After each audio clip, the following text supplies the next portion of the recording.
Hello, everyone. How you doing? It is currently Friday, October 10th. That's 10/10/25. Isn't that a kind of a nice number? It has two tens in it. I don't know. Does that make a number nice? I think it makes a number kind of nice. Not exactly that unique, there's 12 of those a year with repeating numbers in them. So what the fuck am I talking about? Hey, here's what I'm talking about. It's time to play some of y'all's viewer levels. This is the weekly Mario Maker 2 viewer level stream, what I do on Fridays. I am wearing a Bonanza shirt, not Halloween themed, but still I think it's pretty good. Just got this in the mail, so I figured, yeah, let's wear that. That's good. That's a good shirt. Um and I am ready to go. Ready to start this weekend out right with some viewer levels. One thing to say up top. One thing I want to talk on. By the way, hello Nico 2DS, Freddy, Rock Party 06i, Prexton, Coco Coco, and anyone else watching at home. Or just about to submit, etc., etc. How y'all doing? Hope you're doing good. Let me tell you about something I've been thinking about this week, which is streamiversary plans. So I've had some ideas previously, and I have decided in the last week to nix those plans because I was looking at the schedule and I realized that the Friday before the streamiversary, which will be November 3rd, November 3rd is the streamiversary. The Friday before that is on Halloween, and that presents a technical challenge insofar as I probably can't be leaving my couch every 2 minutes to answer the door and throwing to a break during a regular ass stream. That just is not viable, so that stream would have had to move anyway, and why not move it to the streamiversary? That's right. The idea here will be that the streamiversary will be a viewer level stream. How you doing, Robbie Angel? And here's what I was thinking. I think it'd be fun to have 4 incentives that each user, each viewer can do once per stream. The 4 incentives that I have in mind would be 1 free instant refresh. That's where we have the live system going. You can refresh up to 7 once per stream. That's usually just a subscriber benefit, but for the streamiversary, I'm thinking everyone gets one. I would like to have a second incentive, which would be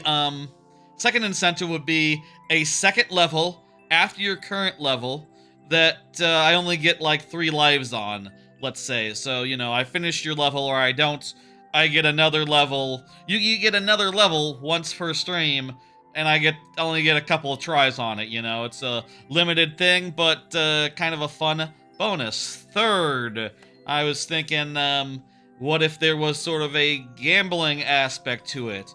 Let's say for any level under 4% completion, you can make a call during any lives, basically once per stream, once per that stream, and say, okay, I think this is the run. And if that run is the run, you get taken to the top of the queue. You get skipped right to the top. And I think that'd be a good reward. My initial idea was gifting a sub.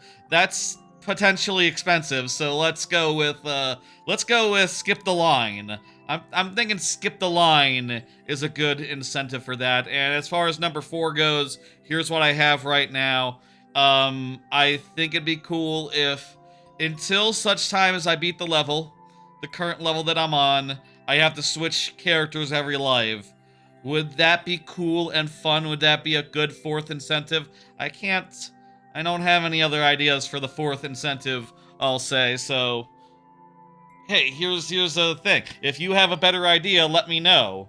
Let me know before the end of the month, and maybe that'll be the 4th one. If not, switching characters, which I do think is kind of a fun idea, making it kind of a roulette type situations. Ghost levels get at 2 extra lives. Well, it will be in November at that point. It will be in November, so Halloween will be over. But we can say something like that for tonight, or or for like the stream right before Halloween. Let's say we can consider that for a different week. That would have to be an October thing. That would have to be an October thing. We'll come up with something, if not the one that we've come up with already. But I'm open to feedback. I'm open to feedback. I'm open to ideas. I'm just not sure what else I can do as far as like fun incentive type things go that's fair and balanced and doesn't like detract at all from the way of things. Anyway, let's go ahead and get this stream going. Get on to things. Let me explain how this works. If you need a reminder or are new to the situation, to the viewer level streams that I do every Friday, if your level is up and you are here, I will give it the full time of day, which outside the lightning round means 12 minutes plus 5 last tries if that's not enough. If you are not here, if you are not present in chat, I will still play the level, but I'll do so in very nearly but not quite sudden death, wherein I will only have 2 tries to beat the level, refreshing at checkpoints. That is my compromise between prioritizing the people who are here and playing more levels, which I think is fun. Goddamn low battery. I will plug it into my couch. Tell me this is good. Yes, it has an orange light on it and everything. Okay, great. You know what? I got a Nintendo charger under there now, plugged into the couch, so it can plug my Switch if I need it to, if I want it to, which is good. And it turns out it can charge a lot of other things as well, like my laptop. Is it an issue if I plug my laptop into my Switch's charger? Like, is that like a, not so kosher? I don't know. So far, the laptop has not caught fire, so I consider that a win. I think most everything else other than Switches and Switch hardware can handle whatever voltage you give it. Like, it's like, okay, it's not chill. It's not what I wanted, but I'll make do. What the fuck, right? Let's do this! I'm gonna set the 12-minute timer, and we're going to get this situation rolling. And by the way, if you're wondering when the lightning round will be, which is a part of the stream later on, I'll say I am going to leave it tonight. I'm going to base it off when we get to a certain card, when anime discussion time starts. There has been a lot of anime in the last week, and I intend to do it during the lightning round. And that'll be later. Got a bunch of games I've been playing, and a lot of other stuff to touch on in the meantime. So that'll be a thing. Is this a clear condition? Do I need all the red coins or nah? Not entirely sure. Red coins? Ooh, okay. So it's a mandatory situation. Okay. Yeah.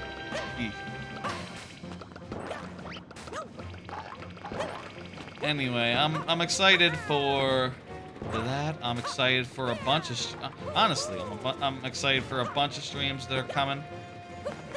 And let me fuck. I'm missing something here.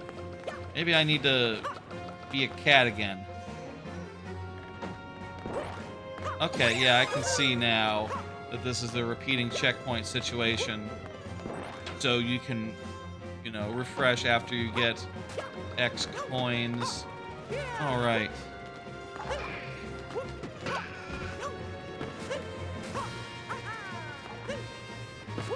If I was a cat, actually don't know if that would help. Like, I would be able to go a little higher up on this, but I wouldn't be able to go back. There are 2 masks unlocked by boss fights. Okay. Keep that in mind. Hey, Freddy, by the way, I see you. If you're wondering. Hello. Ugh. These arrows, I think, are just for aesthetics. Kinda looks like they would do a thing, but I don't think that they do.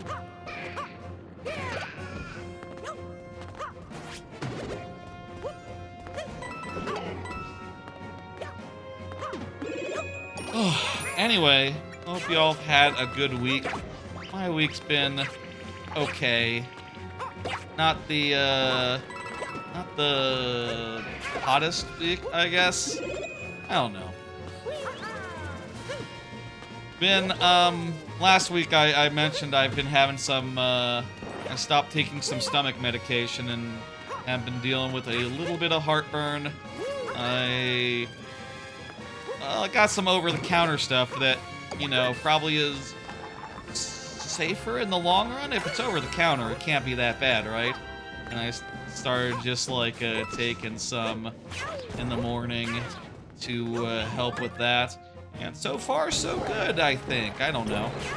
I don't know if it's a good idea to just, you know, find your own solutions. That might be a bad idea. But, I'm just gonna do it. As you, sometimes do. I assume it's just like taking a Tums. I should see a professional, you know, about these things, but, I don't... That's fine. Honestly. Anyway, that's been a minor point this week for me. Other than that, things have been alright, you know? Some fun games, and, generally good times. What can I say? It's been a nice, chill week. And, I've been doing stuff that I will talk about as I pull cards.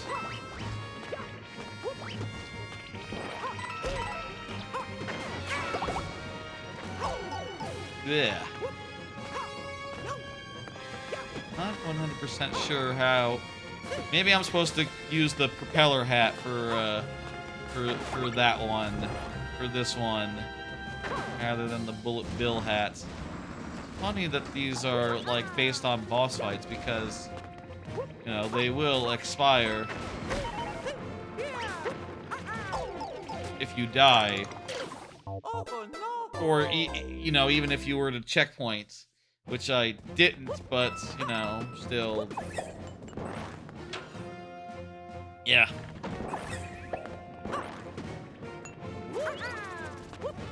Anyway, let's pull the next card. It's oh shit. Fuck you, asshole. Go be in the middle so I can jump on you. Whoa, what the fuck? Hello. Camera! Camera! Camera! What the hell was that, camera? I've never seen that.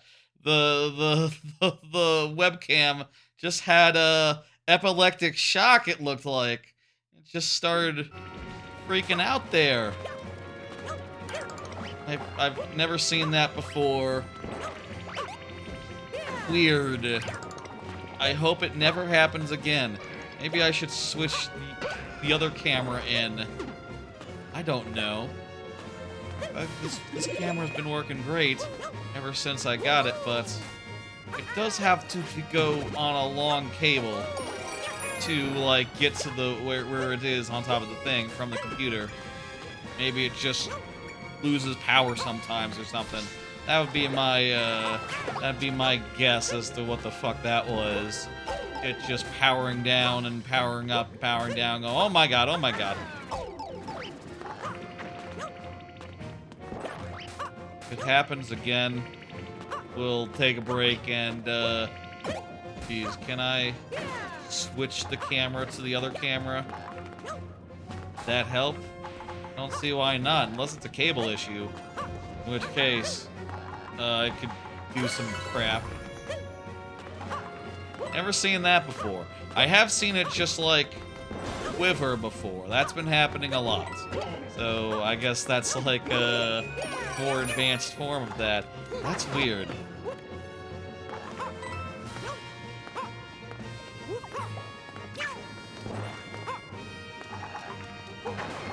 Very, very strange. What the hell? Where's my box? No, these boxes could despawn like that. I guess it makes sense. They're physics objects and all, but kind of strange and all.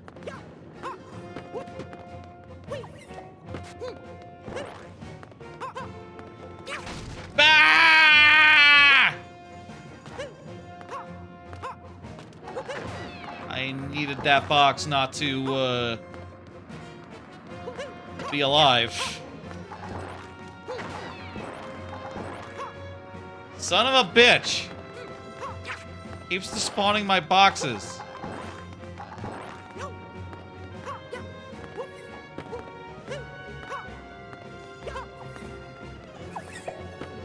Okay.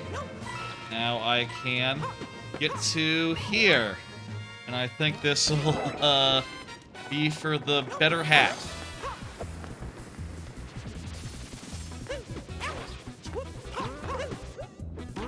Anyway, let me do a card.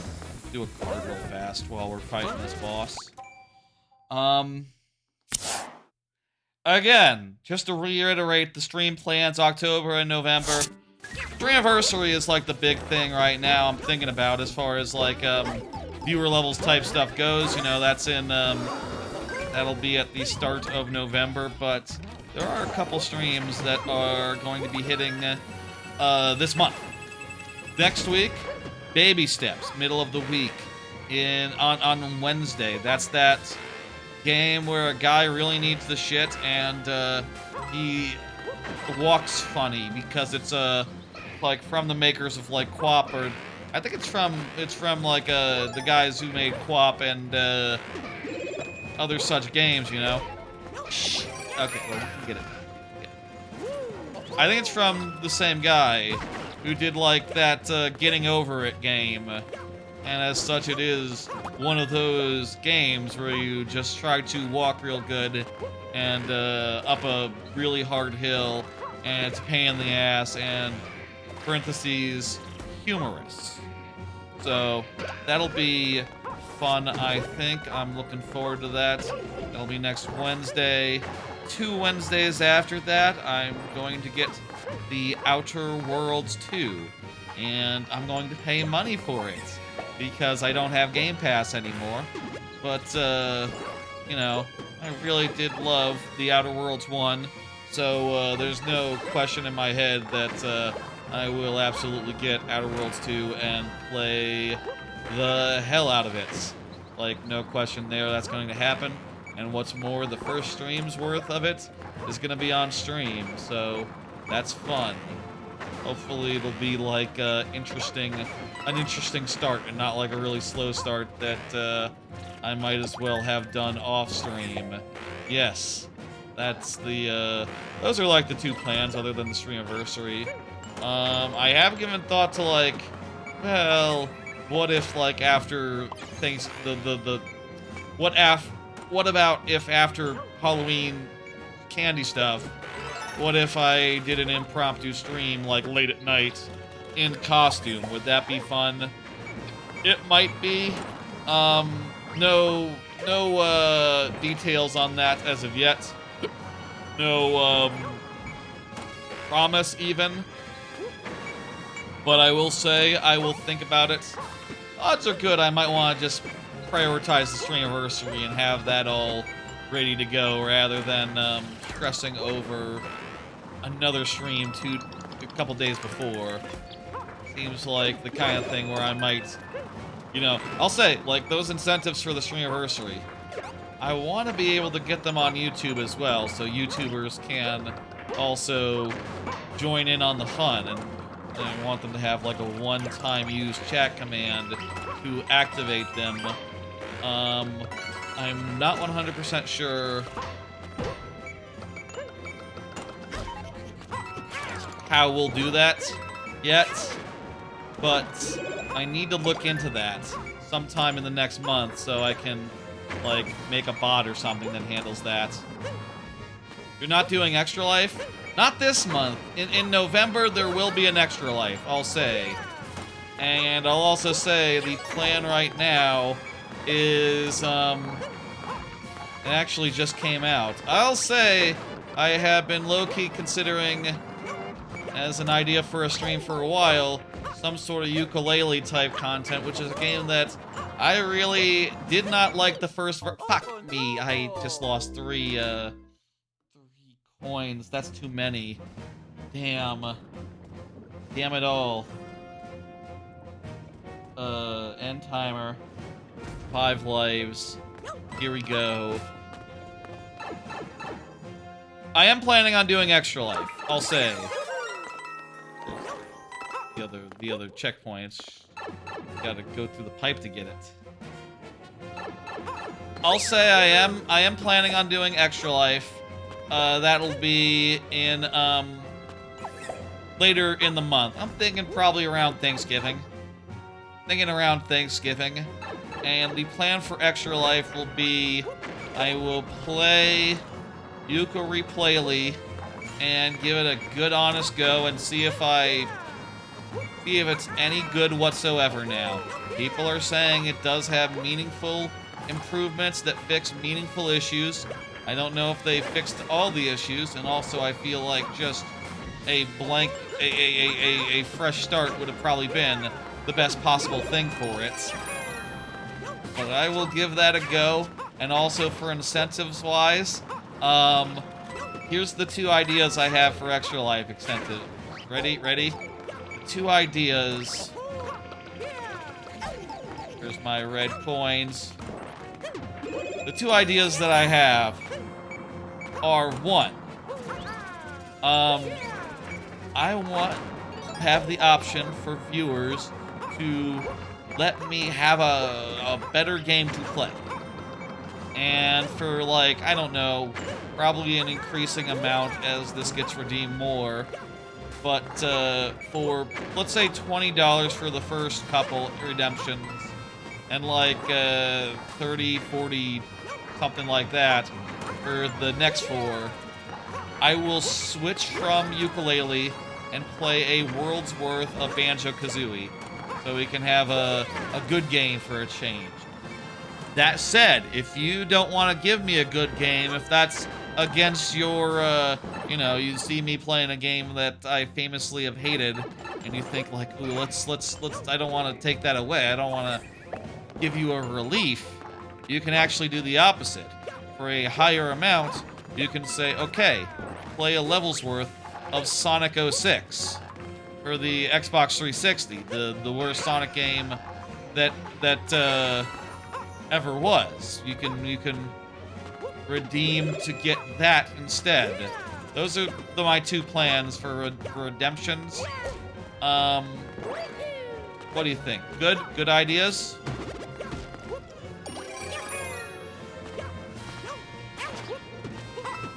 Of course, Banjo-Kazooie only has 8 worlds, or like 9 worlds? 9 worlds, yeah. And I think to do them all would probably take me, like, I don't know,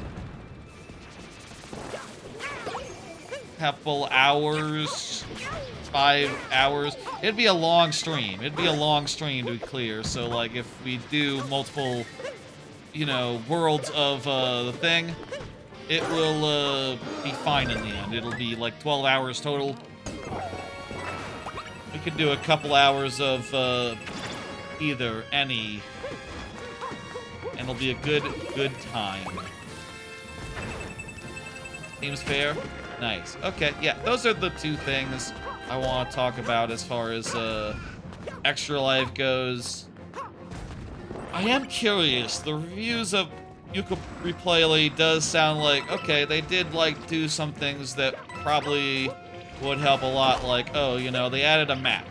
and they added a hint system and things like that. Okay, that kind of addresses some of the issues where the worlds were really confusing and had no landmarks and you couldn't find your way around, and just finding the next pagey was a right pain in the ass. But I don't know, kind of sounds to me like a lot of those things would still be true. A lot of those things would still be pains in asses, but who do I know? We'll find out in November. And that'll be probably like sometime, you know, Thanksgiving week. Could that be like Black Friday or something? Would that be fun? Yeah, that'd be fun. Like, yeah, everyone else is going out and doing their sales, and when they come back, they can watch me play good or bad games, depending. That's, you know, one of the days that people are more likely to have off already, so probably a good day to do it.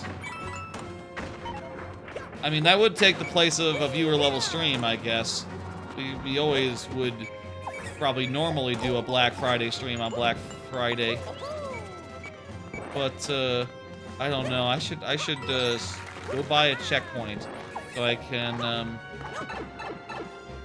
so I can check in my progress.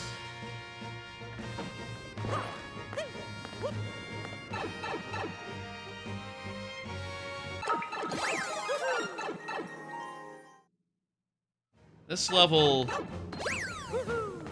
is easy not to die in, and also we can definitely, like, get through. This is taking a bit. Also, I did not note where I have and hadn't gotten the red coins. It's hard when you die.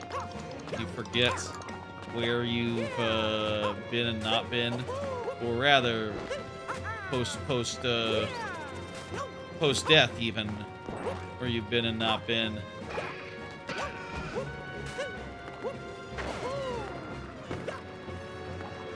Still don't know how the fuck you're supposed to do this.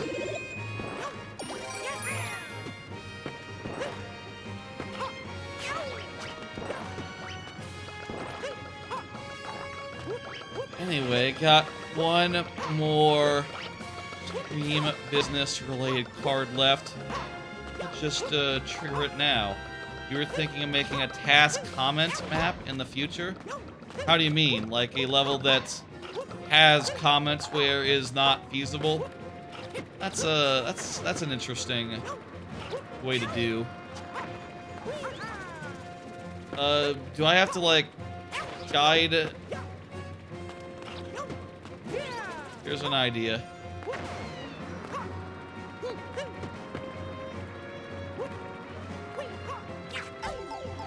Fuck you! Ah. I should have worked. And go get the hat. Go get the hat.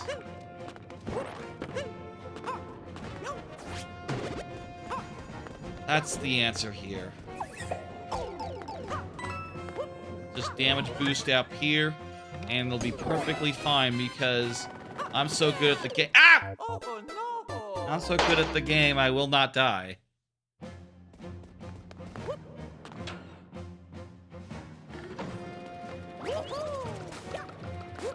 4 coins left. Got 4 lives left, but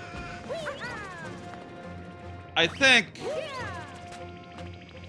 during the lightning round, typically during a level like this, I would refresh based on checkpoint progress. That is to say, like, oh, if we get a checkpoint, I do get to refresh my lives every time we pass by it, assuming we have new progress.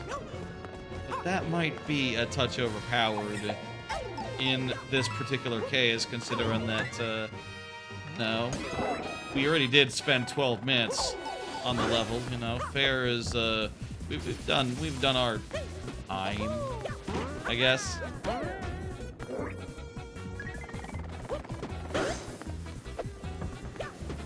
These sorts of things are open to workshopping. Shit, fuck, ass. As time goes on, I want to get that power up. If I fail like 3 more times, we'll move on. I could probably play it safer and go for something that's a little more in reach. I'm aware, Freddy, that you're present. But fuck that. I just wanna go.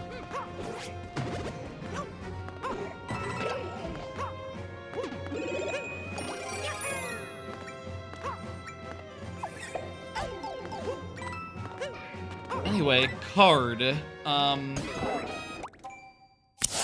Let me plug tomorrow's short. I spent too long on it.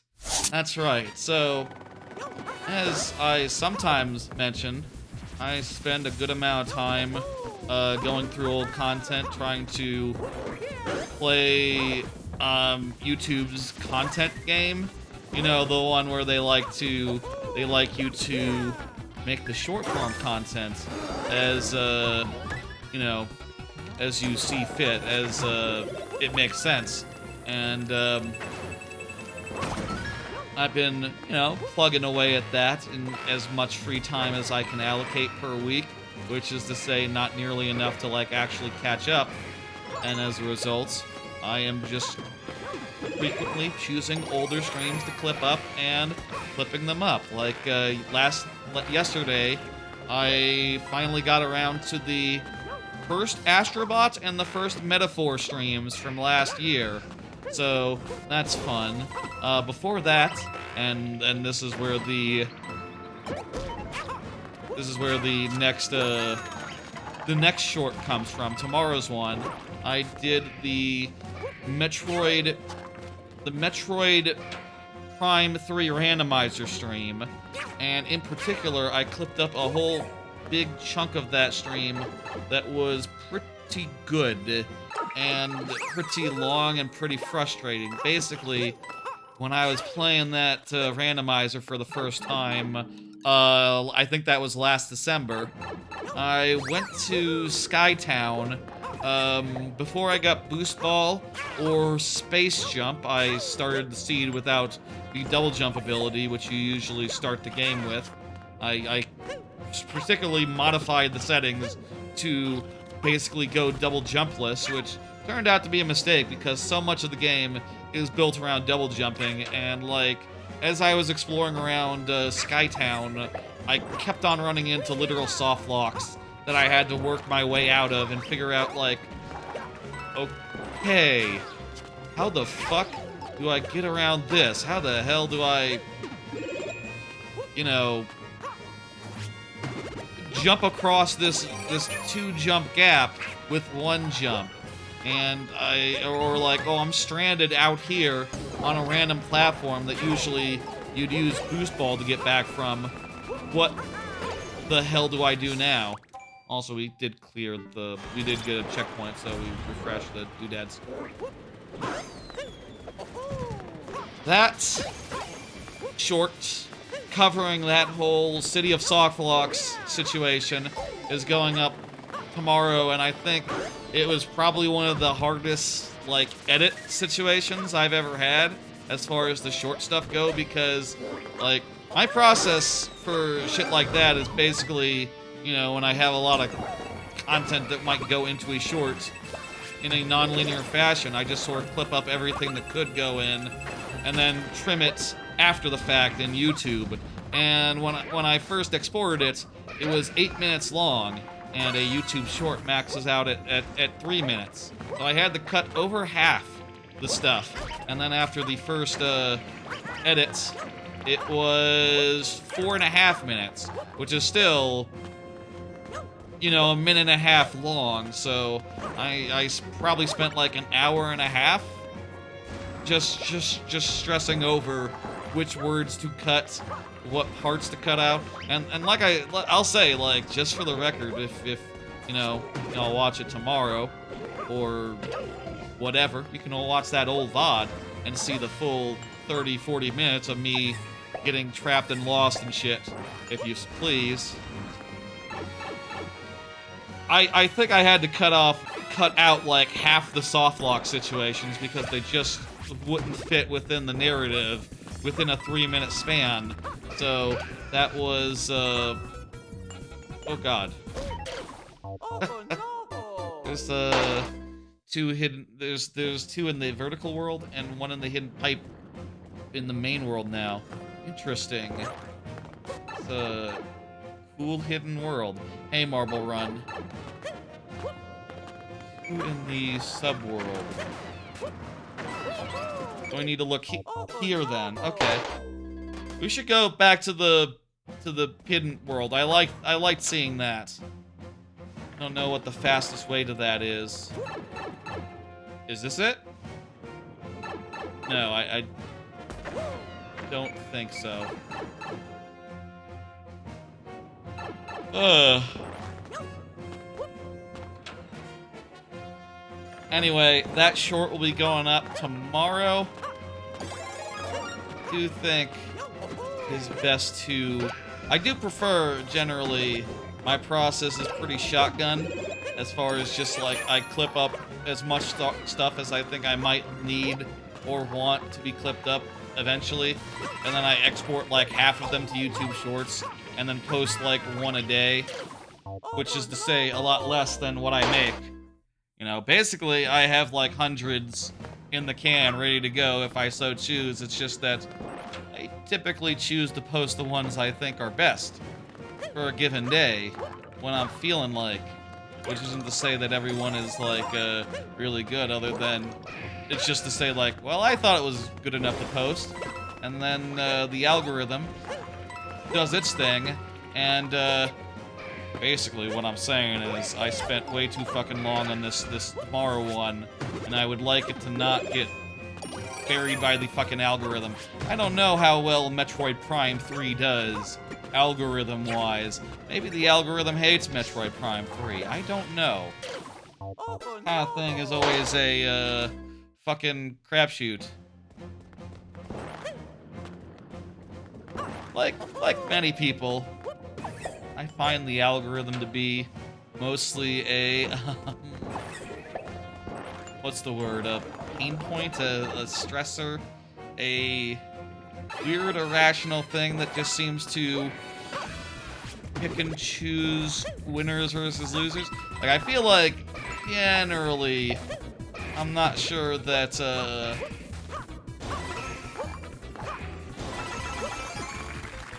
yay, we got it.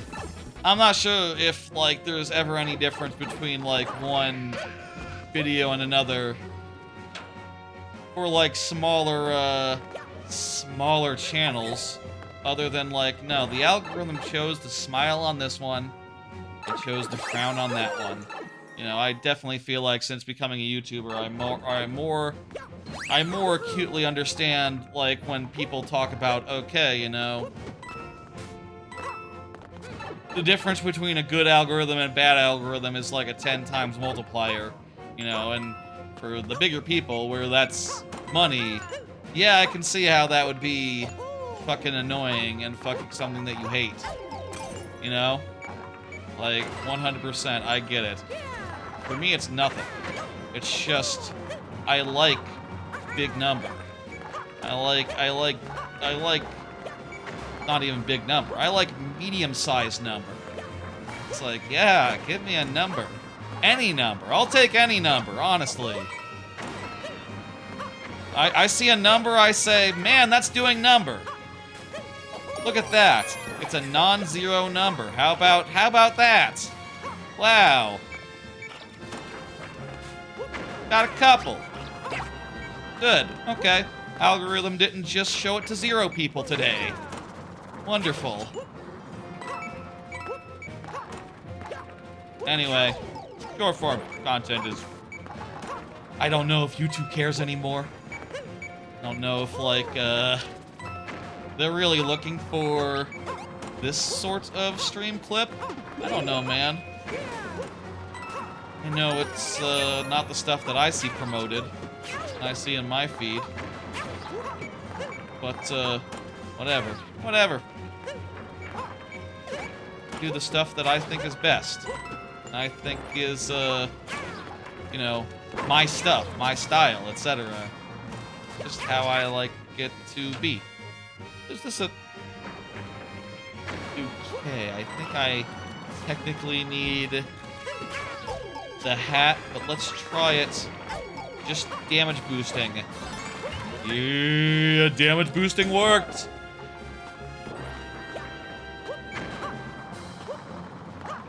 I would like to lock this in.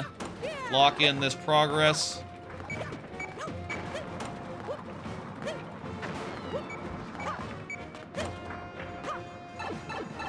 And we'll see if we can find the last red coin. Other than the one that's the key door coin.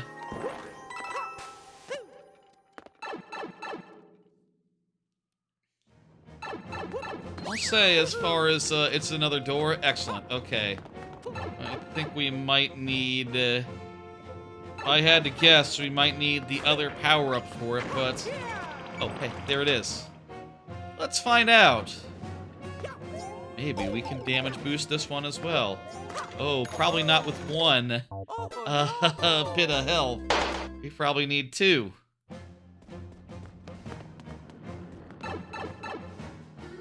Let me get this power up. And we'll... I think if I can get the acorn suit. I get an acorn suit. We can do that, no problem. No questions asked.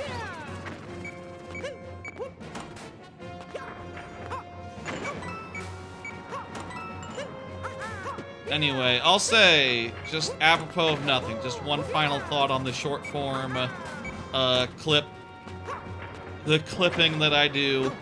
I did this week figure out that I can probably improve my throughput somewhat by, when I'm going through the old VODs, doing it at double speed. That actually helps. I wasn't doing that before. I was going through at single speed, just like buttoning through if I hear myself talking about anime. Because I know, like, okay, well, the anime talk, there's nothing clippable there. It's just a tangent.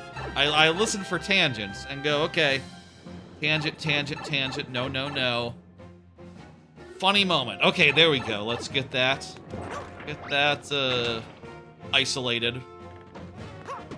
I also, for what it's worth, do believe it's good to have, you know, Twitch clips also sorted out generally so that when people do a random Twitch clip as like a Twitch clip shout out, which is a thing that people can do, I would like it if they got one that was relatively recent and like relatively good, or at the very least covers the breadth of all the content that I've done. But that, I admit, is another silly reason to do content in that way. You don't have to do content in that way. Gee. Oh my god, that was too long of a level. That was the kind of level that makes you think we should probably have some sort of second timer that ticks down that says, oh no, you know, we gotta move on. I think that was like a 30-minute level. Probably like twice the, yeah, 30 minutes is the clear time that we had there. Eeh. Well, whatever. Rules are rules. How we do things is how we do things. And, there were plenty of chances to die and move on. Thank you for level 06I. I'm hitting complete and bringing up the next, which is Rock Party's level. Rock Party, go ahead and confirm. Ooh, my arm is sore. Rock Party, go ahead and confirm. And we will play your level. And, we have recently, in recent days, made some pretty good leaps and bounds with this particular level, assuming you've submitted the same maker code as usual. We now know how to do it better. How to, get by it. Rock Party. Let me do the next so that Rock Party can say and chat. The current. Ow, ow, ow, ow, ow. For some reason my left arm is like genuinely sore. Maybe. I don't know why it is. Ooh. I can't. Doing this makes my arm go, no, stop that. That's funny. That's weird. I don't know about that. That's a concern. Let's play the level. We got 12 minutes. Yeah. Let me pop a card before I start the timer and talk about something real quick, which is a overall topic. Just a quick big thing that it's sort of follow-up from last week. No, it's not. We're starting with Superman. Damn it! I thought it was time to talk about GamePass again. I forgot I put the Superman 2025 ahead of GamePass follow-up. Let me die and reset the timer, and then we'll start the timer. Yeah. I watched Superman last weekend. I mentioned last week that I was gonna watch it. You know, I like to watch stuff while I'm at my parents' place, while I'm there for like you know, Saturday weekend dinner, hanging out there. And we ran out of show to watch. We've been watching Succession, and we finished that. So last week we watched Superman, a movie, for the first time in a while. And we don't have any more planned movies right now, or no planned like shows right now to watch. So maybe next week as well, watch another movie, or this week, tomorrow.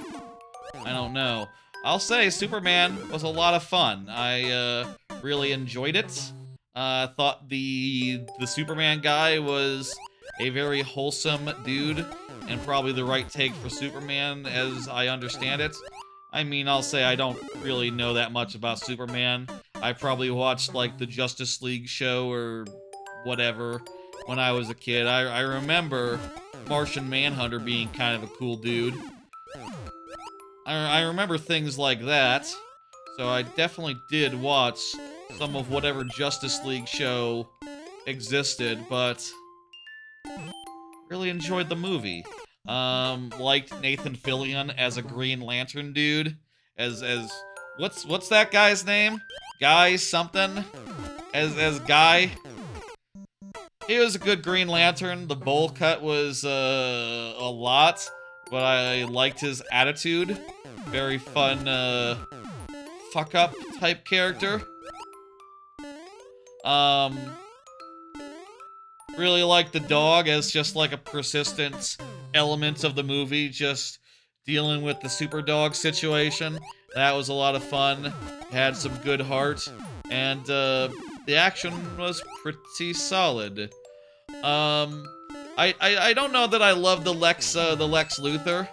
Like, he was a bit too, you know, he felt a lot less like, he felt a lot more ripped from the headlines, I guess. He felt more like inspired by real fucking billionaires, and like, oh, I see, this is like, I wouldn't say it's like an Elon Musk that he's doing, like, he's not crazy enough for that. You know, he's kind of too sane to be Elon Musk. He's more like, Jeff Bezos. He's sort of like a Jeff Bezos type, I would describe him as, and like, I kind of would prefer him just to be a, you know, big muscly bold man who, like, is also really smart and cool. Which is my understanding of the character, like, historically. Like, isn't Lex Luthor supposed to be like a Chad?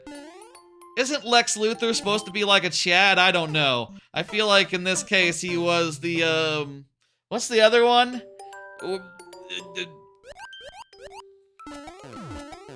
Superman in this case was drawn as the Chad, and, unfortunately Lex Luthor, he got drawn as the, what the fuck is that other character's name that, is like the opposite of a Chad? Soy Jack! Yes, Lex Luthor was a soy jack in the movie, which I don't think that's right. I don't think that's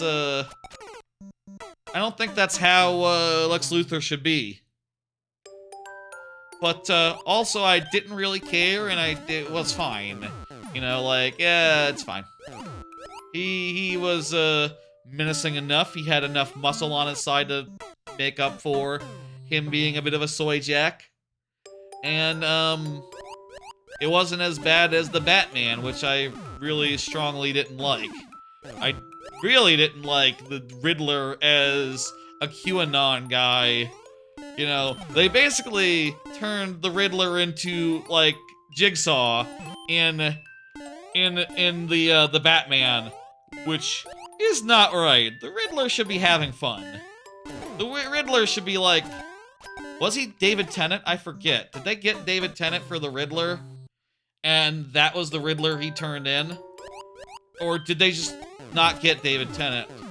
And just David Tennant has always said that he would like to be the Riddler. I think David Tennant would make a great Riddler, unless he's already been the Riddler and that was his Riddler, in which case, oof. I'm not sure which way it was because, well, he was like wearing a big duffel bag over his head. You couldn't see him. So, like, I don't really have much of a memory of, like, what he fucking looked like other than, yeah, he was wearing a duffel bag, like the guys from Iraq who were in the pile and being pointed at. You remember those guys from history? That's a terrible, terrible scandal. Okay, remember, we have to do a short jump. Now, so long as we execute this correctly, we should get through. I'm holding right. Yeah! Alright, we got 6 minutes now for the 3rd segment. Let's go, we made it to the 3rd segment again. This could be it. This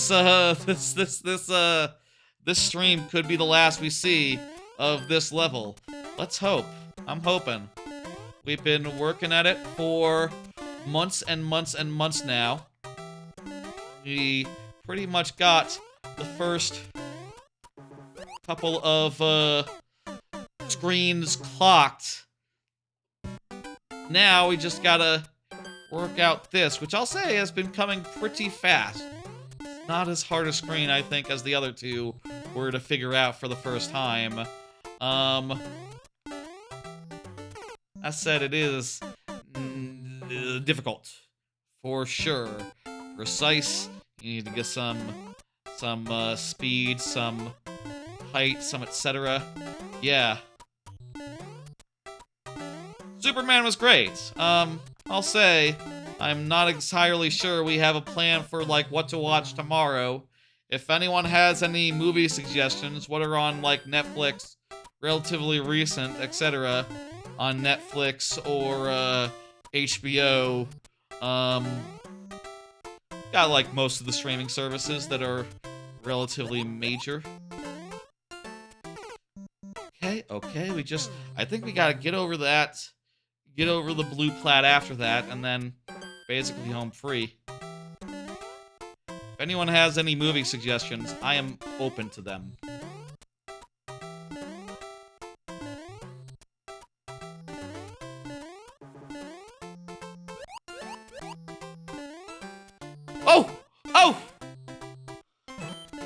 Oh my god!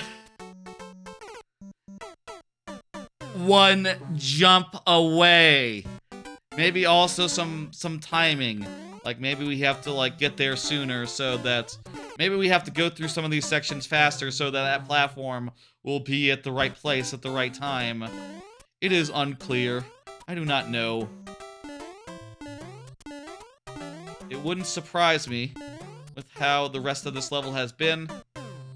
You have to keep in mind that there's a lot of this where we cannot speed it up where we are dependent on that platform, so we can relax and just know, like, okay, these jumps, for instance, this is just how it goes.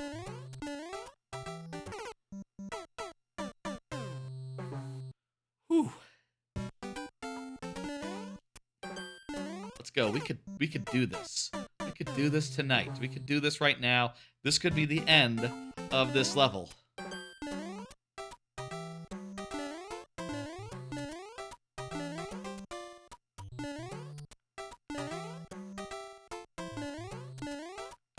more Pipers. Imagine that.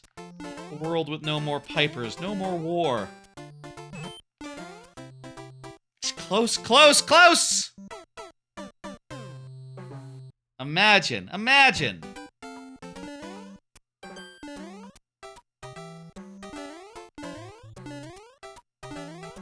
I'll also say the lightning round again will be based on when I start the anime time, which will be later.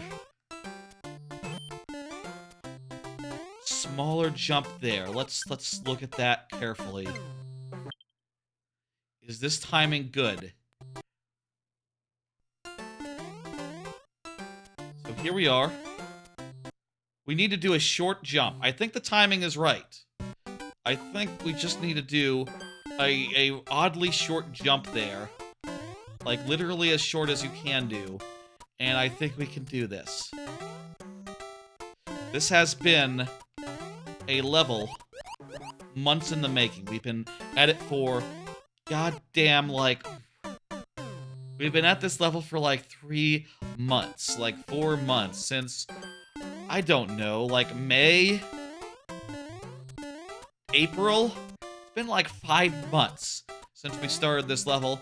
We got to this part, this third segment, last week. This could be it. I just have to stop dying. Execute. And, no. Hope like hell.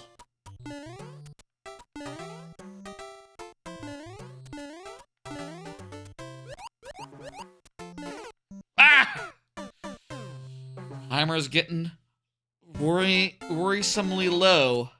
At this point, I feel like the 5 last tries might hold the answer. It might come down to those 5 last tries.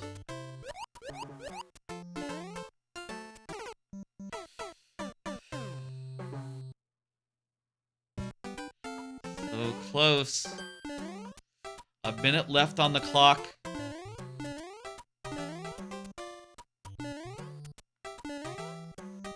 We can get back here.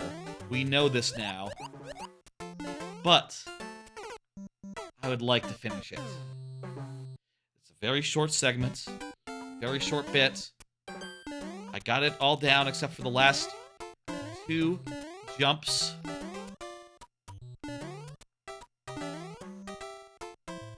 Let this be it.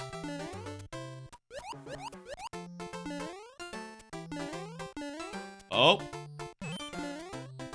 Too high. Damn, that looked like a short jump to me, but what do I know? I don't know nothing. Last try. Last tries. Last try before the 5 last tries. Guess that makes it the 6th last try.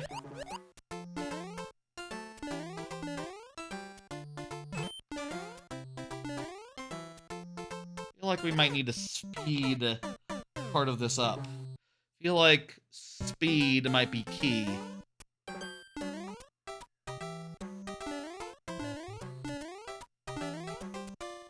In particular, I think that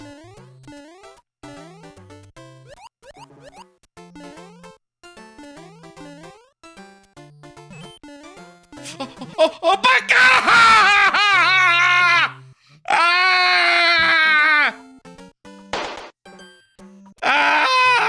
We almost had it. That spring!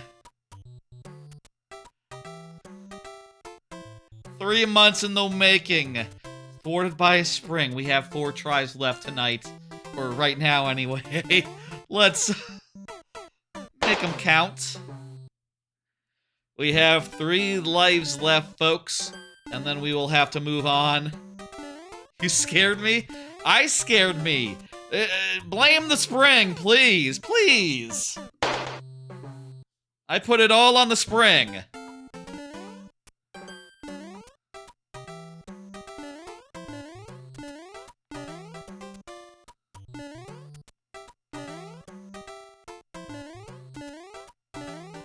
Here we go. 2 tries left. See if this is the run.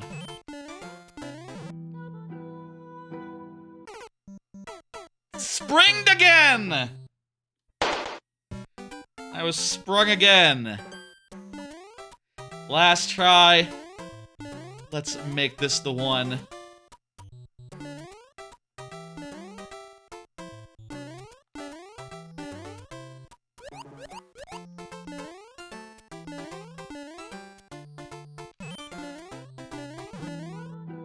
So close! Did y'all see how close that was? One day soon, we will be finishing that. But it's not right now. Unless, hey, I will say, now is a great time for an instant refresh if 06i or anyone else who is currently subscribed to the channel wants to do that. I will say, like, that is a subscriber benefit. I don't know that 06i is actually sub night right now, so we might not have any active subs ready to go, ready with a refresh, but let me take a drink of water just in case, and give any active subs a chance to give us a little more runway.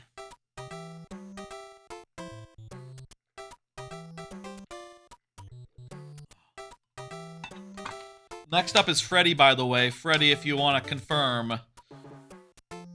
Freddy last chatted before this level. If you're ready to go, I think we are duty-bound to move on. But I would really like to get 7 more tries on this, but you know, that's up to that's money. That's a special incentive. Can't do it for free. That's how this works. Oh, it's painful to leave this level, knowing that we are so close. We are so damn close, but suppose it's possible we might be able to do it during the lightning round. Let's goddamn hope. It'd be really nice if we could. It'd be a good, be a good thumbnail. Like, this level comes up too often. It cannot be the thumbnail for a stream, other than, you know, when major progress is made. And I think, like, the last milestone is just, like, you know, finishing it. Can't be a thumbnail until I finish it. I do really like the image of me over the spikes, ending right there, about to die. Dying with the ending in sight. That's a really good thumbnail. So, I need to finish it so it can be the thumbnail, basically, is where my mind is at right now. But, I think we gotta move on. Thank you, Rock Party. Let me go ahead and hit dismiss. Level was not completed, not this time. And, bring up the next level. 1 second, Rock Party. Okay, you're clear to go now. Freddy, go ahead and confirm. You know what to do, you know what to say. Next card, while Freddy is confirming. Follow up on GamePass replacement efforts.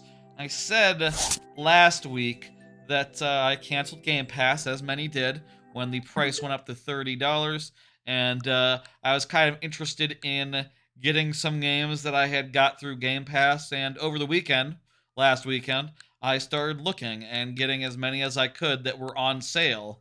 And particularly, I got Nobody Saves the World, Tinykin, Needlet and Wonder Dungeon, Vampire Survivors. That wasn't on sale, but it was $5, so whatever. That's cheap. Lonely Mountains Downhill, Dredge, and Cocoon. And I have wish listed, if we go into the eShop and look at the wish list, the rest of them that I found through or played through Game Pass that I liked. Not as sure about Shady Part of Me. I just thought that was alright. Loop Hero and Vemba both also, like, I don't know if I'll ever need to replay Vemba, and I wasn't quite as sold on Loop Hero, but I figure I might as well get those ones. I did go through Death's Door in full. I love Ori. I might actually own Ori. I forget. I might actually have a copy of Ori. I forget if that was like at the beginning of my Game Pass journey, but I'd like it on the Switch too. Anyhow, and honestly, I might need to get it on like a PC if I'm to do the randomizer someday. I'd like a Switch version of Hollow Knight, Inscription, Tunic, and Sea of Stars is my full list of like games I'm looking for. None are on sale now. I don't know like how often these games do go on sale. I found a thing, like a site that has like sales history. Wasn't there an Ori bundle that was for the Switch? What, like both games together? I already have a Switch version, I think, of Ori 1, so I don't need that. Also, I don't like Ori 1 as much as Ori 2, so jot that down. Or was it a limited time thing? I really don't know. All I know is it's not on sale currently, and I want to wait until it is. And it seems like with a lot of these games, they're like kind of bi-monthly, or maybe twice a month, maybe once every other month. They'll go on sale before I know it. And also, like, with those games, and also my, retro handhelds, I have enough games to play right now, truth be told. Like, I don't need to really reach for additional ones. Oh, also Silksong. Silksong was not on sale, but given it was one of the best, it's one of the best games of the year, I really want it, and didn't want to just go without. Oh God, how the hell? Fucking damn! How do you get? The fuck did you get through this without taking damage? What the hell? How is that possible? Especially with this slow speed of auto scroll. I mean, I can lure these guys' fire to the left. That at least clears a room for me to go, but it doesn't help with all of them and does leave a... Okay, maybe this is the play. Hang on, this is like actually low-key working. Look at this. I'm just far over on the left, and they can't fucking hit me. They can't fucking hit me. They're missing every shot. I have room to jump over the pipes even. This is pretty fucking good. I think this is the play. I mean, it's not perfect because you have to get over the pipes in some cases and have to go to the right for that, but stay over on the left and their shots will just miss. Just miss. Just... Oh my God, a fish! The fish fucked me! I don't like getting fucked by a fish, let me tell you. Let me tell you! Not a fan of that. I got fucked by a fish. Anyway, but it... Fuck you, fish. Oh my God, another fish. Fish are gonna be the biggest villain here. Bunch of fucking fish coming to ruin my strategy. They're being made behind me in the zone where the transformy blasts are landing. So anyway, that's been great. I have been like looking at that crap and occasionally thinking something like, ooh, should I just pull the trigger on some of these? Like, I would like a copy of Tunic. Like, Tunic was one of my top 3 games of the years for like the year it came out. Like, that is just a top tier fucking game that I love the hell out of, so I would really genuinely love to own Tunic, and play it on the Switch too in a portable fashion. I would really love to own Sea of Stars, also like a top 3 game in its year. Top 3? Yeah, I think that was third behind Pikmin and Tears of the Kingdom. Above even like Mario Wonder for me. So, that is a game I want to own. But probably should wait for a sale, especially if they are always going on sale.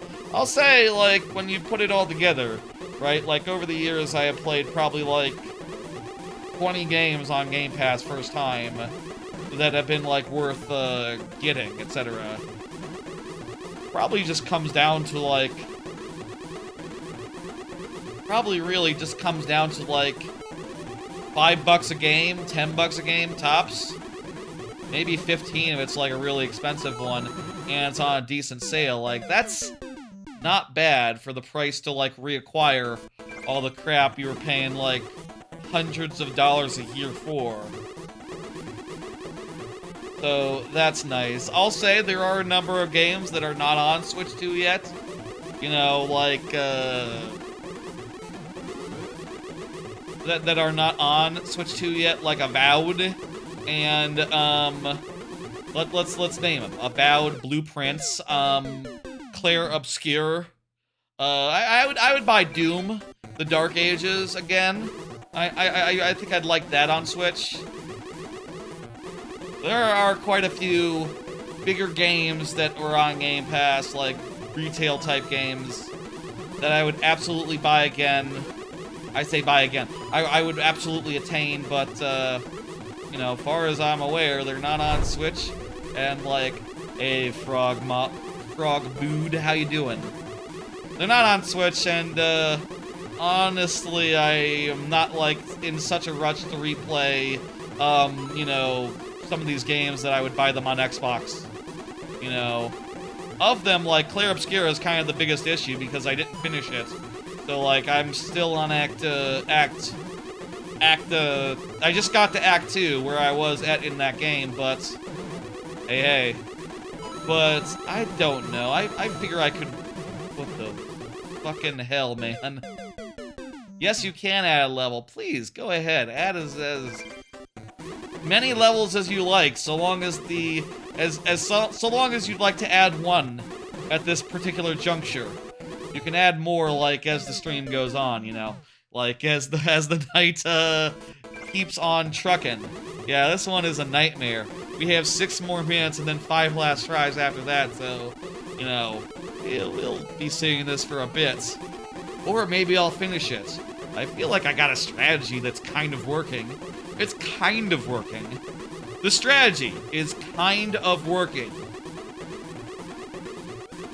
A strategy that kind of works. Parentheses. Fish are bad. If not for fish. If not for fish.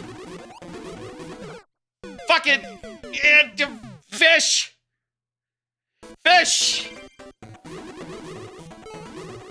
What am I doing? I'm ruining the strategy. Quickly. Die. Start it over. I cannot abandon the strategy just because of fish. I have to stick with it. Ooh. What other Game Pass games are not on Switch? I'll say Blueprints is really fucking good.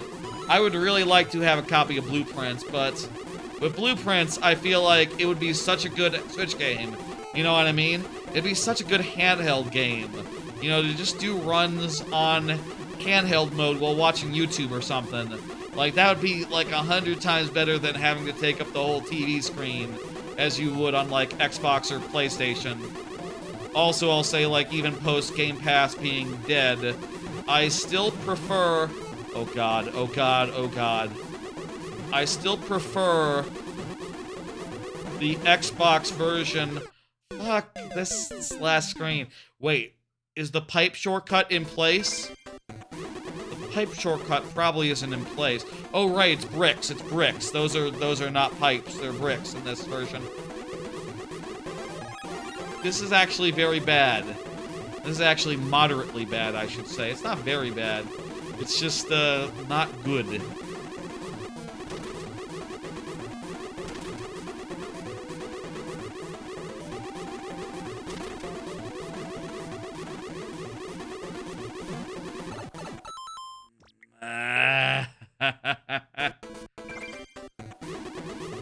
If we could take a hit, that would really help a lot, huh? But no, there's the clear condition and all.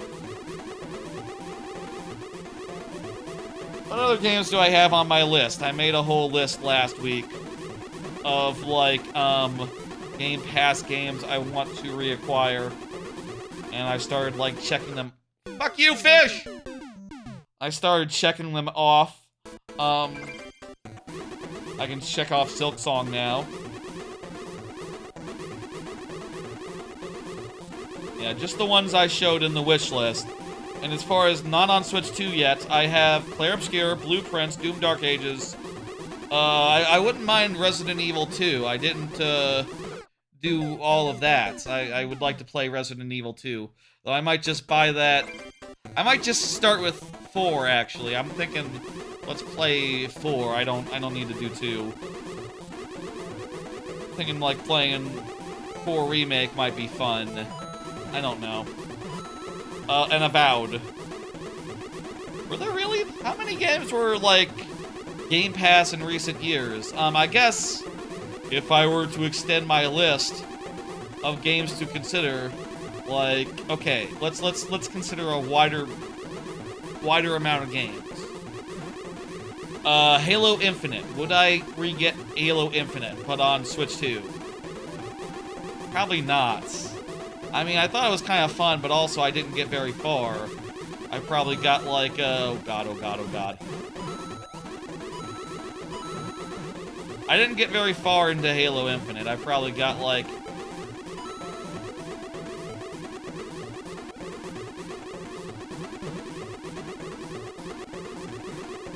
a couple hours in, and then, you know, sort of petered out midway. It was just a... Halo Infinite, kind of just a very samey game, you know? A very samey, game, kind of repetitive, kind of, wears out its welcome, unfortunately fast. Oh my god, thank god those were coins. That could have fucked us. That could have been it. We're so close now. I can taste it. Time to move to the right. Yeah!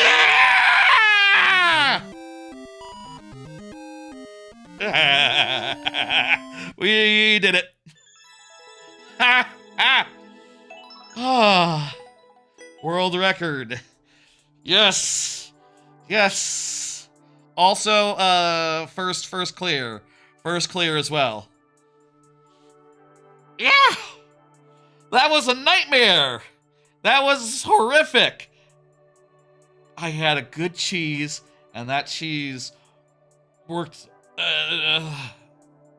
got us through the last try. Just hang on the left and wait. Oh, I just realized my fucking head has been right where I have been this whole time, hasn't it? Where Mario has been hanging out. Oh well, that's fine.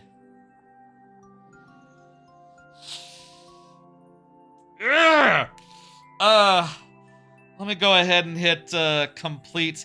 You're welcome, Freddy, for me playing your level. What I should say is thank you, Freddy, for the level. That was damn good. Let me get that fucking shit back up so I can dismiss it and get the next level, which is from Nico 2DS, I believe, on the YouTube side. Go ahead and confirm, Nico. Let's fucking go. I feel really good after that.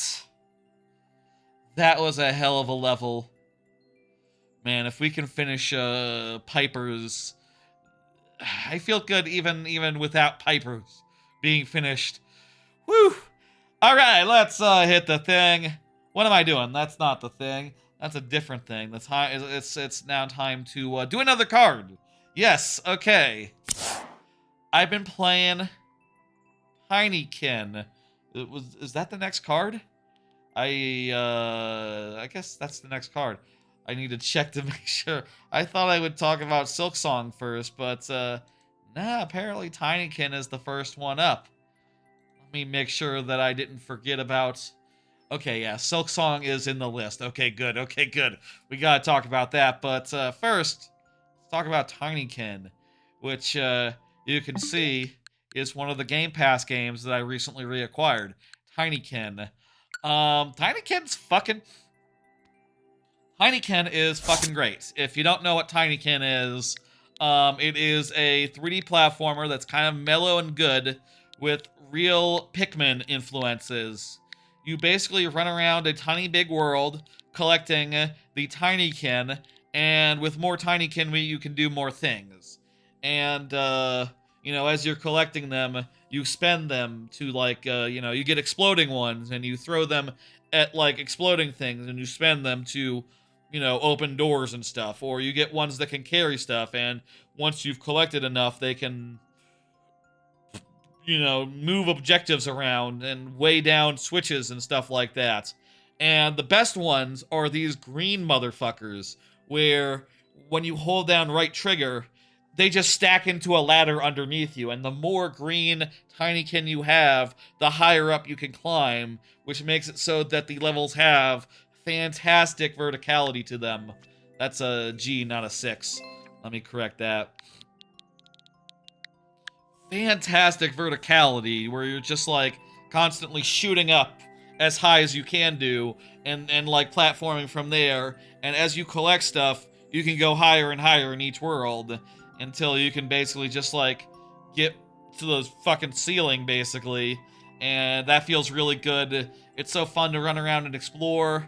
It is definitely one of the best 3D platformers of the last 5 years, and I'll say I will recommend it. Though I will just, hedge real fast and say, I've been playing it on the Switch 2 here, and it is unfortunate when you're on the Switch 2 that it is 720p in handheld mode. But I also will say, yeah, well, that's a problem with every Switch 1 game that hasn't gotten a Switch 2 version. I wish Nintendo would do some sort of, quick fix that just says, okay, Switch 2 games can do Switch 1 games, full resolution and handheld mode, as if they were plugged into a thing, because the Switch 2 can literally handle it. It's fine, it's good, it's got it. But, I don't know. I don't see Nico, so I'm gonna go ahead and, it'll be sudden death, etc., etc. If you don't know Tinykin, you should probably consider it, though, word of warning, the Switch version might be a little rough. I think Tinykin might be on an incredible sale, by the way. I think coin was the clear condition, and we already got the coin. Okay. I'm a little confused about that, but whatever. Kind of impossible to not achieve clear condition. What's up with that?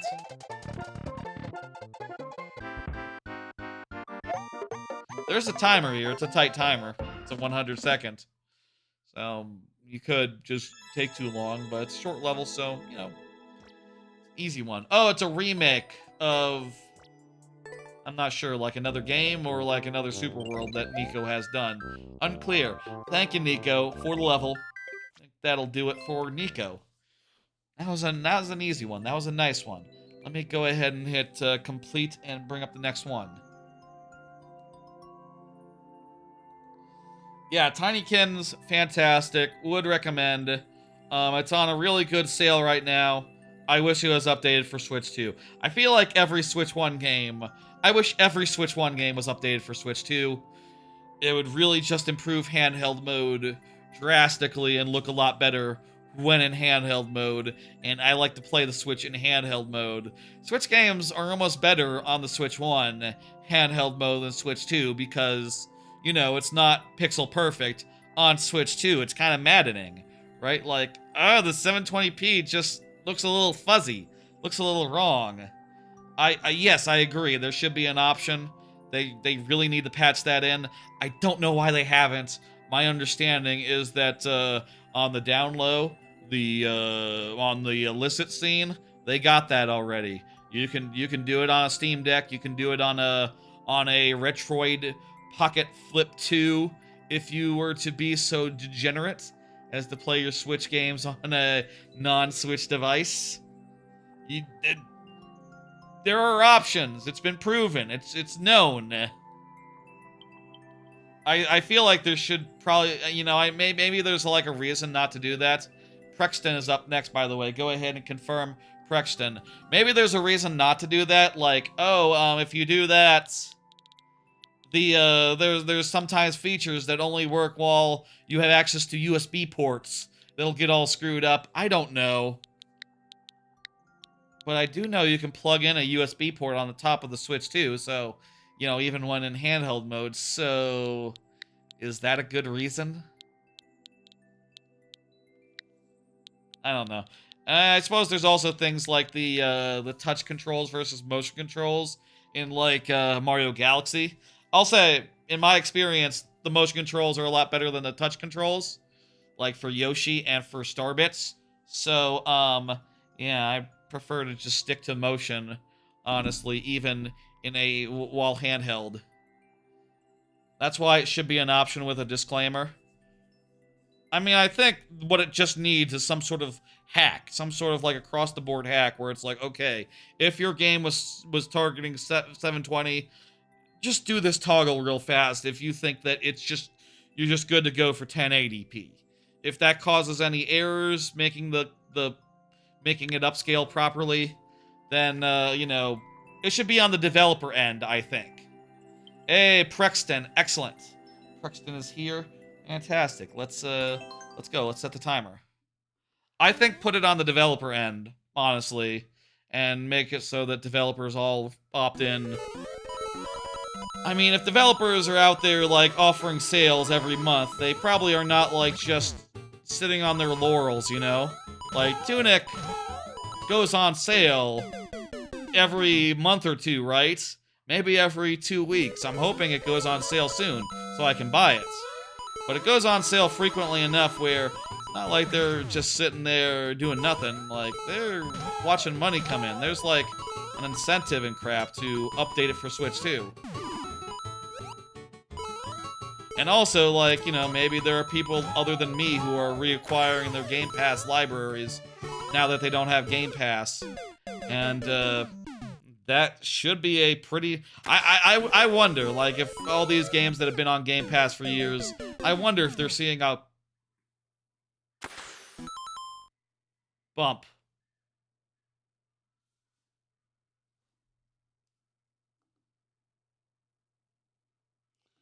Okay, camera.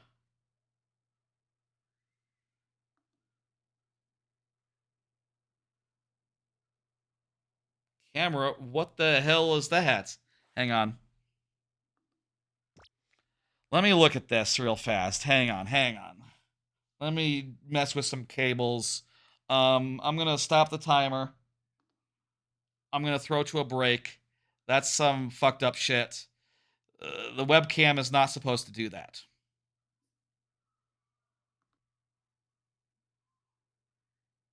Oh, I'm recording again. Okay. I restarted the camera. I wonder if that will work. I wonder if that'll make a difference. If it does it again, I'll try switching it out. It might be a cable issue. I unplugged it and replugged it. See if that happens again. I've never seen that before. I don't know if, like, a cable is dying, or, like, if there's a problem with the camera itself.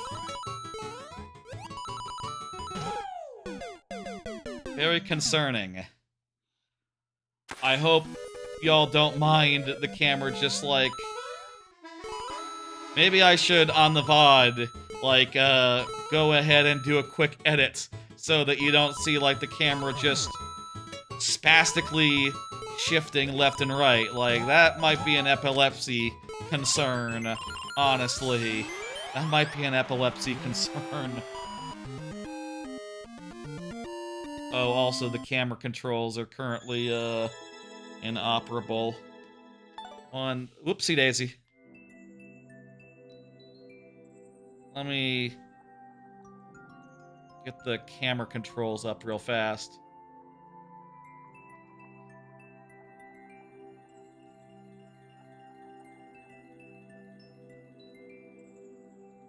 Could be a matter of the ports. Let me get that like on there just to be on the safe side. Oh, I think I know the problem. It's just it's got the wrong camera right now. There it goes. It's still working. But it was the wrong camera was the main one because it got unplugged and replugged. Weird. Hopefully that helps.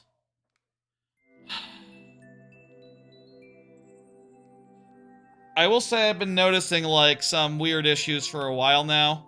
You know, you've seen the shakes previously.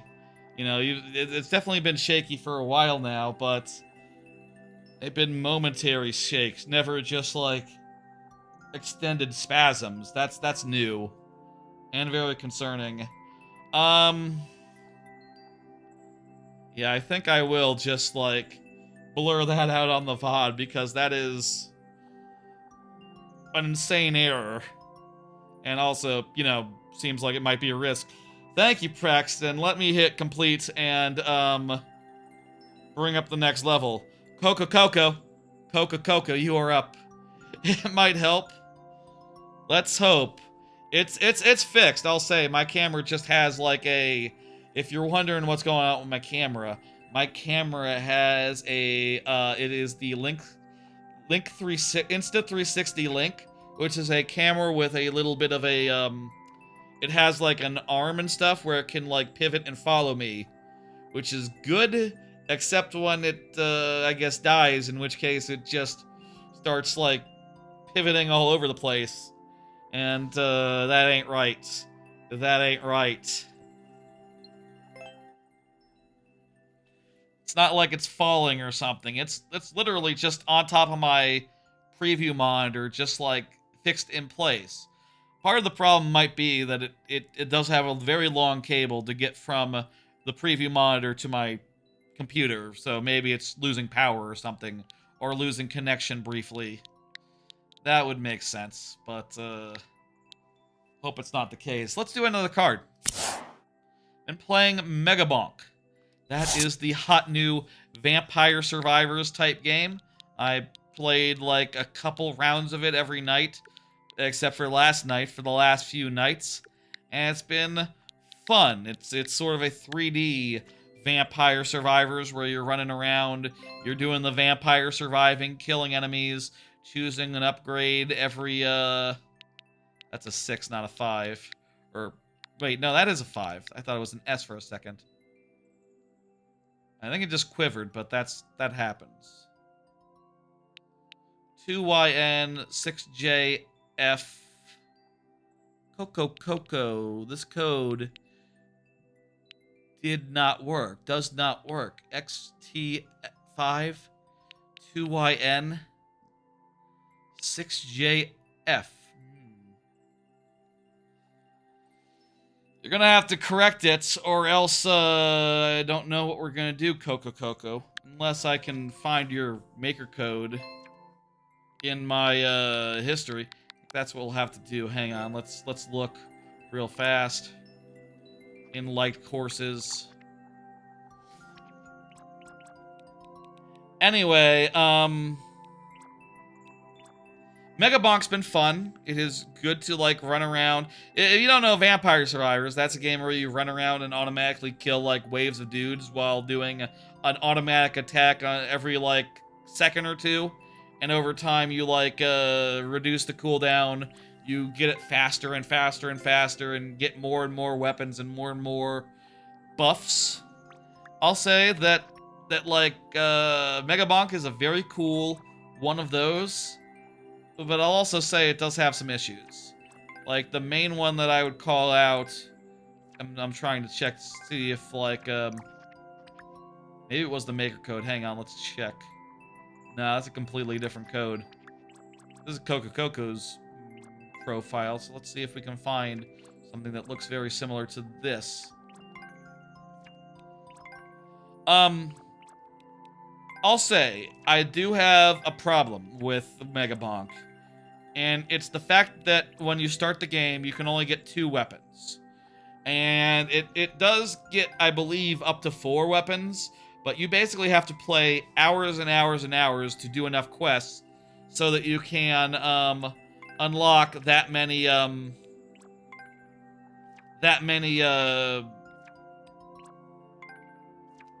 that many slots. And even then, you know, you're not, you only unlock a third one and not even a second like buff book. You know, so as like it stands, like all you're picking is 2 weapons, what upgrades you want for those weapons, and also like, do you want extra armor or health regen or vampirism or what? You get 2 of those passive type effects, which are just a lot less interesting, I think, and a lot less just comboable. Let's just go with the first one and do sudden death. We'll do gold speed run, and we'll do yeah. Coco, you're welcome to say to jump in here if you so please.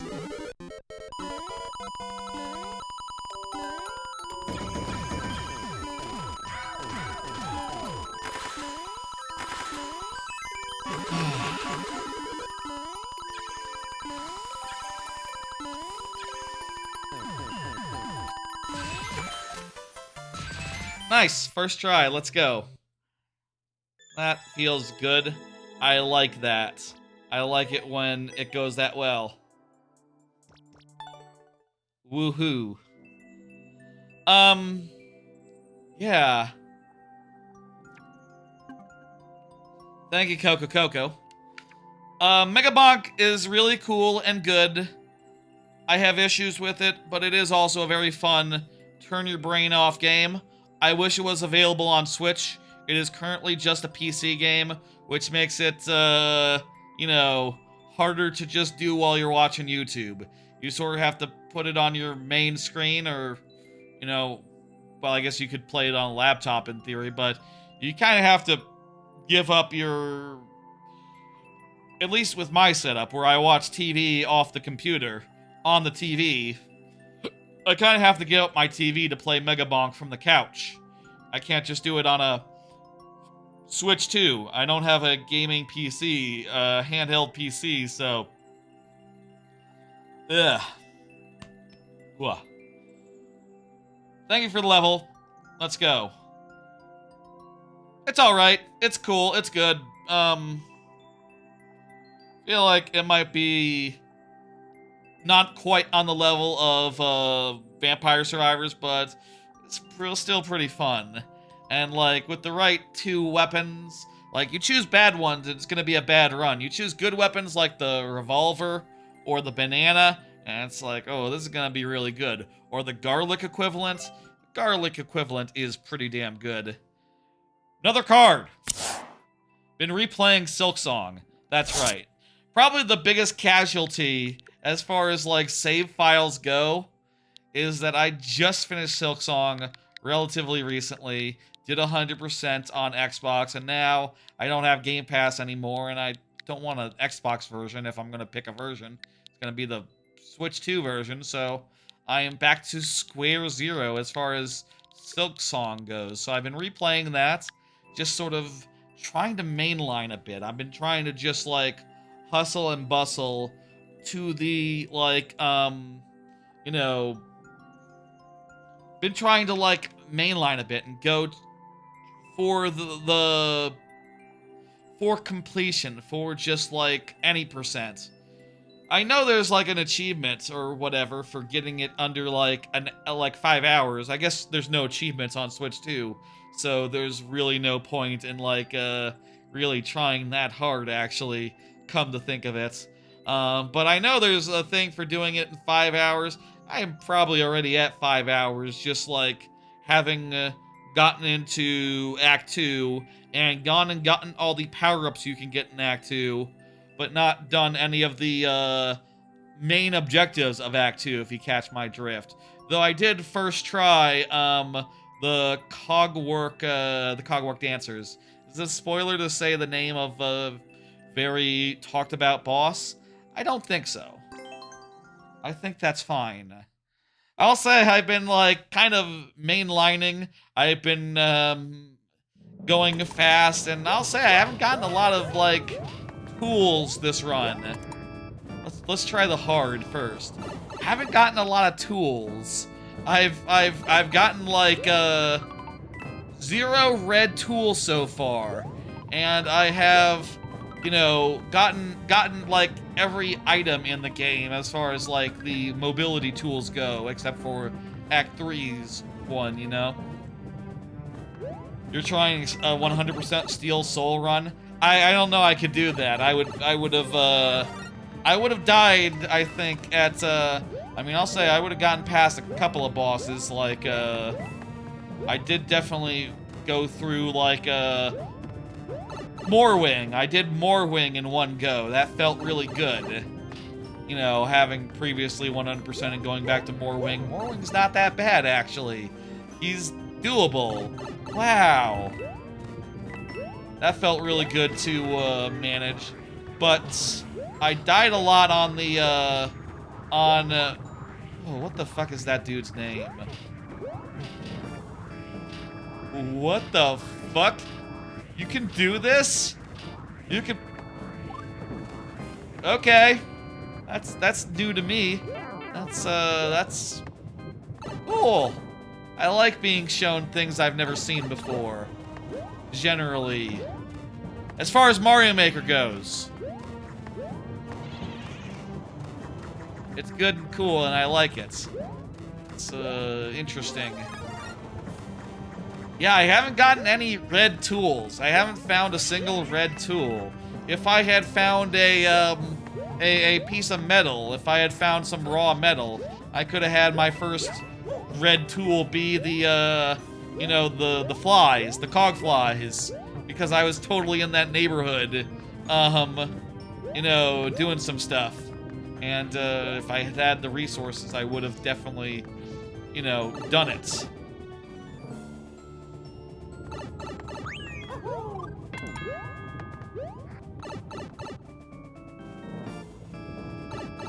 Other than that,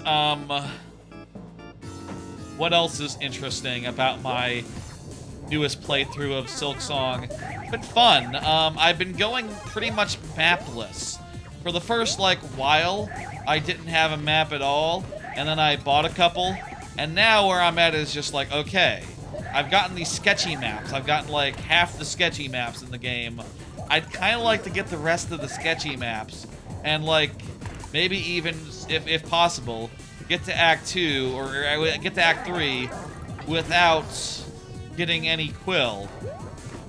And then just see, like, what the entire map looks like when it's all sketchy, you know? Like, I think that'd be a fun thing to do. I think that'd be, I think that'd be neat. I can get the purple quill. Yeah, I'm aware there's the bonus quill where you can, you know, it's like you get late game. I can absolutely do that. By the way, I haven't. Actually, no, I did go into that area. I did get the needle juice. I got some needle juice for my needle. But you know, I haven't gotten to him yet, necessarily, but I could do. That wouldn't be too much of an ask, honestly. Like, just, hey, you know, go see Drobio. I could go see Trobio whenever I wanted, pretty much. And then, yeah, I'll get his nice quill. I think I'll do that. I kind of want to get to the... Here's a question. Can you get to Act 2? Can you get to Act 3 without the quill? Or would that be like a requirement? You know, like... It kind of sounds like, to a certain degree, everything is a requirement in Silksong for, like, Chapter 3, but I don't know if they figured out, like, 100%, like, what all is actually required.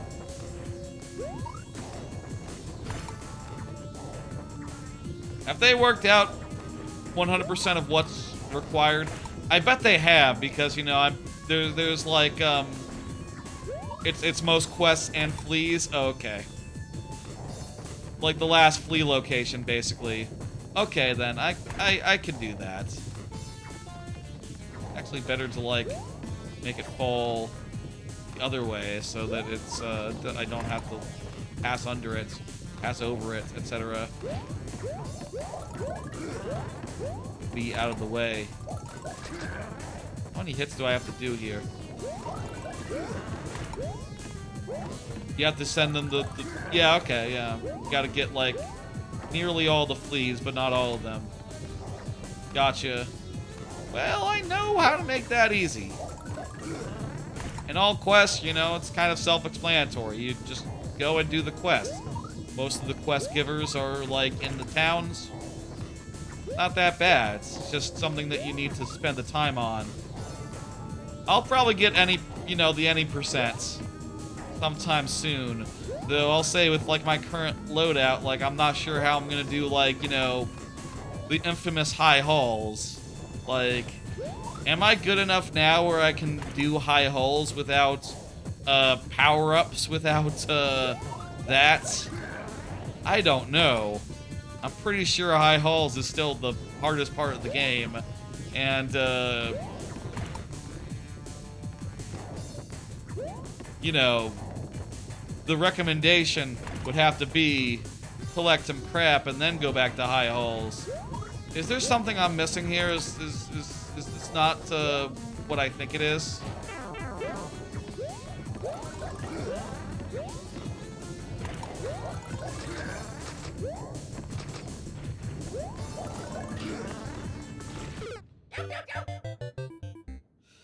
This is really long.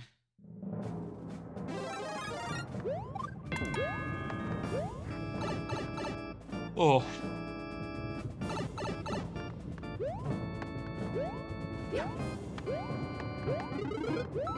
Nah.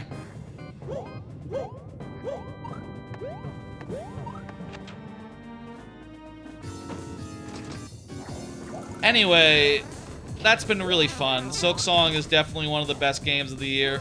I'll say, though, one thing that I do find playing it is that, I cannot do the bosses while I'm watching something. I have to pause and focus on the bosses.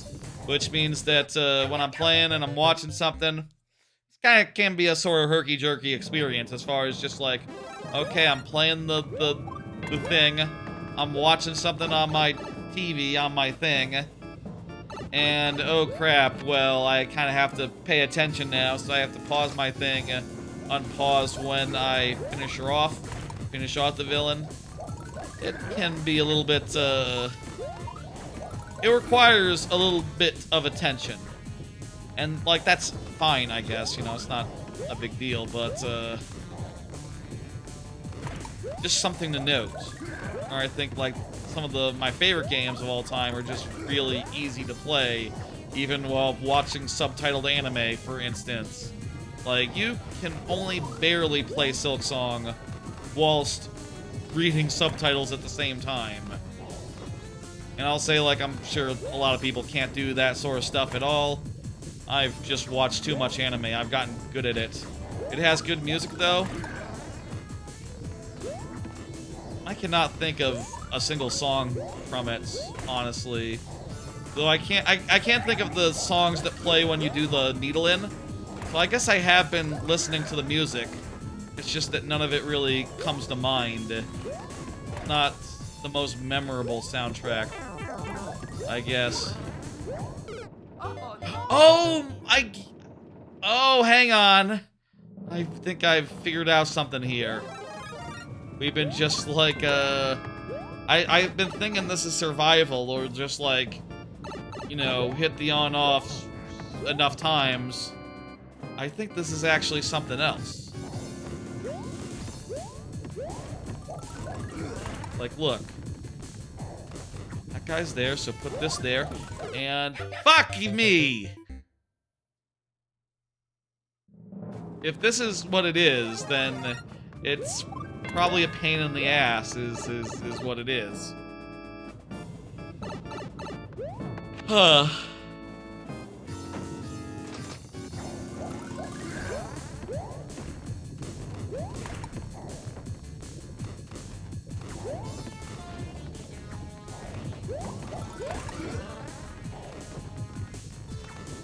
Like, I can't ground pound and get that thing up Unless the lava is just right, and also, what is the window for ground pounding here? I'm assuming I got the right idea.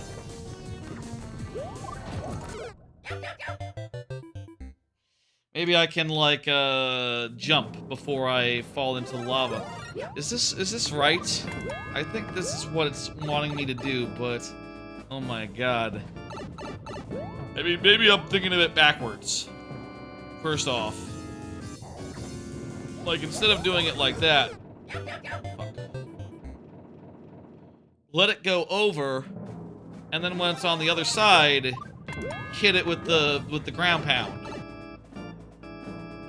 Rather than trying to snap ground pound it.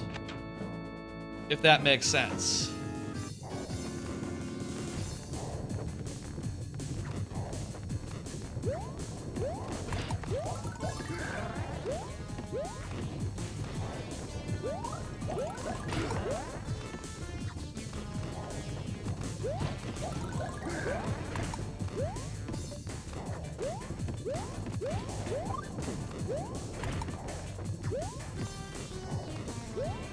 Oh no, let's continue trying this 100 times. Go over there. We got 5 last tries now.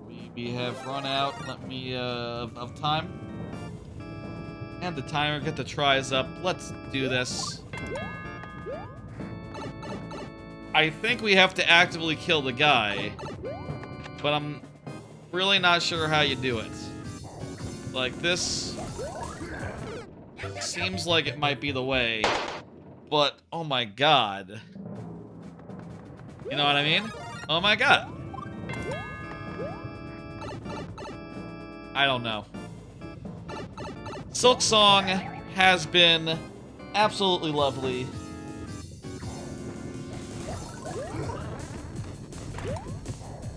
Enjoying playing it again. Let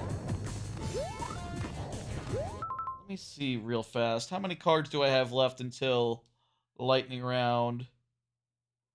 I believe I have just 2 left. And there are 2 other games that I've been playing. About 8 o'clock. I think that's about the right time for the lightning round. So let's just do, I'll do another card right here, right now. Been playing Nobody Saves the World, replaying that. Another one of the Game Pass games that I I originally got off Game Pass, but wanted to get an actual copy of. Nobody Saves the World is sort of like a top-down Diablo type game, where you're sort of like running around using your moves to kill enemies and completing quests while doing it. Like, oh, kill this many guys with this move, kill this many guys with this move, poison this many enemies using this effect. And the thing is, it's not long until it starts, like, mixing up the effects in fun ways and doing things like,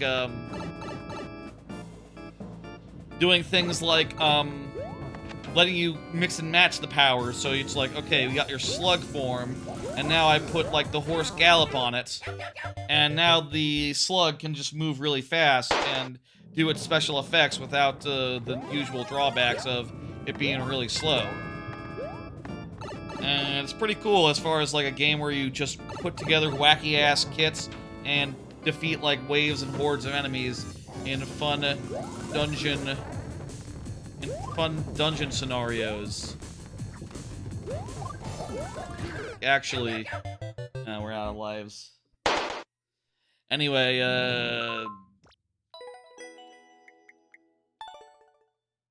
I'll say, I always felt like the year that Nobody Saves the World came out. It came out early in the year.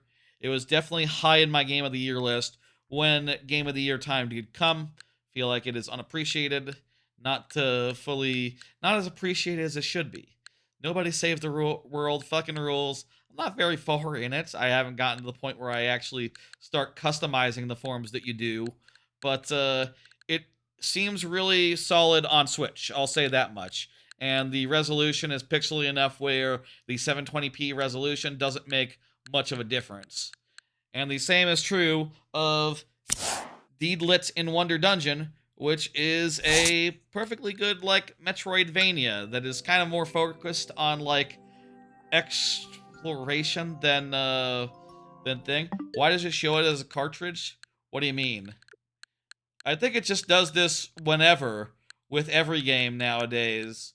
Like you can see, it thinks Hades is a thing. It's a virtual game card. Yeah, that's it. It's a virtual game card. That's how these all work now. I don't buy physical cartridges. As a rule. Lodos War is also really good. It's sort of a Metroidvania with sort of a more combat-focused bent, and a cool gimmick where you have Ikaruga-style, like, red and orange modes, and you absorb orange attacks while you're in the one mode, and blue attacks when you're in the other. It's not bad. I never finished it because it went off Game Pass before I could, so getting it again on Switch 2 feels really good, and also it's actually looks pretty good on the Switch too, despite the 720p resolution. Probably because it's a little bit pixely. It scales well to like Switch to 1080p somehow. Just because it's pixel art, I think. We'll do one more level, and then it'll be time for the lightning round and for anime talk. Let's go. I'm gonna hit this miss, and we're gonna pull up the next one. Nocturnal Sakai. Nocturnal Sakai just said good try. Excellent. Very good. So yeah, those are all the games I've been playing this week. I've been kind of playing a lot, just like bouncing back and forth between all those Game Pass games, between another run of Silksong, and also Mega Bonk. I'll say, I haven't played any Hades 2 since I finished it last weekend. I finished it, like, the day after. Hey, thank you for the follow. Hey, Alonzo 2022. 2222. I haven't played. What's up? I'm having it's a weekend. What the fuck? What can you say? Happy Friday. There you go. That is what you can say. I also love the weekend. I haven't played any Hades 2 since I got credits. I feel like, you know, I was really in there for a while, just really being pushed and pushed and pushed to get to that finale and crap. But now that I have, it's like, okay, well, I kind of want to spend my time doing things other than just run after run after run after run. I feel like I've broken myself of that compulsion, and I'm ready to play other games now, which is sort of reflected. I mean, I'll say one of those games is Silksong, which was the game I was compulsively playing before Hades, but I've been playing it more lackadaisically, I'll say. All these games I've been switching back and forth, more or less whenever I feel like it, and that's been fun. That said, I would like a new game now. I'm ready for another new game. Outer Worlds 2, is there anything in the next 2 weeks that's good? I guess Mega Bonk is my new game right now. It's fine. Just not something I would give a Hades 2 level of commitment to. Just a few runs a night is fine, and they're like 10 minutes run, so it's quick. You have a level where Yoshi will get revenge. Can you send it? Absolutely! Exclamation point add, and the code to put it in there. Do what you like. Imagine being born in 2222. That reminds me of the anime Dusk Beyond the Edge of the Universe, which I do believe has the same concept.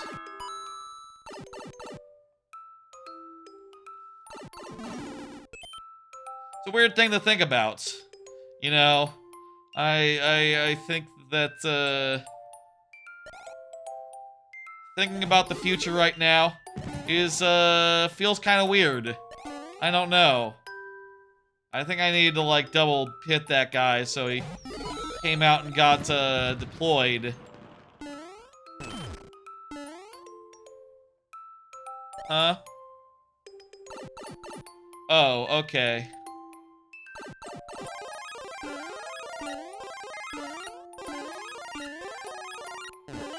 Ugh.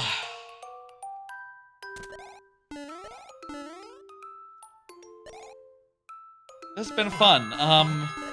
I hope in a couple levels now we'll have another crack at Rock Party's level what Rock Party has been submitting for the last couple months. Wait. I need to die. So I hope that we can get through that. There is an infinite CP down the pipe. You also went out of order. What? Oh, do you need like all the red coins or something?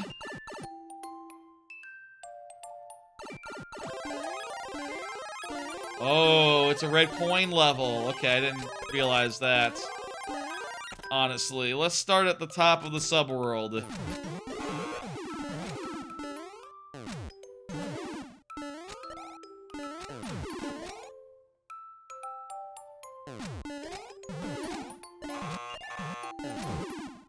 Maybe I can, like, bop it.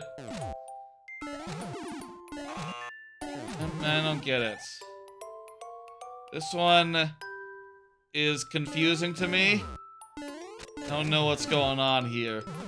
Some sort of puzzle. A whole series of puzzles.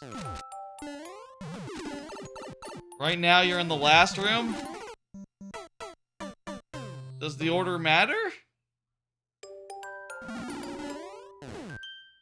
Maybe the order matters. Let's try just the first room. Maybe it teaches you the things that you need to know.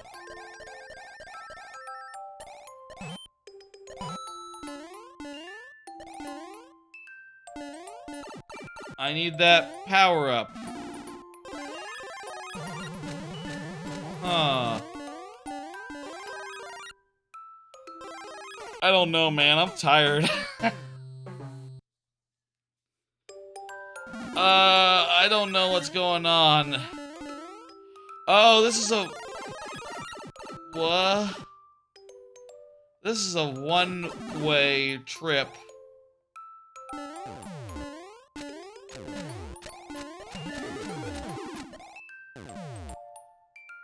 By the way, you hate refreshing levels? I barely get seldom any of them.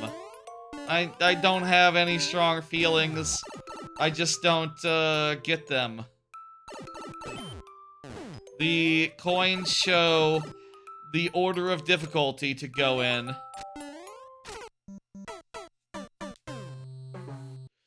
Okay. So we're looking for the one with one coin.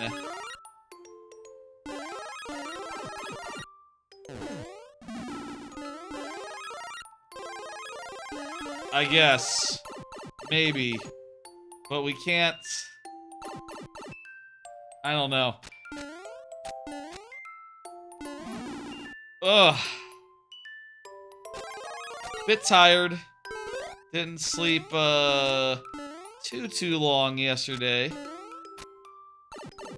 Slept enough, though, I guess. I don't know. What the fuck? I don't know what's going on. I think there's a hidden block. No, just go.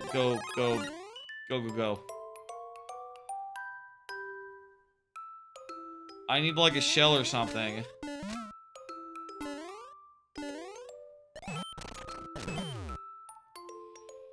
I can kill that guy. And,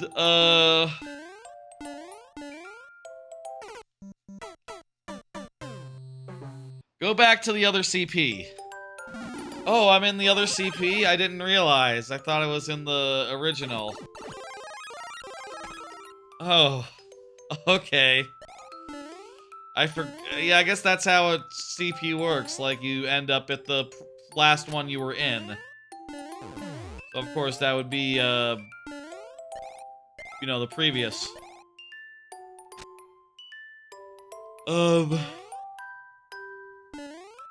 With this, I could get a bomb. I guess. With the bomb.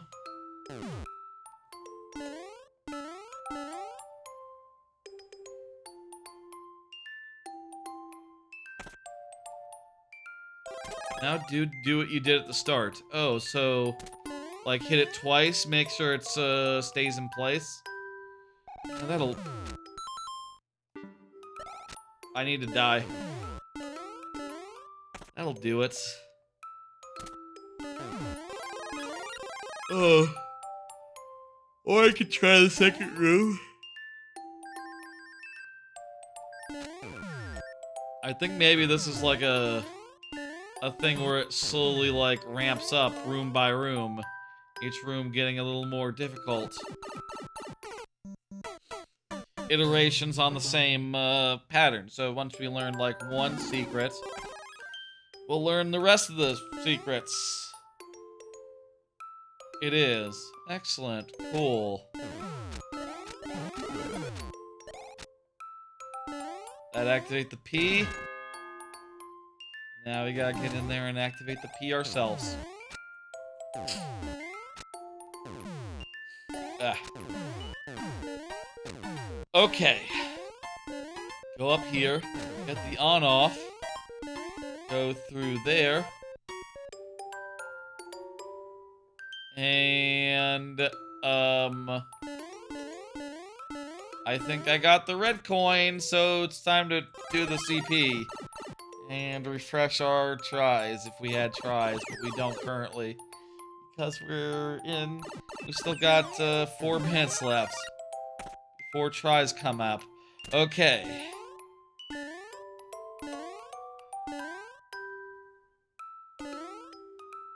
Now then.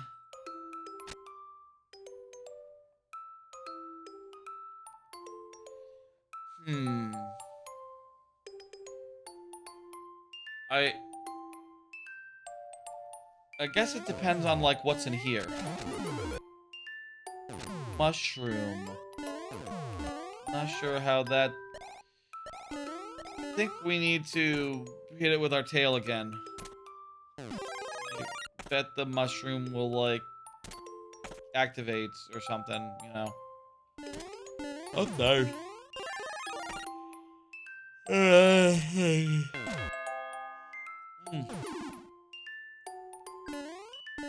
And we can't just reset, because if we do, that'll, you know, we'll lose our progress. So we have to die intentionally to refresh our, items.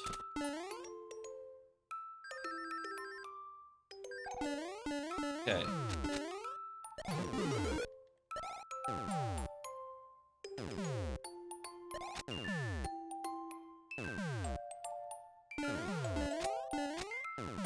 That didn't help. Wait, can I just tail it while it's on the wall? No. Perfect. Alright.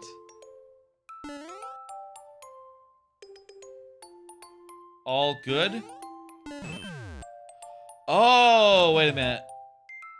That releases. Uh-oh, uh-oh. And now it can... Bleh? Not so perfect. Okay, so that was the right thing to do. To a certain degree.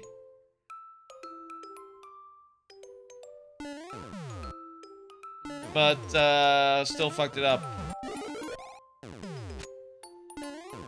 I guess I thought I would have to go into this hole, but, you know, now that I look at it, that hole is full. That's a full hole. There's not room in that hole for anything. I didn't do anything you need to die. If you need to die, you can do it in the room you're in. Okay, gotcha. Third coin. Second coin. Damn, there's so many.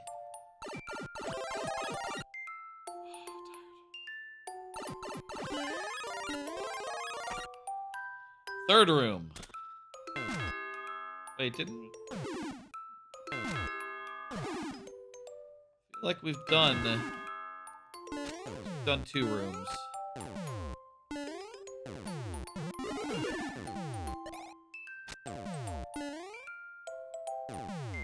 Also watch the wing block. Uh,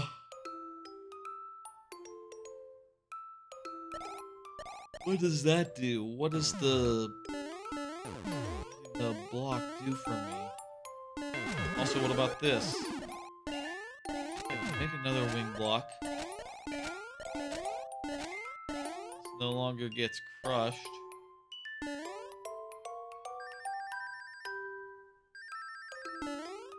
I need to get a mushroom or something down to here and to go through this rigmarole and get into that little nook.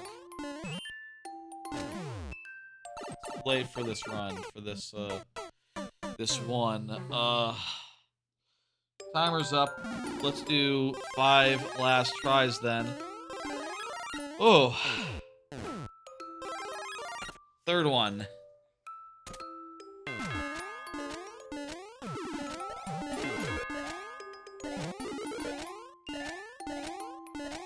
I now have 2 blocks in the block hole. Let's see how that does it. We are learning. Okay. I want to try to hit both at once, but I don't know yet how to do it. We have 4 tries. I feel like this might be difficult to do in 4 tries. You're just one of these rooms. Quite the little puzzle, quite the little puzzle. So...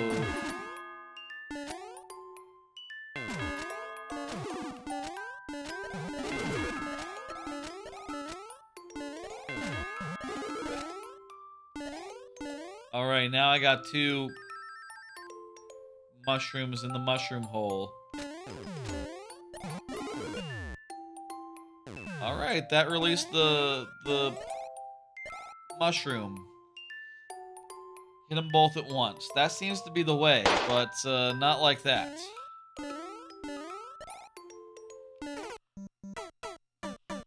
I really popped that bullet. Okay. I think I want to start over here. Dang it.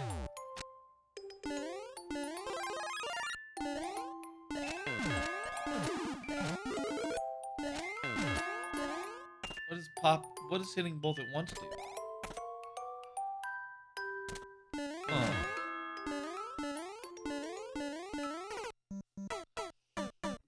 The 3rd attempt. 2 more.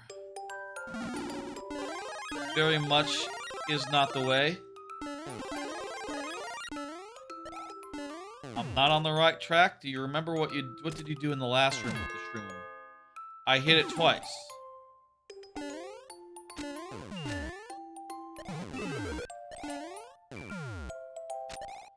Okay. Well, that'll work. This'll do it. Okay. And that'll get the next one, and we will have a refresh, and that'll give us another shot at the next room. There's so many rooms left, though. I don't know about our odds, but this does refresh us. Back up to 5. 4th room. Star.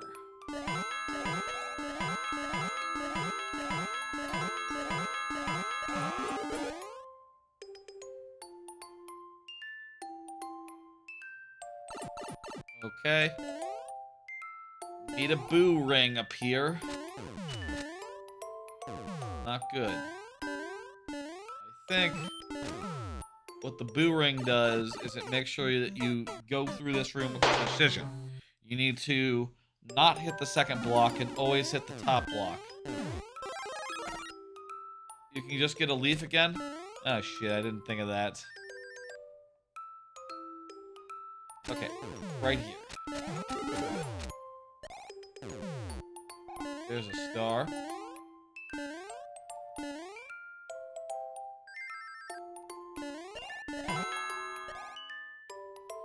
I think it's time now to release the auto.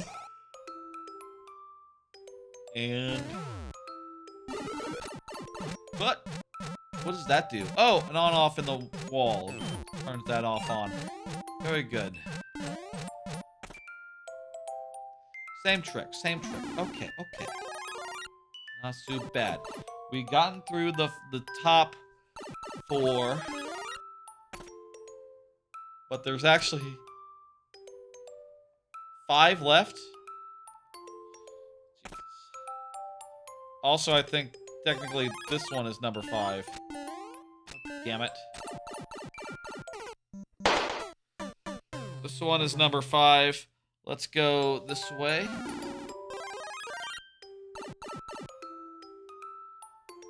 Puzzle area, puzzle area. Okay.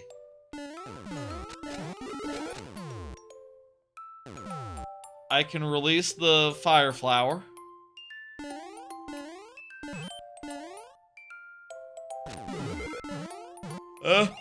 Oh god.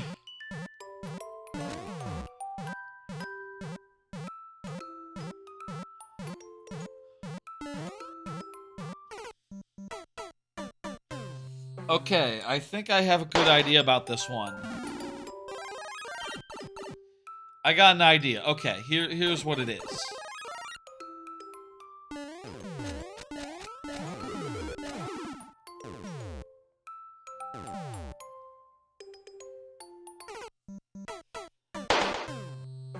Next time.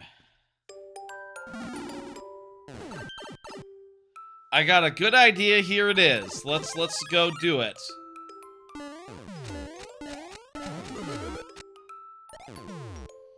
Set that up. Now what I need to do is turn on this on off. And then very carefully avoid activating that guy so that I can come at it from below and get my free fire flower. Alright, that worked.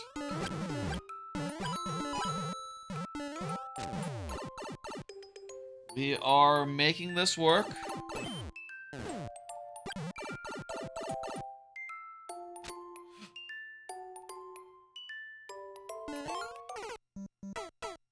I didn't get my checkpoint there. Oh no. Which means that we have to go back in there. Which means that we are on our last life. This is down to execution. We know what to do.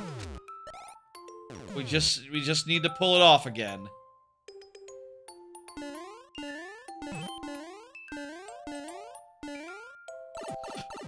No!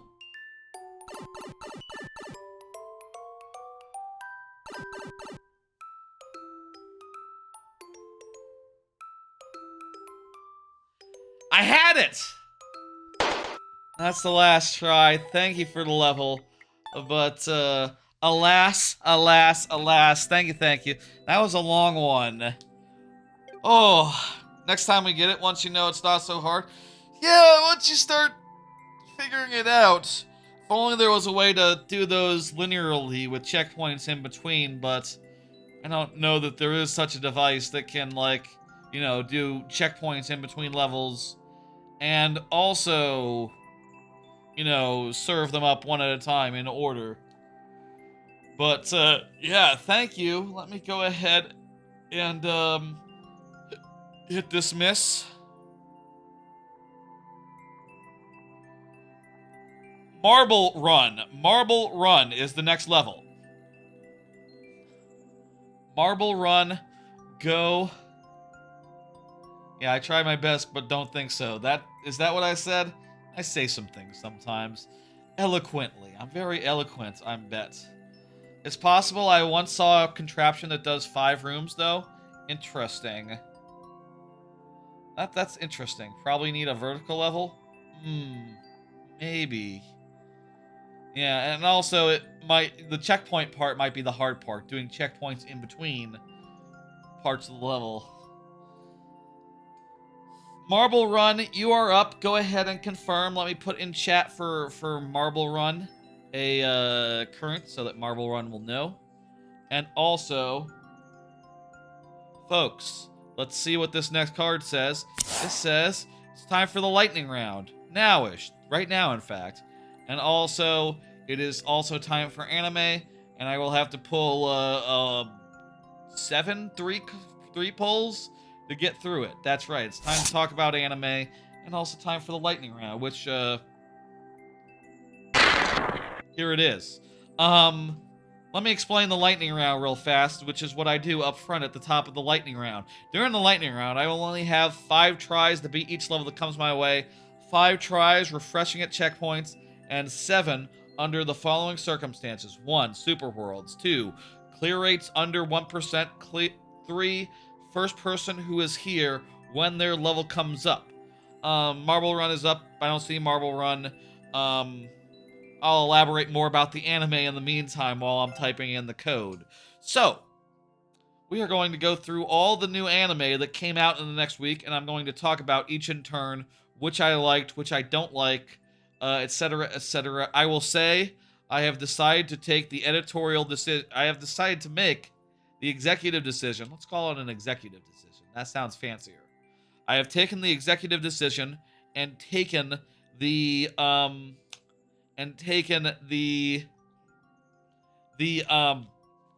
shaking my head here for a second.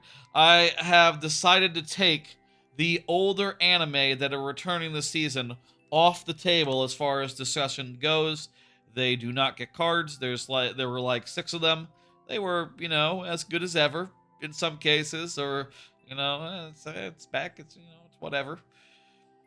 They mostly are just a case of just like, oh, hey, it's the old show is back that I like, which is great. It's just not that interesting to talk about necessarily, and also I don't want to have the overhead of like making stuff for it. Like I have all these I have images to let you know like what the anime is and synopsises of like what their premise is, and like if you've already seen My Hero Academia, you know what that is. You don't need a synopsis. You don't need that. It's known, and you also probably don't need to really discuss much of it. So yeah, I'll say I think Spy X Family is getting off a little lightly, considering half the episode was a Frankie episode, which I could have talked about a bit if I had made a card for it, but I didn't, so we're not talking about that. 2 things up top, though, as far as anime goes. 1, I dropped Let's Play, started watching the 2nd episode of that. I decided to give it more time to prove itself, have its meet cute. The meet cute was pretty mid, and I said, okay, you know what? That's reason enough to drop it right now. That's okay. It's out. It's done. Probably should have dropped it last week, honestly, but I felt like being generous and just seeing like, okay, like once it becomes a rom-com, like is it gonna be less on the nose and a little bit cringe? And nope, no, not really. And that's okay. I'll also say shout out to Your Eternity Season 3. Of the returning shows, that is the only one that is like radically different from the previous seasons. It is exciting. I never thought that To Your Eternity, which is a show about an immortal who goes through time, taking on the forms of people important to him, and sort of figuring out his place in the world, and sort of witnessing the tragic lives of the people near him as they like tragically tend to pass away in a way that leaves him with a permanent new form that he has access to and can use at any time, which is pretty cool. I never thought it would get to modern day, but now it's in modern day, so that is like really interesting. It almost feels so far like a victory lap insofar as like, yeah, there's not like monsters running around common modern day, are there? No, it's just kind of chill and cool, and it seems like it's just a good time being had by all. And it's really good and interesting and has me glued to the thing. That's a damn good season. And yeah. I don't see Marble Run. Let me just say for the record, that if we had more heads, if we had 7 if Marble Run was here, we would get these bonus heads in the form of, you know, there's a bunch of random different options for them. Let's just randomize them real fast for the next person, but yeah, there you go. It'll be yellow toad whenever the first person up that does it. Since Marble Run isn't here, we'll do it in sudden death, which is what happens when someone isn't here when their level is up. Let's do it.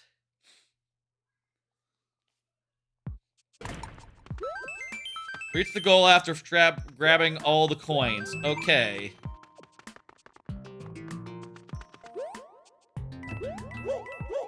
This looks like a speed run, but one with a little bit of slack given. There's a good amount of slack here. I think this is not bad. I think we can just do this first try. There's some slack, there's some wiggle. There's we've gotten 54 out of 69 coins. There is more. Here we go. Here's the more. Sure enough, first try. Let's go. Oh yeah, Mario time. Yeah.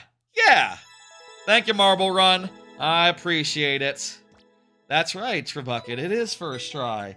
I noticed that as well. Hey, Trebucket, how you doing? Let me hit complete. Let me pull up the next person. It's random things. Random things on the YouTube side, I believe. Right? Yes, there's a space. That means it has to be YouTube.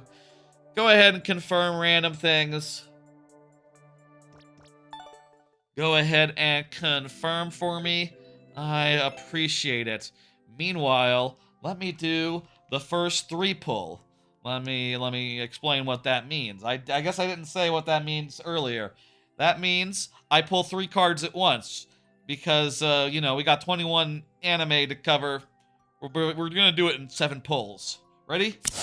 I watched the first episode of My Gifts Level 9999 Unlimited Gacha. Backstabbed in a backwater dungeon. I'm out for revenge. Ugh. I watched the first episode of Shabake, and I watched the first 2 episodes of May I Ask for One Final Thing. Let's talk about these 3 shows. So, Gift Level 9999 seems like some solid... Seems like it could be perfectly fine revenge slop. It seems to have some production stuff in common with Danmachi. And the plot of the first episode is sort of like the Lily arc of Danmachi, except if everyone took stupid pills. Like, everyone is acting really stupid racist for no reason other than to set up the revenge scenario, which I found to be kind of annoying, but also it is just set up. You know, they could have just done it as like, you know, I guess I could imagine it as like a... Maybe they should have considered just having it be like, Powerpuff Girls, where it's just like in the opening, like, or just like the start of the show is like, that's right, I just got betrayed by my party of racist assholes. Like, you didn't need to show it and have it so be just like, you know, on the nose in that way. Just like, hey, I'm a racist too. I hate humans and I don't like the way they smell. And it's just like, okay, I guess because we're human, we're supposed to feel insulted by a lizard man saying we smell bad. I don't know. Like, that's some cheap heat. That's cheap heat. That's like not very good writing. Yeah. Oh, also his power is that he can pull things randomly from the ether in a gacha type way. And when he's at the bottom of the dungeon, he is able to pull a beautiful wife from his gacha box, who is now his partner in crime. And if you look at the thumbnail there, the art, you can see he's probably going to get like 5 more and just keep pulling. So that's interesting. That could be fun revenge slop if the girls are good. Like, if the girls are well written, it could be fine. I don't know. I'm going to watch more, basically, is where I'm at. Shibake seems well made. It's some sort of period drama about a guy who sees about like a little lord that sees ghosts. All I know so far is that there's a little lord. It hasn't gotten to the mystery. Like if you read the synopsis there, eventually apparently it sounds like it becomes sort of a mystery thing. It hasn't done that yet. So far it's just a little lord running around being like, I'm a little lord. I'm so precocious. I got ghosts that are my friends. And it's really, you know, it looks nice while it's doing so. To be determined, I think, on that one. Finally, I gotta shout out, may I ask for one final thing. It seems like a typical Regency villainess, ex like fiance type show with like the evil prince starting off by saying like, I am dissolving our engagement and I am getting married to this hot chick that I have met in school. You know, and they're like sort of preening and pruning, and there's a bunch of like evil lackeys, flunkies running around the background being like, oh, ho, what a turn of events, you know. And then the princess, she like says like, okay, can I ask for one final thing? I'm going to punch you. And she puts on some knuckle dusters and she just like starts punching everyone. She starts with the new girlfriend, just like checks her across the face, and it's so good. It's so good. She loves punching people, and she's so excited. And after she finishes punching people, she says, "Oh, that feels better." And as a viewer, you're just like, oh my god, this is so cathartic and good. Like, I've seen so many of these shows where they introduce all the evil lackeys, and you just have to sit there and go like, are they gonna get comeuppance? Am I gonna see comeuppance by the end of the show? And then they don't get comeuppance, and then you're like, oh my god, I got blue balls. I got blue balls, but for comeuppance. But in this show, it's just like, she just goes for it. It's really well animated, really flashy. She has some time slowdown powers or something where she can go into slow motion and just beat up all the nobles as much as she wants, and no one is fast enough to like dodge or anything. It's glorious. And also there's another prince who she interacts with, and he's kind of a weirdo in a way that's less like brain numbing than like the evil prince and his evil girlfriend. Like, he's just kind of a creep, and then there's like some good chemistry between the two as they like banter and stuff in the rest of the show. It's the one to recommend, perhaps, of the season, and the one that's like, yeah, you should check out May I Ask for One Final Thing. At any rate, when she punches the people, it is amazing, and it's all worth it for that one scene. Probably every episode will have a scene like that. Boop boop. Those are the three. Let's go ahead and play the level from this viewer who has not confirmed. It's the only one on Friday.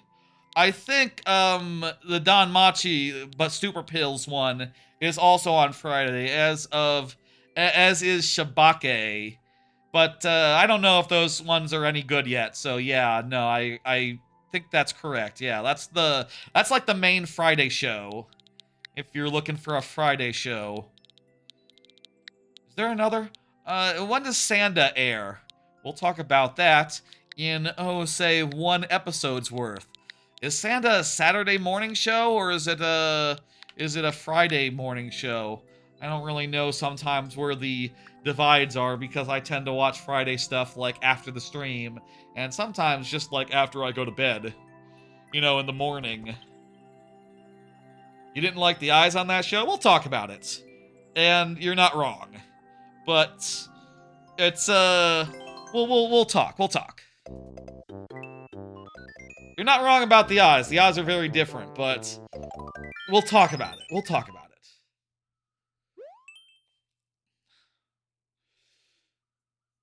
We'll do the Super World, and we have 2 tries because sudden death, and random things did not show up, as not confirmed. Definitely the most easy to recommend thing on Friday, and I've definitely seen a number of people just like independently discover it and go like, holy shit, that got an anime? When I brought it up in some places. That is definitely the one where I have been like spreading the word, and I have seen other people spreading the word because like, yo, you should see like at least the beatdown scene. You can find it on YouTube or on social media, I bet, if you wanted to. Anyway, play this level. Seems like a perfectly normal 1-1, and we finished it. Excellent. Thank you, random things. Whew. Mario time indeed. Let's go ahead and pull up the next level, which I think is 06i. It's 06i is up next, right? Yes. And then Rock Party. Ooh, we're gonna have to knuckle down for Rock Parties next. You know, try to get that really hard level cleared if we fucking can. If we fucking can. 06i is here, has confirmed. But I will still do another 3 cards, as I do. Let's keep on getting through these anime. Another 3 anime. I watched the first episode of Sanda. I watched the first episode of Inexpressive Kashiwada and Expressive Uda. And I watched the first episode of The Banished Court Magician Aims to Become the Strongest. So, yeah, let's talk about Sanda. Also, we'll have the full lives for this one. Sanda is wild. It is true what 06i was saying in chat. The eyes are pretty wild. They're like kind of pointy and angular, and kind of like small pupils, which give it a unique style, I think, in a way that I am coming around on. I am warming up to the more I see the show, because, hey, it doesn't look like everything else on TV. That's kind of cool. I think it looks good. It's definitely different, but I think you get used to it, and eventually you can appreciate that, like, oh, it has a distinct art style, for sure. But also, like, the premise and story is incredible. So the basic premise is that it starts with this dude, this kid, and he's being attacked by his classmate, who seems like a total psychopath, and it sort of gets revealed over time that she is trying to turn him into Santa Claus, because he is like the descendant of Santa Claus, and only he can bring the magic of winter back to the land, and also help find a missing girl, maybe, potentially. And what the fuck, you know what? It fucking works. And he starts saying, ho, ho, ho! And he transforms into a big, muscly hunk of a man who's like 7 feet tall with a trim white beard, and, you know, it's very funny to see this girl who has just been, like, stabbing at this dude and, like, trying to do some real fucked up shit, just, like, staring in awe at Santa Claus and going, like, oh my god, it's Santa! It's like, you were just being a complete psychopath 2 minutes ago. Like, what the hell? Like, he's a crocodile? Is he? What? Oh, that's a reference to the last stream. Yes. No. He becomes a Santa Claus. He becomes a Santa Claus. Ho, ho, ho. Apparently, in Metal Gear Solid Delta, there is like a Santa Claus costume disguise, but you have to finish the game first, sadly. I learned about that looking at it on Wikipedia, or looking at the wiki earlier today. Sanda, I think, is incredible. It really goes fucking hard. It, like, has a concept that is unbelievable and makes you go like, what the fuck am I watching? How does this work? How does this make sense? Okay, I guess they're just going for it. I think it's quite amazing and one to watch. Ho, ho, ho is the short version. Like, my god, like, this is probably the best use of Santa Claus and the most wacky use of Santa Claus I can think of in an anime. I guess I can't think of that many other Santa Claus-based anime. It's a little bit it's good. I like it a lot. You should check it out. You should give it a chance and you know, try to stomach the art style until you can just appreciate it. And if you don't, you know, hey, I've seen worse looking shows, I guess.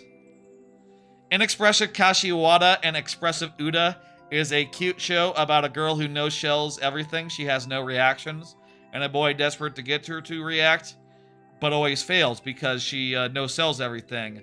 And also, he has such an expressionate face that he gives away the game oftentimes. You know, he's easy to read, in other words.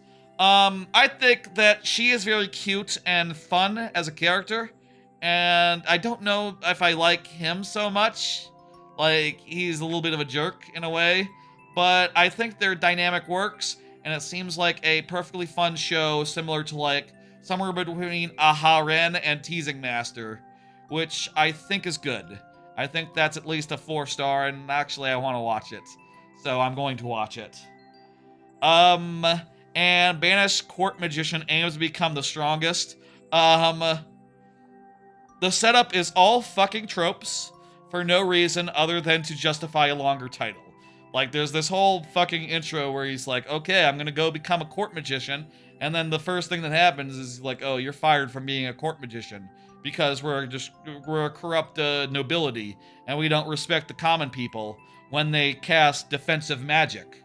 It's just like, okay, I don't know who gave anime creators, manga writers, I don't know what fucking defensive magic specialist was bitched at by their party in D&D or whatever, or their MOBA crew enough times where they're like, I gotta make an anime about this. And multiple people have done so, and it's just, I'm tired of it. And also just like, then after that, he goes and joins a regular party that'll have him.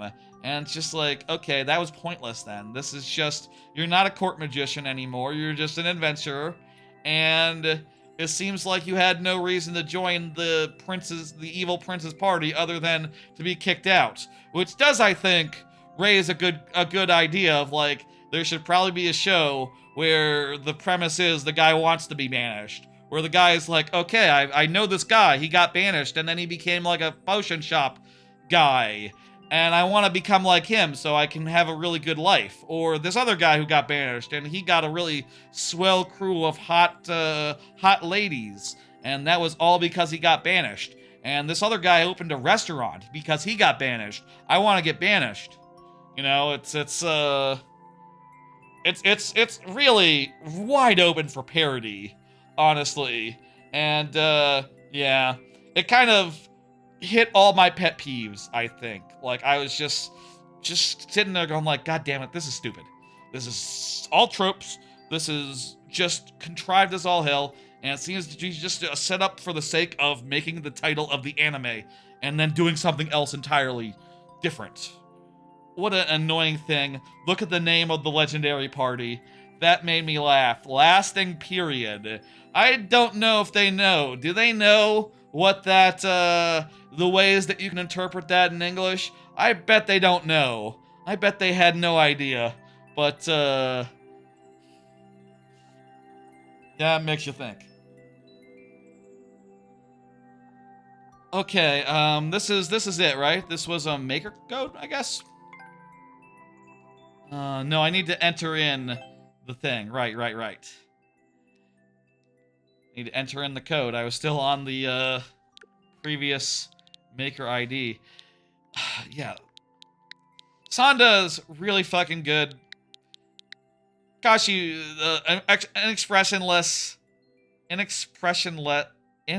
unexpression. That other show seems like it's perfectly good and a nice, good time. And yeah, I just cannot stand the fucking genericness of that final one and just the pointlessness of it. No identity, no original, not an original thought in that whole show. And I am just, you know, I do think there is room for a show that is very generic if it does everything right, but you have to really do everything right, I think. This is really cool. This is like a, This is like a tower defense, where like if I don't get over there and stop every bomb from going off, the guy was just about to be killed too.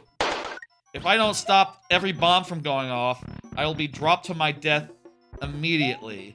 That's really cool.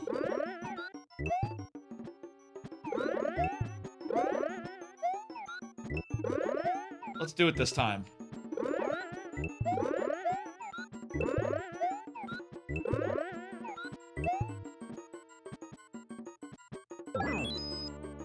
There we go. Alright. What do we got next? Seems like this will be a series of neat mini games. I think I need to stop the Yoshis in time for it to not do a thing. Was that in time? I think so, yes. Probably based on the P-switch. Hey, Jose. Hopefully the bug with Streamlabs is fixed, but I wouldn't count on it. I don't know if they I put images of the issue you were having with the chatbot into the Discord, but I didn't see a response. I don't know what the fuck's going on there.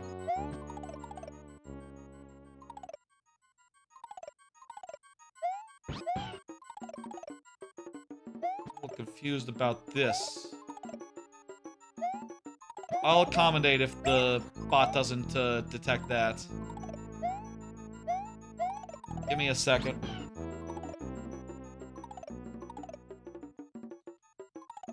Got it.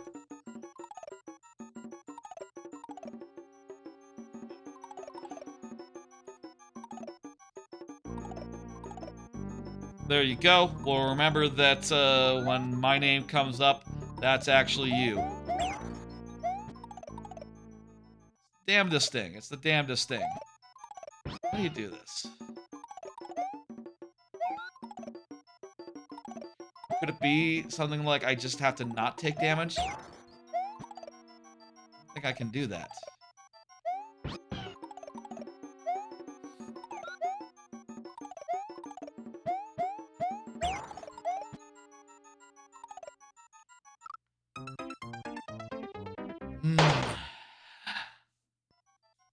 We did get a save point, so that refreshes. And then we lost one. Okay. Push. Push.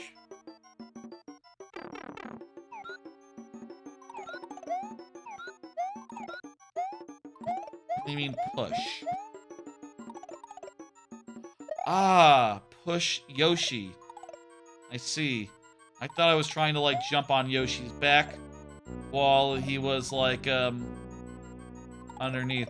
I didn't think about pushing.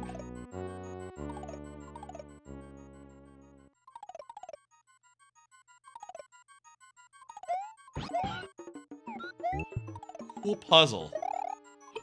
Cool, challenge. Hopefully the second one in each of these cases is going to be an easier one. Or, you know, after a room like this, I could use one where it's harder to die on, let's say. But we'll see what happens. We know what to do now.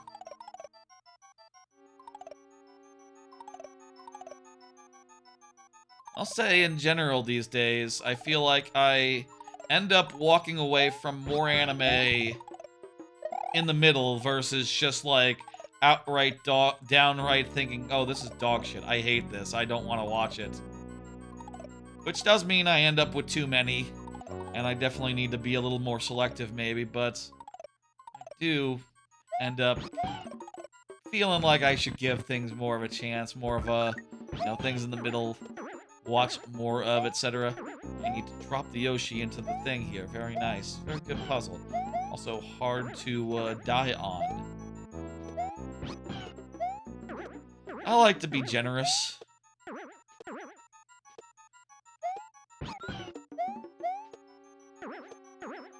Got this. We got this. Hey, how did a second one? That's funny. I guess there's a bunch under there.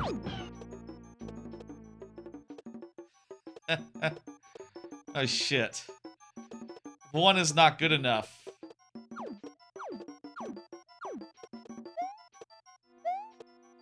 I need to get like I need to deplete all the blanks. And get them all get my Yoshi to the main one, which I believe would be the third one. Good old-fashioned rule of 3. Fun gimmick to this room.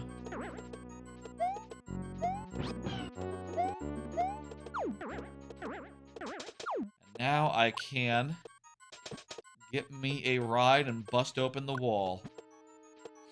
Ah. Come on. Come on. Thank you. I thought I lost it for a second, but we're good. Boss. Checkpoint refreshes. Let's do it.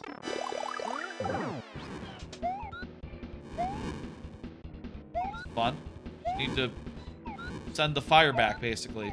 Why is there a... Oh my god. He passes under you.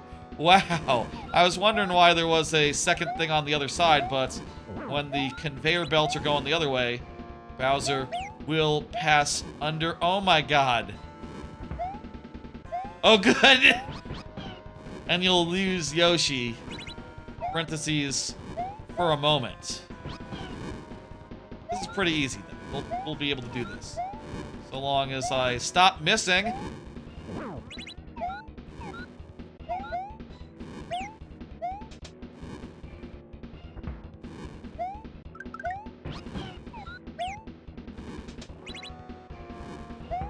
Uh-oh, uh-oh. If you don't have Yoshi, you will take a hit. So it's very important that you have Yoshi.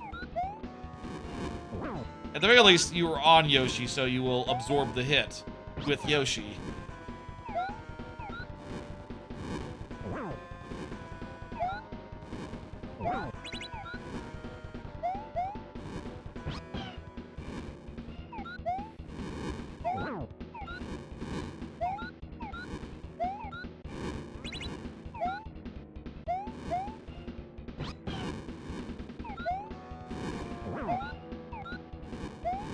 This is a really cool Bowser boss fight. I feel like, you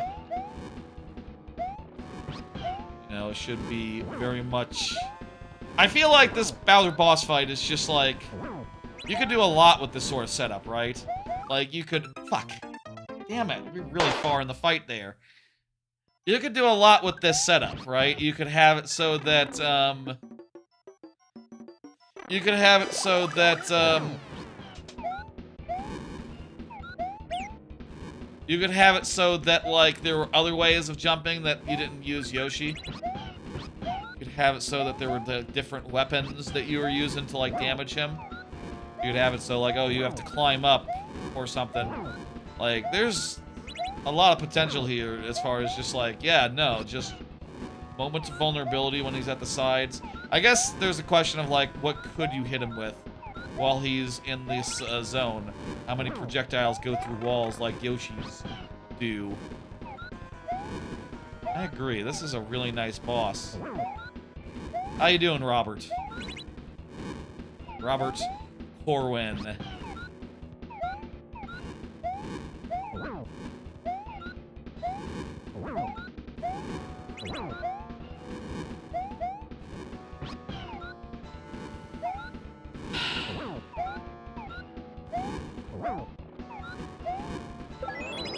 Yeah!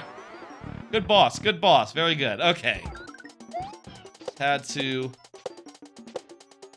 relax and get it done. Very, very nice. Very, very nice boss. Very, very nice level. A lot of cool Yoshi usage. I enjoyed it. I enjoyed it a lot. Hey, Sunburnt. What's going on? Let me hit complete. And,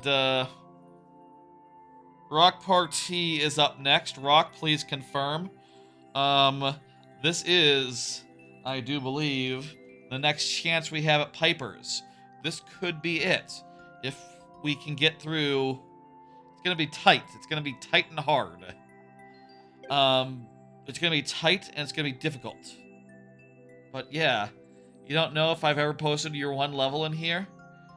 You can try, and then we can play it by ear once it comes. Rock Party is here. Excellent.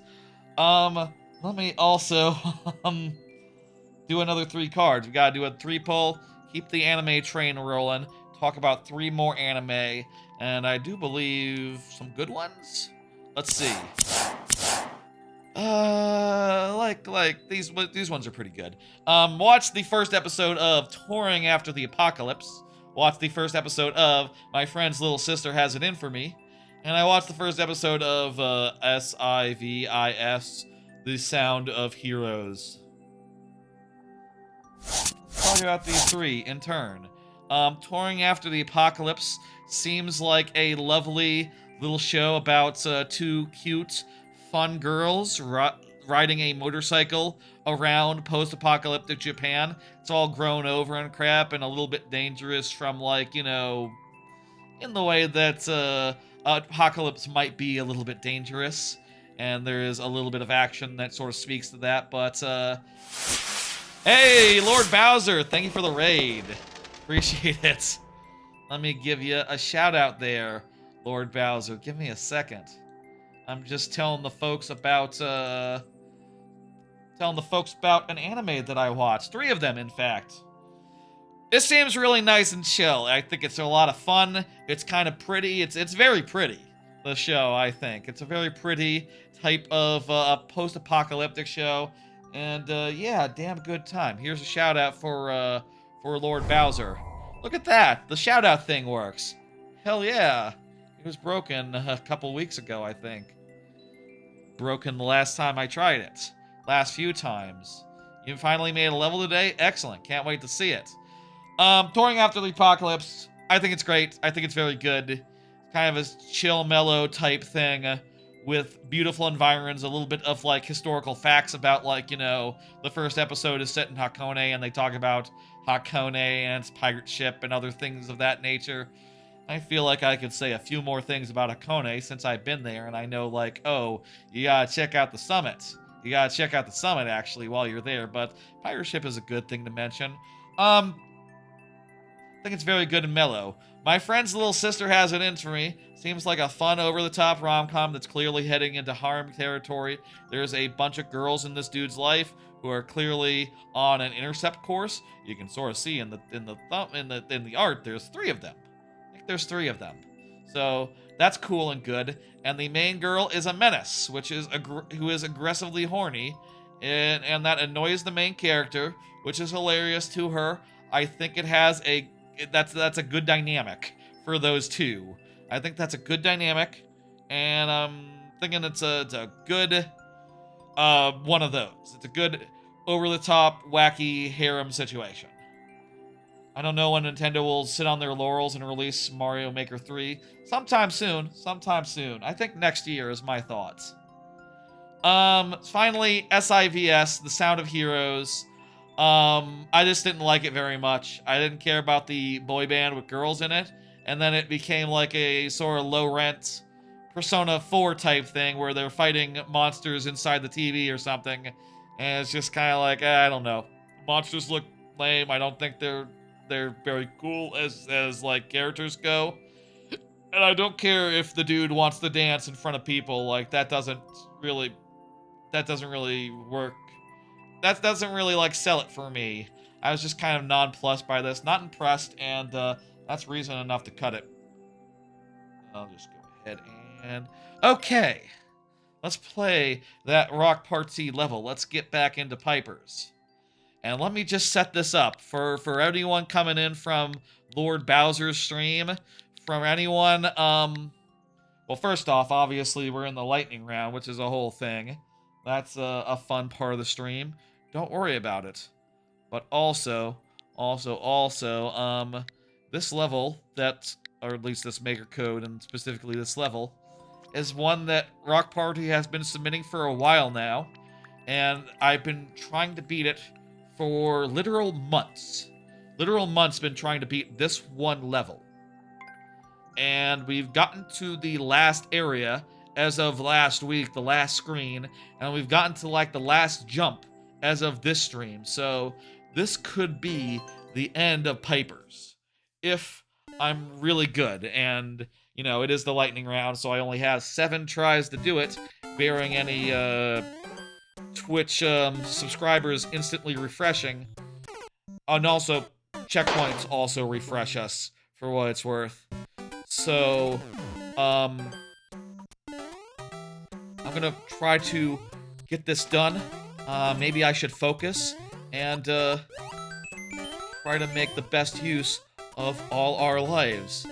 This is critical. This is the critical time for this level.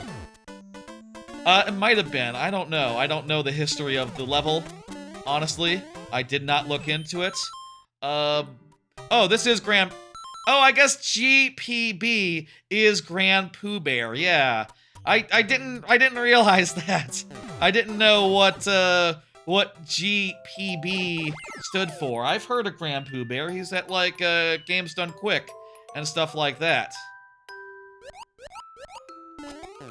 Made by Grand Poo Bear. I didn't realize that. I've been playing this level for months because Rock Party has been submitting Grand Poo Bear's code for a while now. And I didn't know its illustrious history. Well, shit. We'll see what we can do.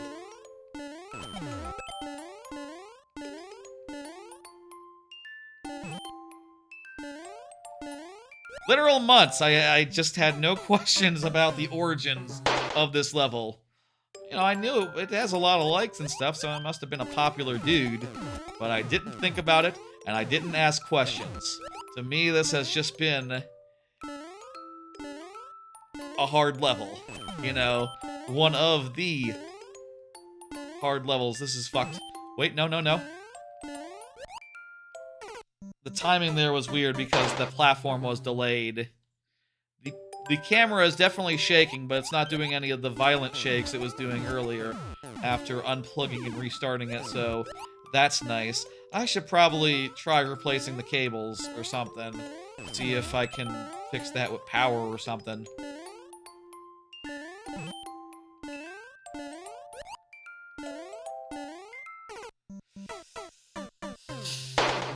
We have 3 tries to get to the third segment. We've never gotten to the third segment during the lightning round. It's worth noting. We've only gotten to the third segment twice, both during the first segment of a stream, when it was timer-based and not life-based. So, you know, if we can get to the third fuck, ass. I'll say, like, if we can get to the final bit, I think I can do it. Right? Like, I can get through the final thing, and I've cracked the code as far as how to do it. You know, I just have to do a short jump when I am boarding platforms at first. Shit. Last try. Aiming for a refresh. Let's do it.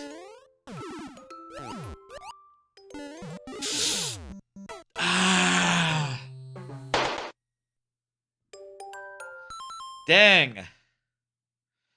I'll say Turbucket. We should save. You know, it's up to any viewers viewing, but you know, subscribers do have the ability to instant refresh anyone else's level. So any subscriber, such as Turbucket, could save us. But once a stream. But maybe I can get it on the next time Rock Party comes around. Maybe it's not over yet. I'm getting better. I'm improving.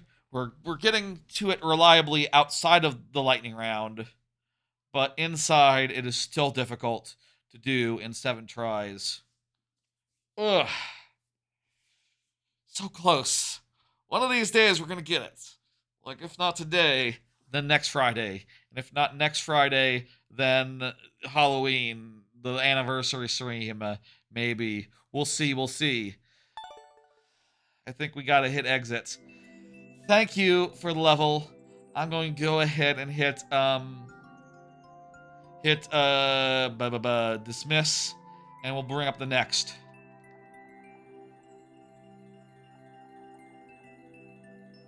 One of these days. Frog Mood is up.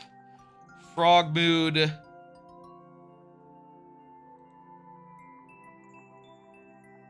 Frog Mood, you are, haven't chatted in a minute. So Frog Mood, I'm gonna put the thing in chat for Frog Mood to see. And to, let me know. Say a thing. Frog Mood says, hi, lol. Perfect, perfect. I still have to do the 3-card situation. We still have to talk about 3 more anime. I think we're getting to, like, maybe my pick of the season so far. Yes, yes, yes, yes. Okay. Next 3 are all great. I watched the first episode of Tojima Wants to Be a Kamen Rider. I watched the first episode of Mechanical Mari. I watched the first episode of Alma-chan Wants to Be a Family. Talk about these 3. First off, Tojima Wants to Be a Kamen Rider. I'll say, I don't know nothing about Kamen Rider. Never seen it, don't know nothing about it. I honestly kind of thought Kamen Rider was like the same as the guy from One Punch Man, who is the other rider. Apparently that's a different kind of rider. But it's more of like a old-timey Sentai show that I don't know about any. But I will say this is very cool and good. It kicks ass. The main dude gets very, very strong, and he wants to be a Sentai type like Kamen Rider. And he at one point, I mean, I think it says there in the synopsis, a chance encounter with a robber. He gets into some violence, some vigilante type shit, and it's just like kind of really gratuitous in its violence in a really good way. And it's also very clear like how much love has been poured into it from like this perspective of like whoever wrote this really loves Kamen Rider, really feels that sort of like, ooh, I wish I could be like the characters I idolize, etc. I think it is really cool and good, and gets over the fact that I don't know nothing about Kamen Rider, and in fact, I would probably say it's a bit cringe if I were to consider it, but dude is just so buff and cool and punches so good, and apparently there's a woman that's going to be in the second episode who seems to be in the artwork. Very interested to see where this goes. Mechanical Mari is a perfect concept, and it's already delivering as far as comedy, action, and romance goes. Here's the premise. Okay, Mechanical Mari is... the setup is this. Okay, a rich noble guy is like, okay, hey, here's your robot. It's a robot girl. And he's like, okay, it's a robot girl. Perfect. I don't really like humans.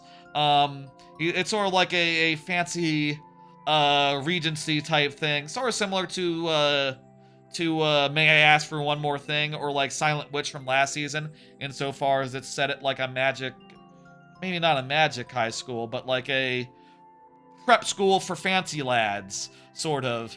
Anyway, so you're looking at this robot, right? And then the internal monologue of the robot comes up, and she says, well, I'm not really a robot, let me be clear. I'm just someone who has no expressions, and also I'm a really good martial artist. I'm a martial artist known for just, like, beating up people savagely without any expression on the face. In martial arts circles, she's known as the robot, which is just a beautiful concept, especially because you find out that the reason why he doesn't trust any humans is because assassins keep being slipped into his circles, and people keep trying to kill him, which coincidentally, when you're a martial artist who is just who's like, unrivaled, it is just amazing and just so good, and she punches real good, and she's really good at the action when action is needed, and she does it without breaking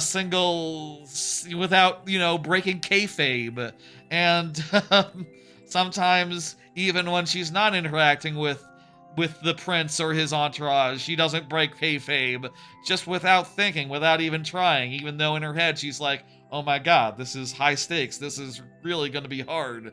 Like, I'm kind of anxious about everything here, but it doesn't show on her face, and everyone's just like, yeah, I guess she's a robot. Guess she must be a robot.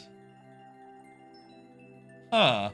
It's so good. It's lovely. It's such a good idea. I would compare it to Silent Witch. I think it is on the level of Silent Witch. It might be better than Silent Witch. It's really fucking good. From the first episode anyway. Beautiful. And finally, Alma-chan Wants to Be a Family is a story about two scientists who make a little robot girl who immediately just says like, hey, you two, we should be a family. You two gotta get married. It's like a scientist lady and a scientist man who are both like tsundere insofar as like, oh yeah, no, we're not into each other. And then, she makes them get married, and it's clear that like, oh, there's something there. In addition to them being like a quaint, cozy little family with, a adorable little girl who is adorable and also a robot. So she has like, she can speak as many languages as she wants. She's got other robot features which are conspicuous. It's a fun show. It's sweet and wholesome. I think it is very, very good. I think it is one of the best of the season, up there with Mechanical Mari. It's funny that Sunday has two shows about robots, one of which is an actual robot and the other which is not. Okay, that's another 3. We're like, I think what, over halfway done? We've gotten through most of the stuff. Oh geez, I'm sorry, Lord Bowser. I'm just reading that chat message. I'm sorry about your great-grandmother. Jeez. Wow, it's I mean, I'll say, like, I only have one grandparent left at this point, so it's amazing that your great-grandparent, your great-grandmother was alive for, how old was she? That's... I think I had a great-grandfather myself until 10 years ago. I think I had one that was, like, 100 or something. That sucks. She lived a long time, and we all knew it was her time. Gotcha. Yeah, it's like that at the end, generally. Sorry to hear that. She sounds like she lived a long life, or at any rate, maybe she lived throughout your childhood too. Yeah, did you like talk to her? I don't think I ever met my great-grandfather. He was just like up in Minnesota or something. He was like up in the like the Great Lakes area doing stuff or eating. All I knew about him is that he ate eggs and bacon every morning and was as healthy as a bull. That's all I knew about my great-grandfather before he passed, like maybe, I don't know, 10 years ago, 15 years ago. Maybe it was when I was a kid. I don't remember. But yeah, Anyway, let's play Frogmood's level. Frogmood, do you have a specific level in mind for us to play? How about Follow Your Heart, Tralalalal? Remember the, or maybe we should do Super World. There is no Super World. Okay. The condition for bonus heads is 1% or lower here, so if we want to do one and get bonus heads, we'd have to do like Ludwig Go Bye Bye or something. You want to do Ludwig Go Bye Bye or Follow Your Heart? What do you think? Summer Trolley? This one's not a troll level, so this one could be good, and we get bonus heads as well. Let's see Ludwig Go Bye Bye, and then we'll get bonus heads, and yeah. This one I'm sure is really good and vanilla and nice. Oh no! Now, I think we need to start running right away.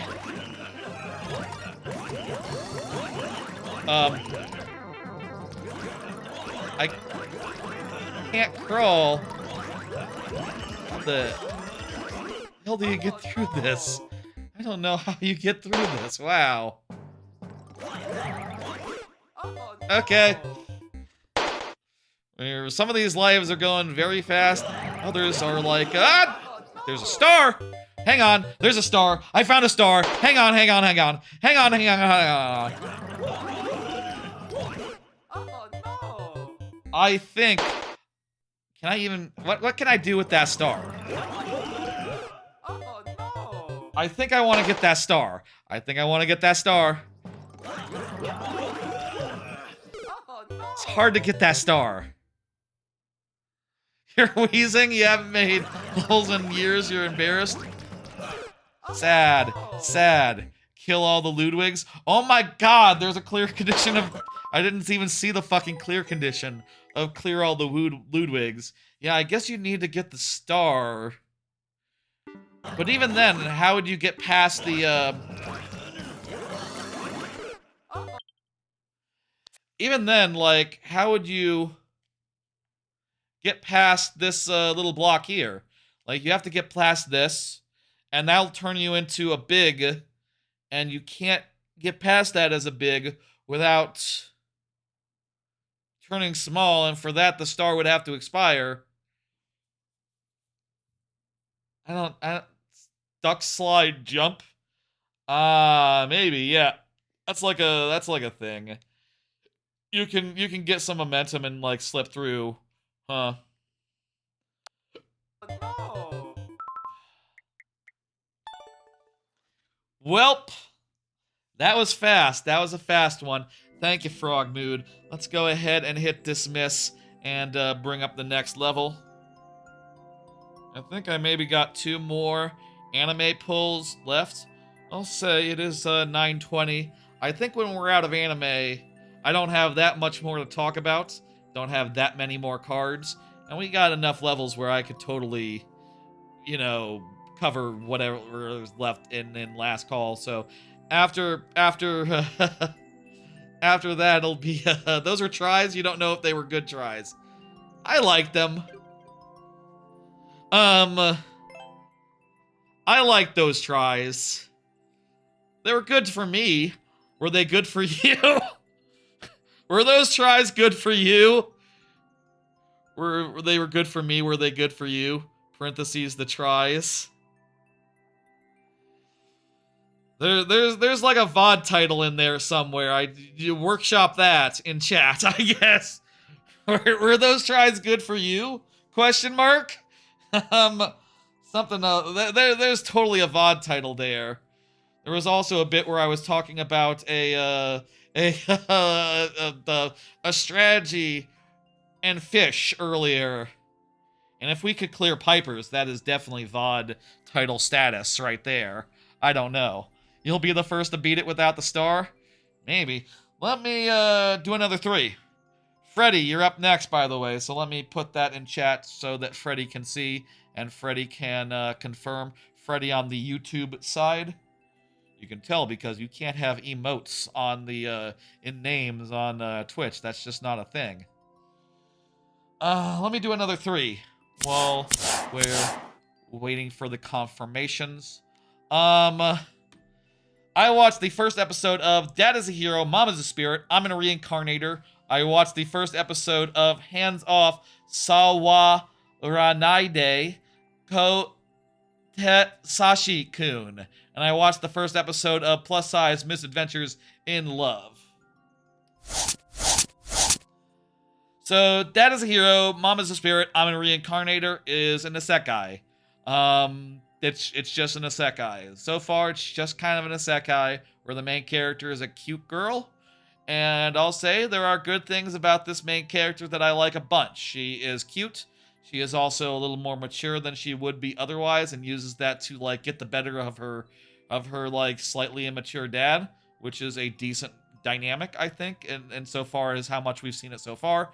And also, she uses knowledge of science to summon things, and that's been done before, of course, but in this case, she specifically is, like, calling out atomic numbers and being like, I summon platinum, I don't know what number platinum is, what atomic weight platinum has, but it's kind of a cute gimmick, and I kind of like her.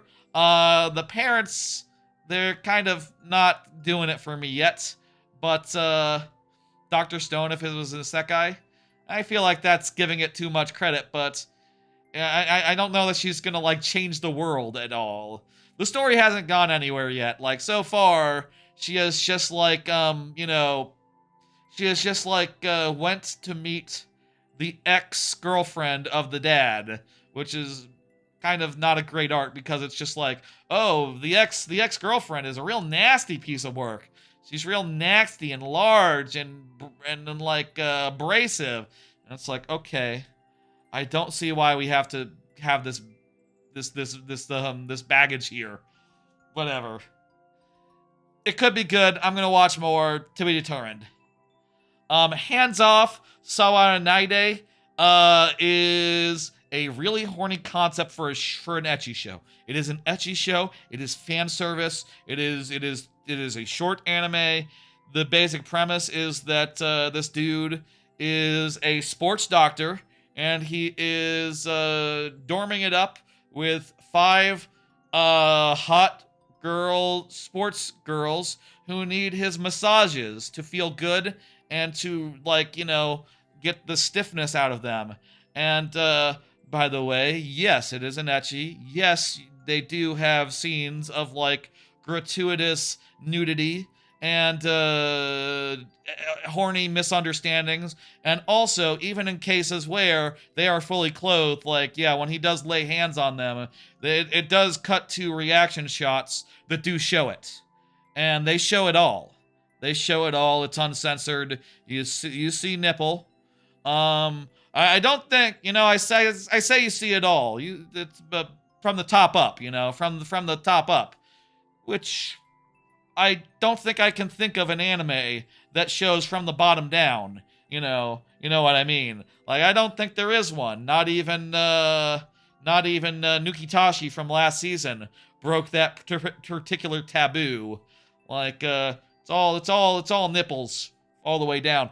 It's I think comparable in a lot of ways to what's that, plus sized elf. A lot comparable in ways to plus size elf, insofar as that was also a show about a personal trainer who got into sexy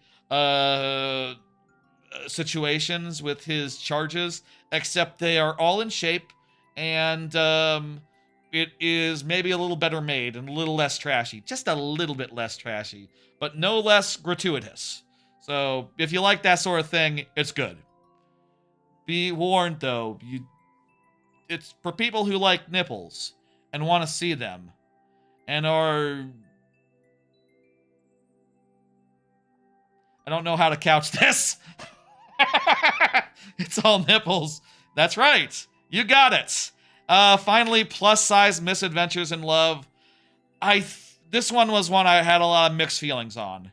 On one hand, the basic premise is that the main character gets amnesia. She's like an overweight office worker. She either tried to suicide or either maybe it was a murder attempt or something. It's hard to say.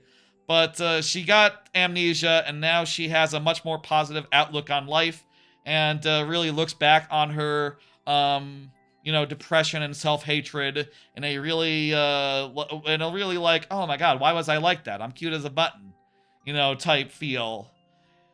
And I really like that part of it. I think the body positivity is good.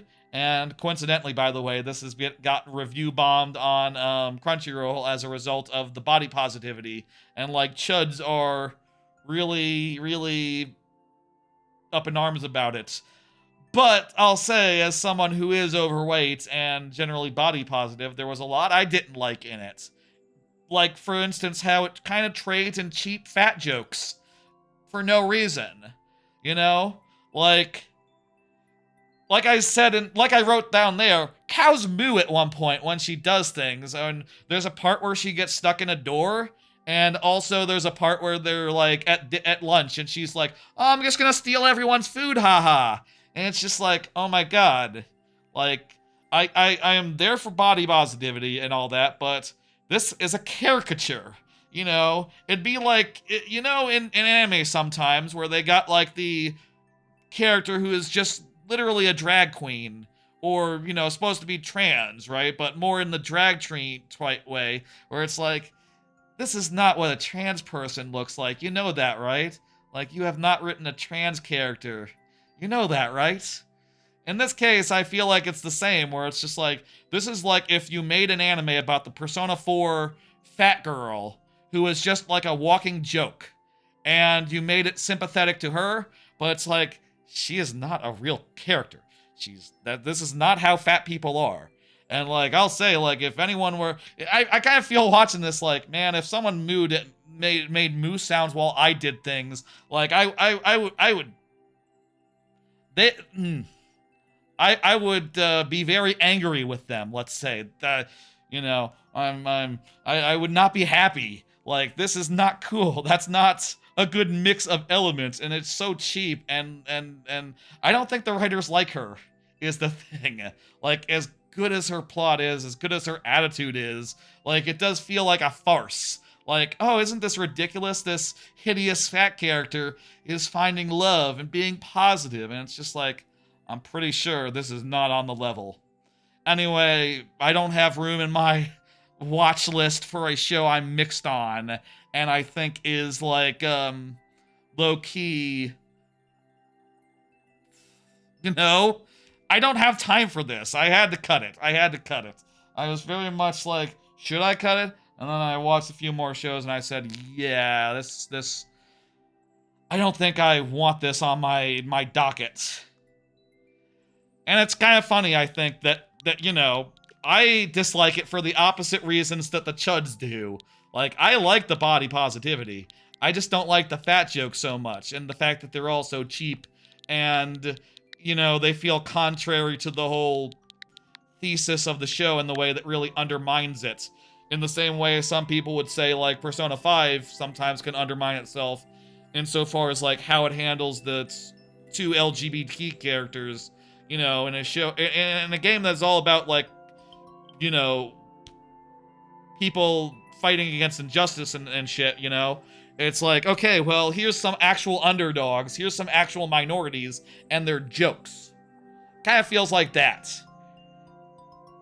And I'll say, like, you know, I don't mind, you know, I love The Sopranos. Like, I don't mind 100%, like, a show with fat jokes in it 100% of the time, right? Like, no, like, I do think it is funny when Tony Soprano says that shit.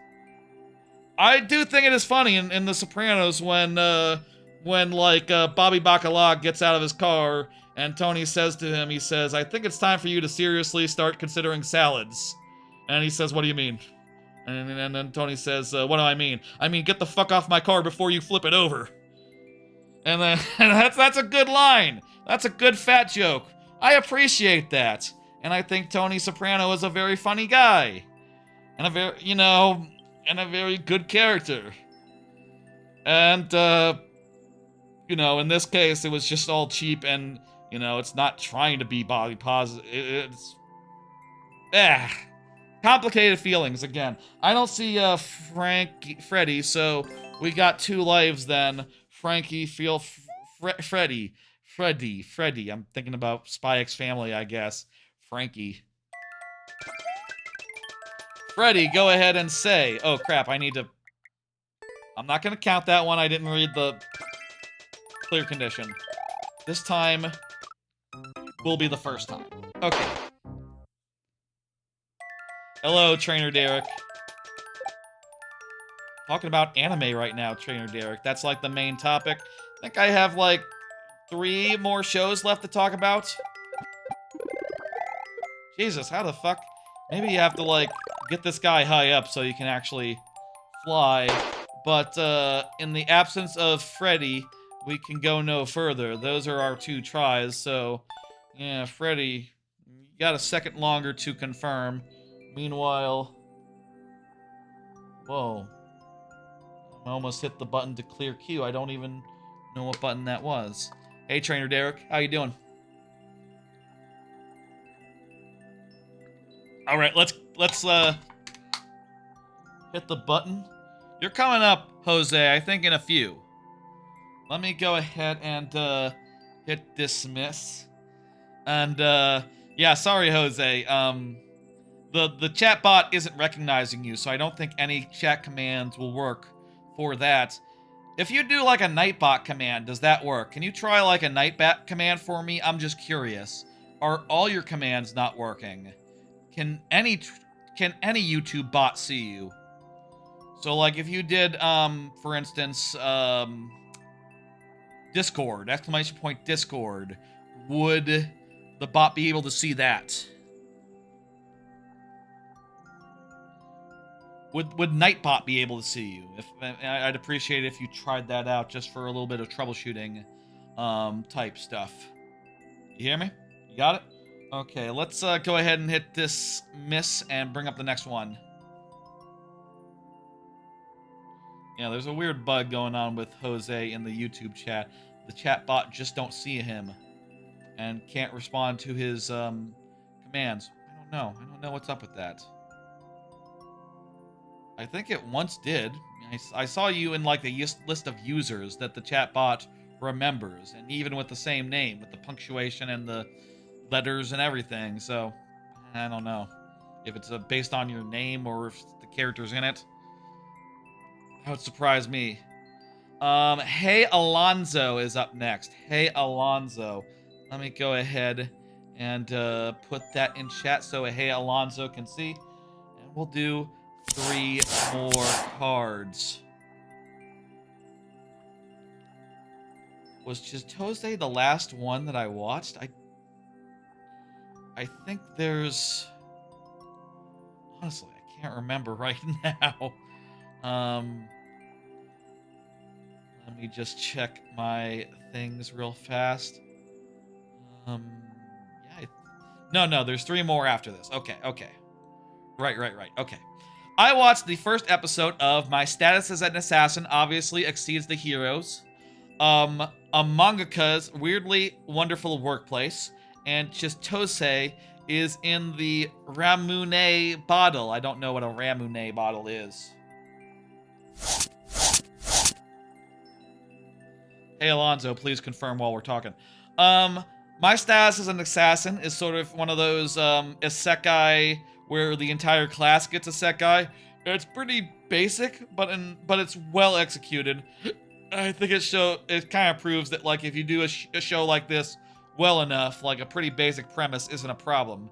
It does have a twist on it. The twist is that the main character is an assassin, and he sort of like very quickly ducks out of the whole classroom situation before anyone notices, and tries to figure out his own path, figure out like what's going on like politically, beyond the simple fact of like, oh, go kill Demon Lord, like what exactly is going on. His independent streak is pretty neat and interesting to watch, and also I like him as a character. I just think it's solid. I think it's very good. I think it is I think it's the best thing on...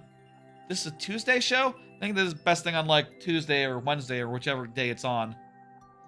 A mangaka's Weirdly Wonderful Workplace. I think it was Wednesday. I forget.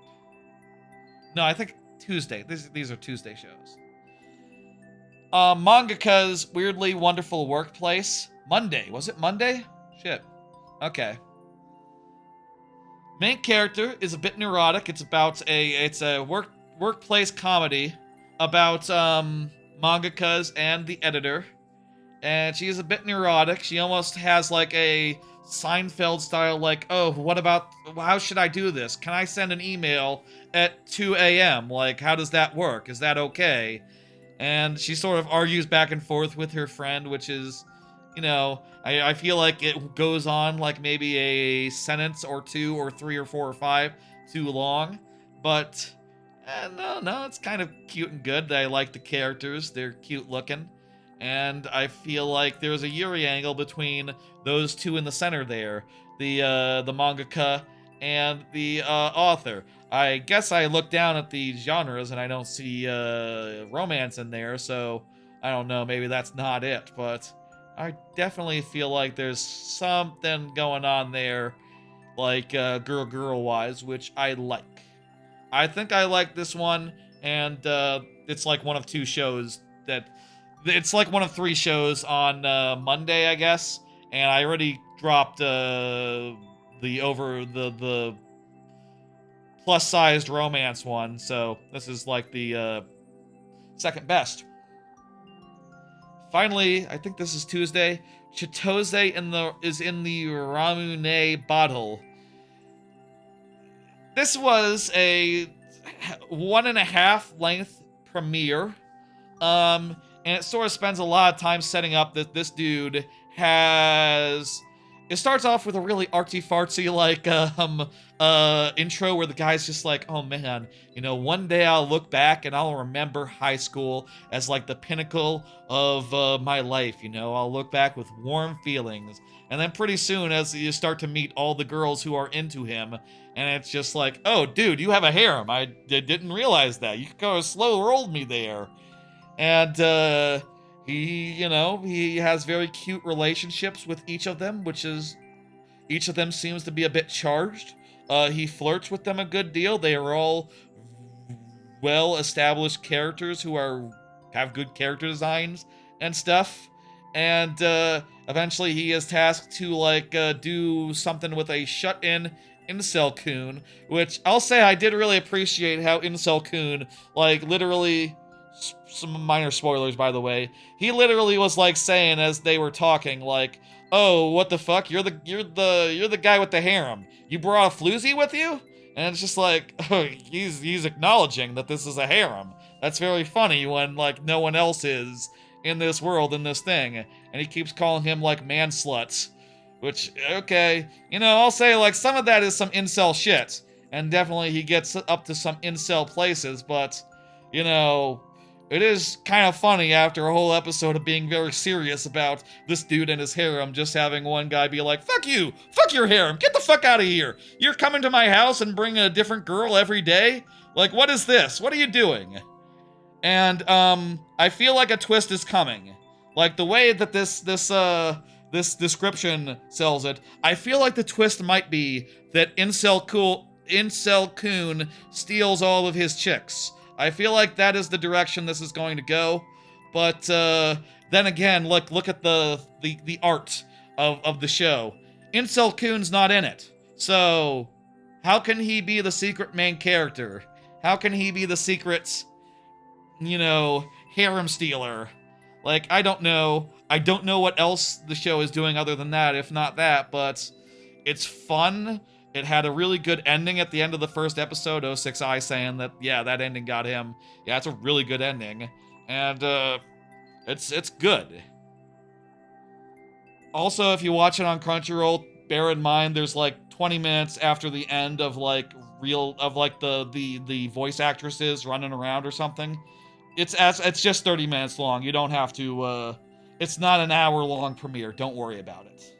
It's like 1.5 length. It's like 30 minutes. I think that is it for that pull. Yes, Hey Alonzo did not confirm during that time, so let's do this level. We got one more set of anime to talk to cover. So after this level, we will do that, and then let's do one more level after that, and then we'll look to close and do the last call and all that. That sounds good, and then we'll you know, finish the levels that we got and go from there. Start of the season. It's just always a clusterfuck of just like too many shows to talk about all at once because they all fucking premiered in the same week. Time was, I used to talk about it more on Mondays or like on the Tuesday stream at the start of the week too. That would half the load. But I like this thing where I do 3 at once. Though it does still take some serious time to talk about each, don't it? What is going on here? Alonzo, what is this? I think we're racing these Yoshis in ways. Run. Oh, okay. I remember Alonzo saying in chat that this was a level where Yoshi is going to get his revenge. Fuck! That wasn't the Yoshi, that was Spikes. That was carelessness. Carelessness got revenge there. I don't see Alonzo. I think we gotta truck on. Oh. Let me go ahead and hit dismiss, and then we'll do the next level, which is Nocturnal Sakai, who has been chatting. Nocturnal Sakai has been commenting on some of the anime and stuff, and says E. Excellent. Perfect. Confirmed. One last anime pull. Let's get it. Let's take care of it right here, right now. Last 3. That was 21. All right, we did good. Watch the first episode of Ninja versus Gokudo. Watch the first episode of Wand Dance. Watch the first episode of The Dark History of the Reincarnated Villainess. These will be quick ones. Ninja versus Gokudo seems like kind of a I didn't care for it. I don't know what to say. There's like ninjas running around, and they kind of fight these Gokudo guys, who I guess are Yakuza. I guess they're Yakuza, is what they are. And they fight with like really overpowered abilities that are not very excited to see. And also, I don't care in general for them as characters or for their conflict, so it's an easy thing to drop. It is gory, but that doesn't really necessarily do it for me if I don't care in the first place. Wand Dance seems like a pretty good show, other than some 3D dancing characters which are poorly compositive. Like, you can really tell, like, oh god, you know, it's that kind of thing where you look at them and it's just like, oh my god, you did not make it look like the 2D animation. Not at all. It's hideous. But it's a pretty good concept with a pretty good premise. There's a big, tall, muscly guy who kind of wants to dance but is bad at it, and a cute girl with really far apart eyes. Kind of a unique character design for that, who also likes to dance and wants to dance and is not ashamed of people seeing her dance. And you know, he's big into music. There's a bunch of times where like actual honest to god music plays. Like, there's a whole big part of this first episode, where a big moment of emotional realization is paired with the Scatman song, because the Scatman had a stutter and the main character has a stutter, so he sort of sees himself in the Scatman. And also you see the actual music video, the live action music video, which is also weird in a little bit, you know, in an animated show like this, but whatever, it's fine. I would have rather them, like, you know, animate it, like rotoscope it or something. But it seems pretty good. I like the characters, I like the drama, and I like the dude, like, sort of realizing he should stand up for himself and do what he wants to do regardless of social pressure. That's a good arc, and he's a nice character to do it with. Also, considering, like, he does stutter, like, when he does, like, you know, summon his courage and, like, say some stuff eloquently about how he's feeling and how he wants to be treated, like, it is, and how other people should be respected. You know, it is good stuff. I like it. Finally, Dark History of the Reincarnated Villainess seems like a really good villainous isekai, where the world is the protag's middle school, like, cringe story. And as a result, it is kind of sloppy and messy in a fun way. Like, I'll say one of the best things about it is that it just is very quick to danger. You know, I think about other villainous isekais where the concept is like, oh no, I've been reincarnated as the 10-year-old villainess. In 10 years, I might be killed if I were to do villainy.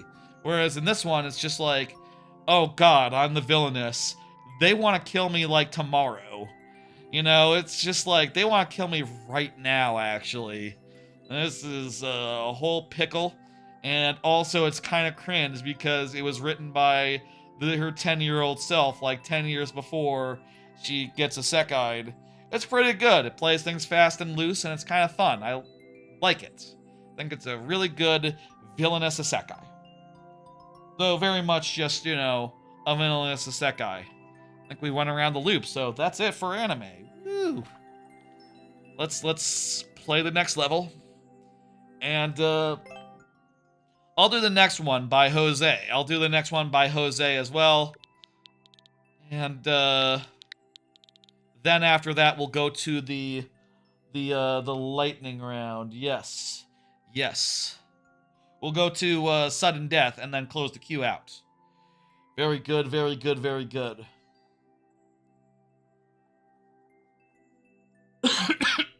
Actually, let's do this one and then do last call. We should I don't have that much more to talk about. It's a good time to start wrapping up. Yes, yes, yes. All right, that's anime. Ooh. Overall, I think it's kind of a not the most exciting season in the world. I mean, I'll say it does have a really good lineup of returning shows that I did not cover and did not mention, like, you know, all the Saturday shows like Ranma, To Your Eternity, and, like, Ranma To Your Eternity, My Hero Academia, Spy X Family, and Grieving Soul. That's all on Saturday. Also, Campfire Cooking is back, and there's another one, isn't there? I think there's maybe one or two that hasn't premiered yet. I forget, but you know, those don't, I think, push it over to being like a S-tier season like the last one was. World is easy, excellent, okay. But we do get bonus lives anyway for the world, so let's randomize those.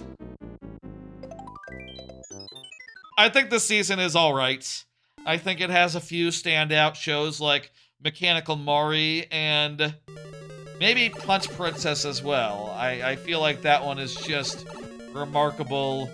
Its best scenes are some of the best scenes of the season, but I do think, like, you know, if we're talking pound for pound, there are shows that always have their best foot forward, whereas she's not always laying a beat down on someone, you know? It's not always what's going on, but it is often enough where it fucking rules, I'll say. Mechanical Mari, the other robot one, let's while we're tell you what, before we'll do Jose's level, and between I'll just like check my notes and just say like, okay, here's what the best shows of the season are, just like round them up, etc. There we go. That's what we need to do. Easy. Not bad at all. This is a very easy 1-1, but it is 1-4. It is 1-4. 1-4 or 1-5? It's the castle of the first world. It's supposed to be easy. Maybe it gets harder later. Unclear. Upside down. It is 1-4 specifically. Interesting that you went with 4 per world. I feel like most people try to get the most out, you know, try to go for the full 40. But, I don't mind it. Let's go ahead and, hit complete. And, let me do the thing over here. Jose, this is you. I think Jose has been paying attention. Let me just @ Jose. I should get a fucking button if this bug is going to keep going. Just it is true 40 take too long to make. It took me like 3-4 years to finish my Super World. Yeah, that's fair. This is you.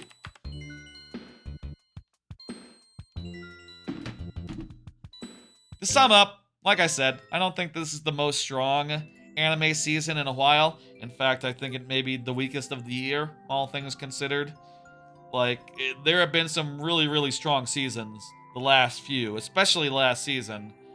If I were to say, like, what the top shows would be, why don't I say what the top shows would be? Just looking at my list of AnnieList.com. Let me see.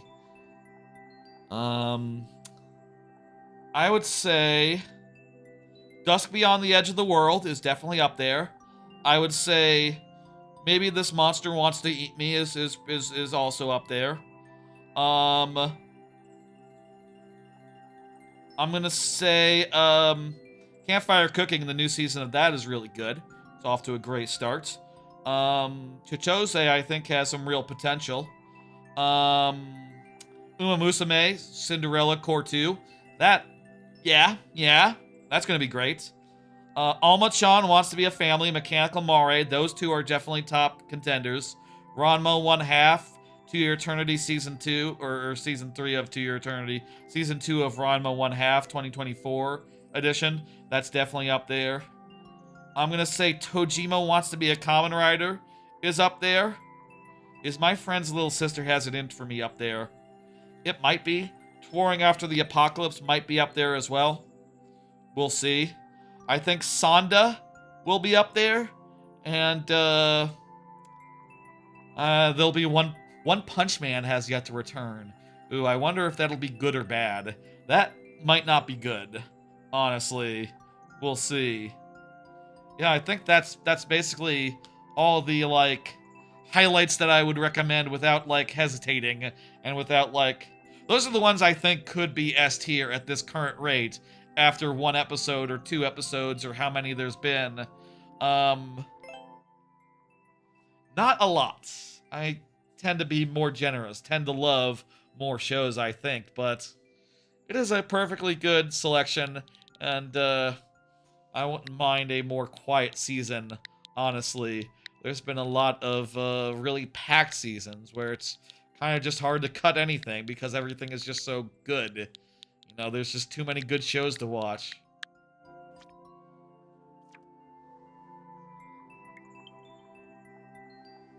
Let's do this. I don't see you right now, Jose. So we're gonna put you in sudden death, and then we're going to do this level, and then after this we will go to last call for levels. Next season is gonna be really good. You're gonna say spoilers since you like to see it at the end. I'm sure, like, tell me one show that's coming out next season. Tell me one show. 100 Girlfriends was not renewed for another season yet, right? What could be? Oshi no Ko. What are we talking here? What could be coming out? Kaguya. Is Kaguya back? Is what shows would I want back? Laid Back. No, not Laid Back Camp. Bocchi the Rock. I'm gonna bet you're alluding to the return of Bocchi the Rock, which that's next year. I think that's next year. Is Bocchi the Rock back next season? You can tell me if Bocchi the Rock is back. I won't mind. I do like to be surprised, and I'll tell you, I'll probably forget. No? Okay. What's the headliner? Give me the headliner. What's like the show that next season that you hear and go like, oh my god, finally.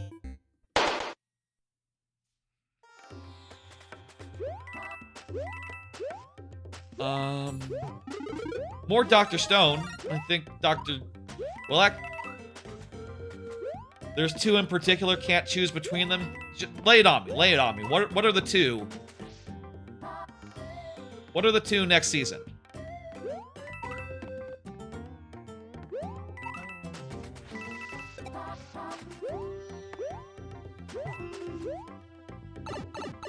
Oshi no Ko and Freerun? Oh shit. Fuck yeah.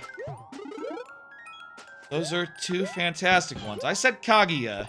I feel like I was on the verge of saying Oshi no Ko. That's like Kaguya adjacent and all. I guess I didn't specifically say Kaguya or Oshi no Ko. Those are 2 headliners. Fantastic. I can't wait to see more of that. I wonder if, like, Freeren will be going in for a... Is Freeren, like, the end in sight? Like, how much Freeren is there? Is this the last season of Freeren? Is there, like, No. a set amount of Freeren left? Oshi no Ko, I think we're, like, halfway through. So there's, like, probably 2 more seasons. Maybe a movie. Something like that. Jose, we ran out of lives. Those were the 2. Let's go ahead and hit complete.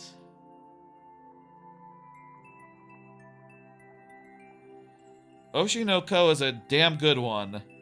And it might be finally time for Oshi no Ko to get my anime of the year. I'm pretty sure it was upstaged in both years that it was airing by stuff like 100 Girlfriends and I forget what season 2 was. What year was that? Doesn't matter. Sunburnt is up next. Sunburnt, if you could confirm at any time, you will be present and all. But it is time now for last call for levels. We have finished anime talk. I think that's like the end of anime talk. And I'll say, like, next week, don't expect as much because there's like 4 shows left. So we'll get through it pretty quickly. So that's fun. This is last call for levels, where I will play some of my own levels to show y'all what kind of levels that I make, whilst, you know, talking about crap. What I was thinking is the last 2 weeks we did, orange levels and purple levels. Can we do another color? Is there another color, like, infrequent enough where we could do, like, a collection of levels that are, like, biased towards a certain color?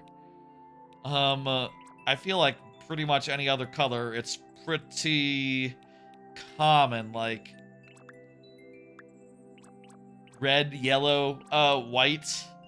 Is there black? Can we do, like, a dark colored? Is there anything that's, like, particularly black in Mario Maker? Aesthetic theming, etc. I'm not sure that there is. For white, like, any sky level pretty much does the job.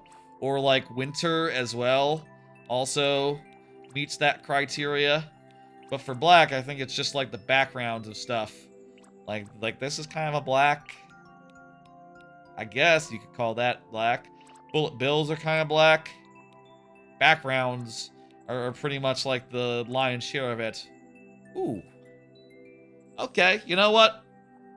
Let's go with it. I did find one in here that I think qualifies. I guess a dark level will qualify, but let's not just count every dark level. Let's do black and red. Let's do black levels and especially red levels. Sort of a Virtual Boy type theme. Levels that are big red or big especially red. Let's say that lava doesn't count. Or especially black. Let's see. I'm not gonna go with that one. This one has red, uses red on-offs for theming. So let's go with this one as the start. And we'll go from there. And by the way, this is the last chance for y'all who have been getting in levels this whole time to get in any additional levels. This is the last chance to submit. After this, we will be closing the queue and finishing off the levels that are submitted. And we'll talk about a few more things as well that are not anime related. It's been a while since we talked about something that wasn't anime. Hey Jose, you missed your level. I died twice. Was it the Super World? I forget, but you might want to get back in there. Oh, and I'll help you out as well. I know that the bot is having difficulty with you. One question, Jose. I would appreciate it if you could do like a Nightbot chat command. Like if you could try any of Nightbot's chat commands. I'd be curious if they can see you. Like, maybe every bot cannot see you, and not just Streamlabs viewer level bot that I have. The viewer level bot that uses Streamlabs to run it. Streamlabs chatbot. I guess I can also just check the logs that the Nightbot has. If you're in them, that's a pretty good clue. As far as, if it's like a YouTube problem versus you know, thing problem. We didn't even talk about that level. A lot of red. I used red to contrast the blue and the sort of darkish, blackish bush. You know, sort of has an industrial feel to it, I guess. Let's find another red or black level. Spike balls are kind of a black thing, and treadmills can be half the time, but I don't think that quite makes the cut in my book. I think the next level that really qualifies would be, I'm gonna say Bonsai Bog for its bullet bill platforms. I'm gonna say that's black.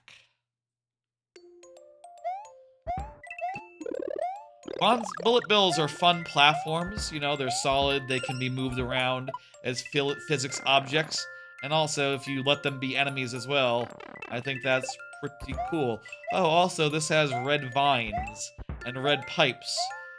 Just as a matter of course, this whole world, I think, has that sort of theming running through it, but it works. It fits the prompt. It fits the theme here. Excellent, excellent.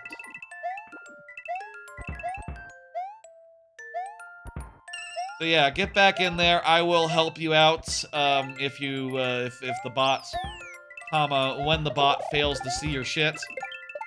Bonsai Bill's also black. Also black in coloration, you know. When they're not homing, I guess, specifically. In which case, they're red, so they would fit the theme either way.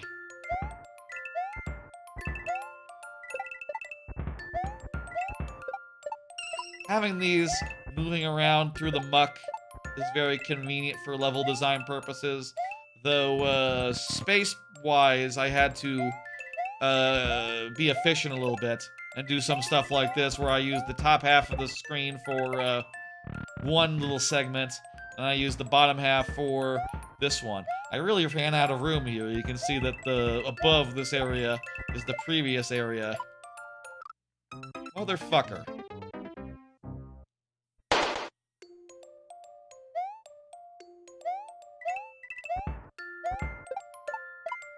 Right to left levels, I think, are underrated. Or rather, I don't think they're done enough. It's a good, like, change of pace occasionally to go right to left rather than left to right. In some cases, like those skull platforms, skull lifts, there's like a good design reason to do it because now, you know, when they step on them, they go the wrong way, which is, you know, makes for a good platform, makes for a good challenge.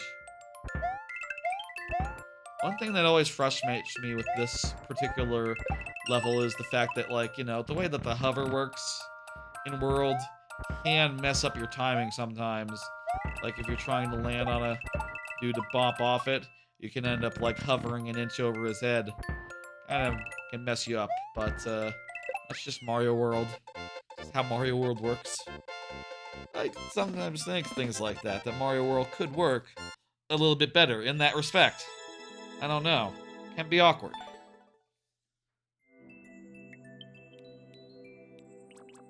Red, particularly red, or particularly black. And I think this archetype is like the only archetype that I can think of off the top of my head where it is just straight up black terrain. Not this. This is the overworld. We'll get there.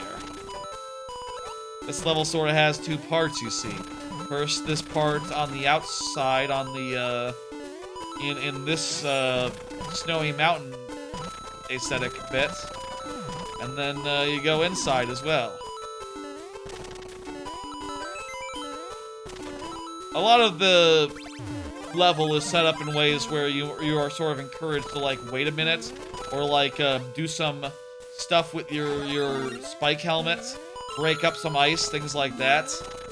And doing that allows the rocky wrenches time to pop up and do their business, and also time for you to like get under them and you know, do your business from below. And here's the second half. It's sort of it's like a secret shipyard underneath the mountain is the idea. Also, destruction is a big theme here. Destroying the whole ceiling, destroying pats. Very fun. Though, of course, if you get hit, you're not gonna have that destruction angle anymore, but you know, that's fine.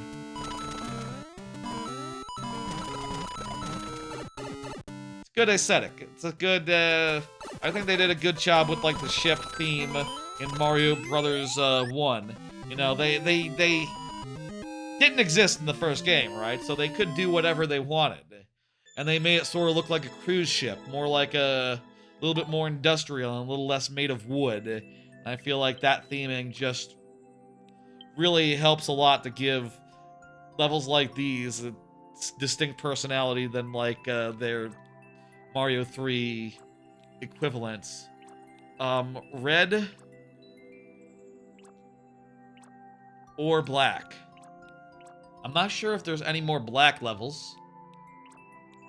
Like, if I'm looking here, you could argue, like, some of these with, like, black backgrounds or dark levels would qualify, but I don't really think that's fair. I don't really think that makes sense. That is a red level, though, so that absolutely does count. And I think this one does, too. I'm gonna say this one is red, and there's one more red level after this, and then we'll, close the queue and and get through the remaining levels. This one is red insofar as it's full of piranha plants, lava, and potobos.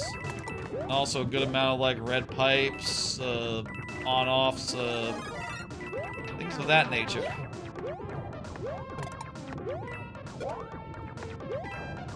And pipe spewing enemies, enemies spewing pipes. This level might be the most red of any of these, any level that I have, actually. So, you know, we had to do it. Also, volcanoes are just historically very red. I like the sky theme in New You. I feel like it's weird being that it's kind of like more of a mountain theme than a sky theme. And also would maybe say like, hey, you know, if they if they do end up doing, like, a New You, if they end up doing, like, a separate, mountain theme in, like, Mario Maker 3, might be a good idea to split this one up from Sky and make this one actually the mountain theme and make a new Sky theme for New You. I don't know. I do like its character and how unique it is among its fellow themes, but I do also think it would make more sense as a mountain.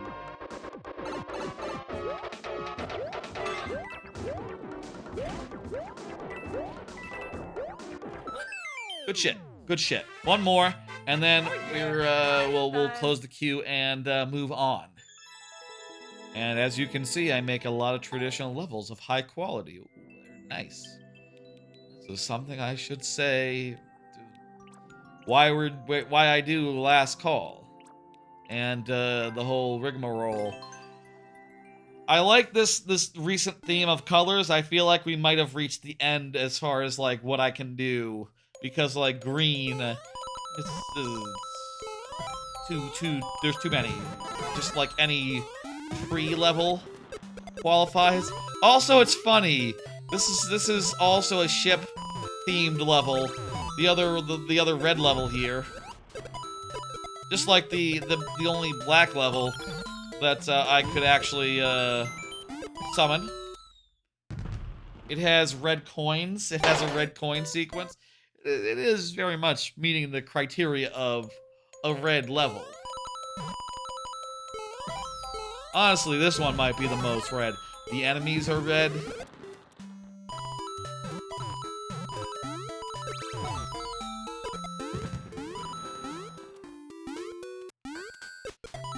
The idea here is just like a quick red coin hunt where everything is reasonably simple.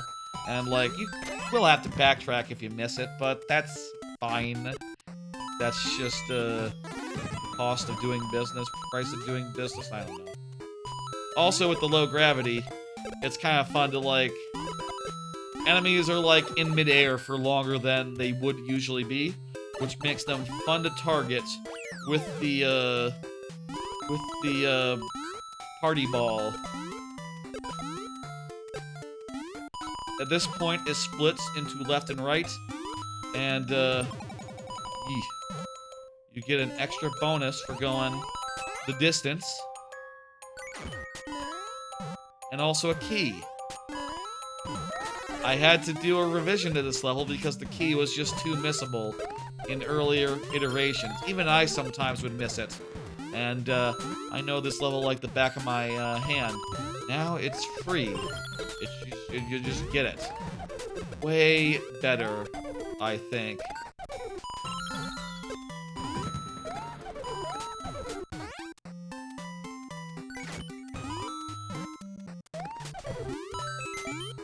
And once you get 2, done. I like the girder theme of this level. You know, this was an aesthetic I figured out, like, long before I was able to make this level. You know, just like I wanted to do girders. And, I think, like, the Super Ball and all this crap really just work well with it. And also, it's sort of fits well in a sort of industrial world, which it is in the super world. Alright. That's gonna do it. That's gonna do it for last call. Thank y'all for getting those levels in there. Jose, I guess you didn't want to get an extra submission. That's fine. I appreciate you. And, you know, you let me know whenever you want to get one in. I will help you with the issue. Okay, let's go ahead and close up the queue. Go ahead and close up the queue. It's time to go through and finish the last levels of the stream, of which there are 4 in the queue. Not a lot. Okay, we got it. We're nearing the end here. I'll say I tend to open the queue sometimes if I see a new viewer who wants to get in. I do think that is a good policy to have, but for all of us who have gotten ones in, ooh, you just 2 seconds too late. I got you. I got you. Hang on. Here you go. Here you go, Nocturnal. You were 2 seconds too late. I'll let you get that one in. Go ahead. 5 levels. Okay, perfect. I also might take mercy on someone who is 2 seconds late. Oh, you were adding level code. Okay. Gotcha. That's a joke. I tend not to read level codes ever. I just saw the add command and thought like, oh, okay. You want to get in? I you know, it's a little too late, but I got you. But you know, the line is drawn, and the line is drawn like nowish. And by the way, Sunburnt did not confirm, so sudden death it is. I like the way boss is drawn in this level. That's pretty cool. The rest of them are Kaizos, so I feel like that's going to be difficult to do on 2 lives, whereas this has a 3.3%. Let's try it. Sunburnt, if you confirm at any time, I will, you know, convert you over to regular lightning round. So if you're here and, you know, not paying attention, not too late. Do get it in there. Oh, this just seems like a bunch of really nice little bosses. And, hey, maybe it even gives you a power-up each time. Nope. Okay, 1 power-up it is.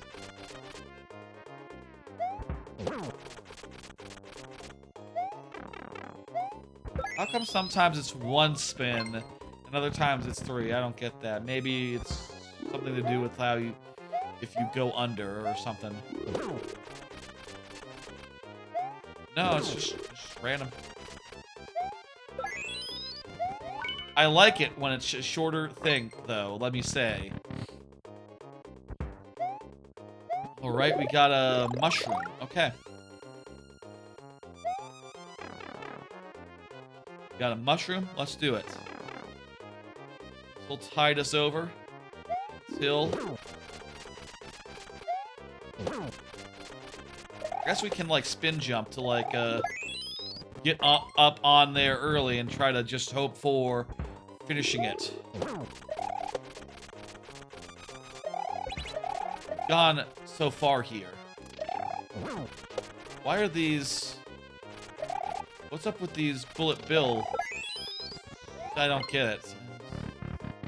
Just made the thing a little smaller for a second. Just for fun, I guess. Ah, we got so far. That was a good run. Good first run.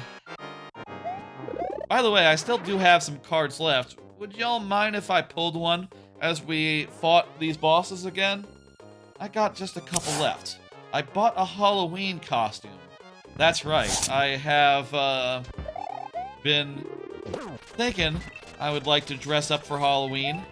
And, you know, since I know I'm gonna get trick-or-treaters this year like I did last year. Damn it. Fuck. Dickhead. Frick. That sucks. It's not good to lose already. Lose, be little already. Fuck! That's gonna do it. Thank you, Sunburnt, for the level. Let me go ahead and hit like. I think that first try was a good try. It was a good try, wasn't it? Wasn't it? I think we can all agree. Good try. It was good for me. Wasn't good for you. I think we're workshopping that for the stream title. I'll workshop that after the stream ends. Were those tries good for you? Question mark. I think we've had some really good tries tonight, folks. I really do. I really do. Let me hit dismiss on Sunburnt and bring up Lord Bowser. Go ahead and confirm for me, Lord Bowser. Excellent, excellent, excellent. Yeah, so bought a Halloween costume. One I have been wanting to do for a while. I'm also apparently my office has like a Halloween party situation, so I can totally wear it to work on Halloween and, you know, have that be a whole fun thing. That'll be a fun day where I bet less work than usual gets done, you know? That's always a good thing on a work day. But here's what I'm going with, okay? I'm going with Scientist Snake. I'll say, like, I bought a lab coat, I bought a shirt, I bought the headband, and I bought gloves. He wears gloves, you see. And I figure I can just go with regular pants, and I'm not going to worry about the shoes. I'm just going to wear sneakers. I don't really like brown shoes anyway. Not going to buy shoes for a costume. But that's the plan. I bought all that, and then I saw this different render that had a different shirt. And then at first I thought that was just the new game, but then I saw actually in the old game as well, it does look like that. So I'm really not sure where this render came from with like the button down and a tie, but I'm returning the tie and the button down shirt and going with a turtleneck more like this. I think that looks better. And also I got I just got this from eBay. This was included in the collector's edition of Metal Gear Solid 3 or Metal Gear Solid Delta Snake Eater Collector's Edition. This is the ID that goes with the costume. The ID that is on his thing there, clipped to his shirt, clipped to his lab coat. And I think this will be fun to have as part of the outfit. I don't really have a plan. I'll say, after I ordered the different turtleneck, I also ordered a couple more things, like a mullet. I ordered a wig for the mullets. Figure let's go with a mullet. Not going with like a fake beard or nothing. I'll just use my regular facial hair. I don't know about a fake stubble if you probably do that, but yeah, I'm not going to. I also got like some stickers to put onto the lab coat so I can sort of try to recreate some of the markings on there. And I think that'll be fun on like the sleeves and above the badge and all that. I think that'll be good. Also, I took my old glasses and I pushed the lenses out so that I could use the frame of the glasses as the glasses part of the costume. So yeah, that's the plan for Halloween.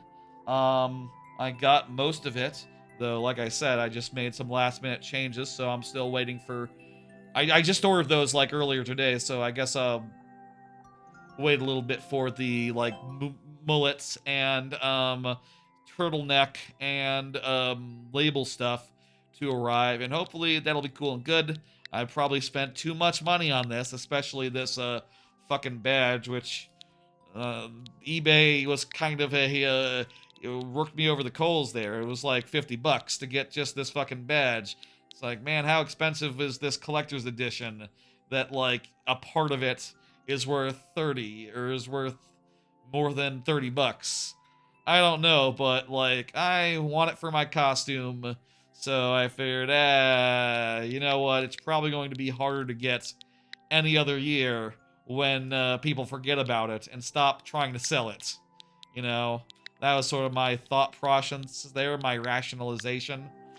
And now I own Metal Gear Solid Delta name tag. What did I type in wrong here? RXF2 S. It's an S, not a 5. It's always hard to tell with level codes. It should really not have 5s and S's. Let's play the level, but it'll be sudden death because I don't see Bowser in chat right now. Let's go ahead and do it.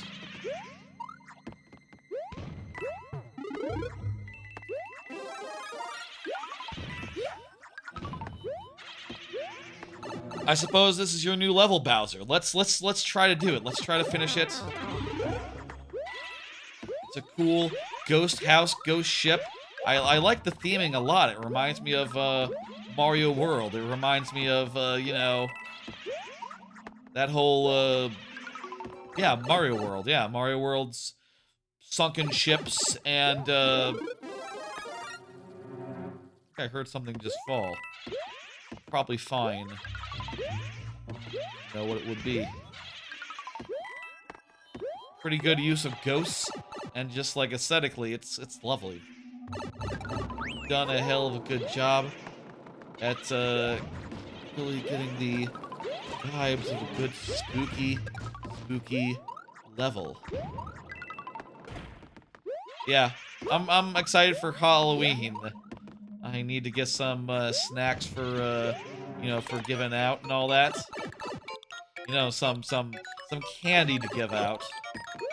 And make sure the costume is all ready to go and crap, but assuming those two things, it's gonna be a lovely lovely time. It's the first time in a while putting together a costume, and I think that's fun.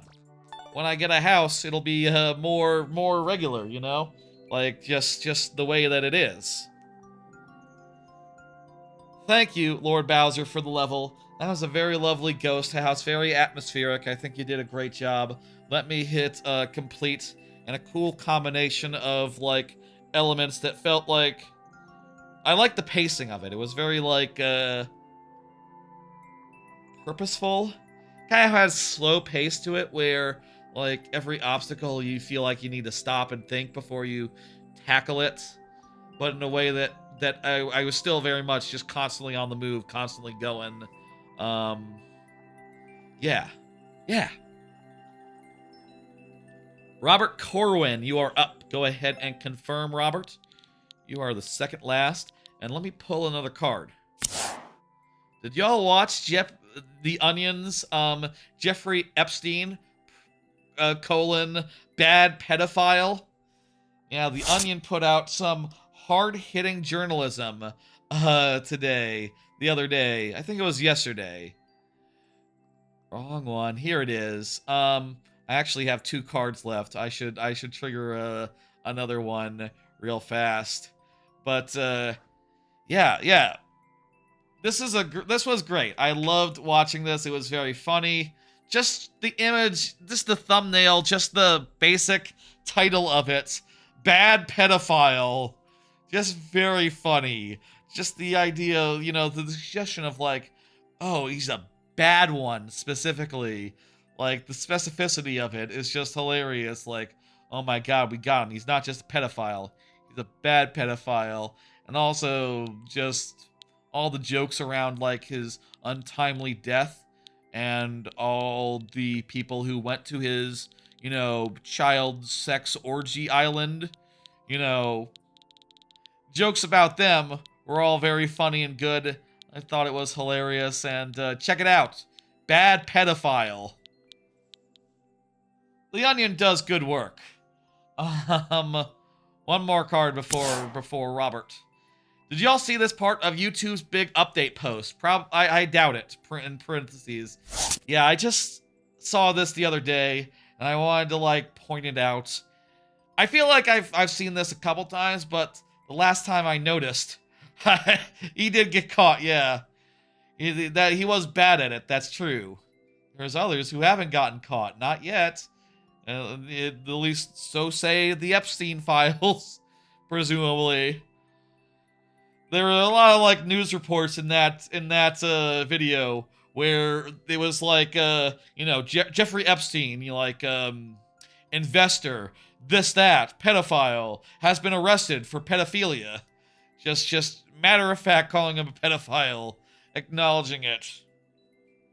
Like even before he got arrested. Yeah. Anyway, in the most recent like YouTube updates, I've seen it a couple times, and just the other day YouTube gave me an alert and said like, hey, you should read this. So I read it again, and this part this time really stuck out at me. Look at this. Look at this section from the live streaming section. It says, for those who want to try live streaming, look at this. This is YouTube's official advice. For those who want to try live streaming, but don't know what to do once they're there, what about these dumbass playable games? That's right. You could play Angry Birds or Cut the Rope or other games no one's ever heard of. You could do this. This is a suggestion for you. Why not? There's 75 plus of them.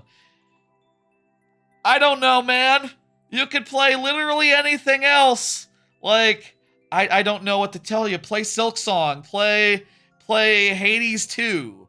Play, you could play Fortnite. Fortnite's a popular one. There's a lot of games you should probably play if you want to get into live streaming and specifically want to play video games as you do it. Other than YouTube's shitty playables shit. Like, come on. I feel like this is perhaps the worst possible advice. What do you think? Worst possible advice? Would you watch a playable stream? I'm not going to do a playable stream, by the way. No, that's a bad idea. I mean, I did see like Yahtzee Croshaw actually say of Second Wind. He actually was saying like, I actually kind of like them. People kind of just ignore them generally, but I actually find them quite okay and good as a mindless thing. I feel like I have more than enough mindless things, and I'm never like at a loss for mindless things. I say that sometimes I'm at a loss for mindless things, but I would not fill it with playables on YouTube specifically. Like, nah, no, come on now. That's silly. Very silly. Anyway, let's type in this level and do the thing. Bad pedophile.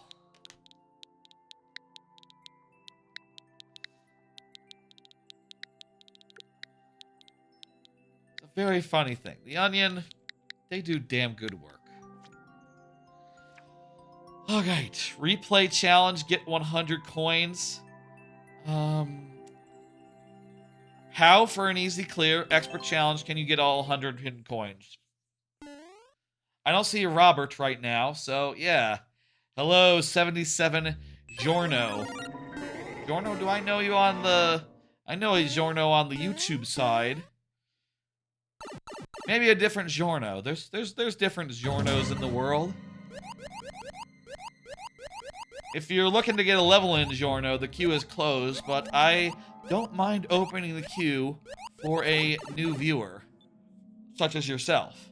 Or even someone who's just, like, arriving for the first time in the night. I'm fine with that as well, you know? Just, feels like the nice thing to do.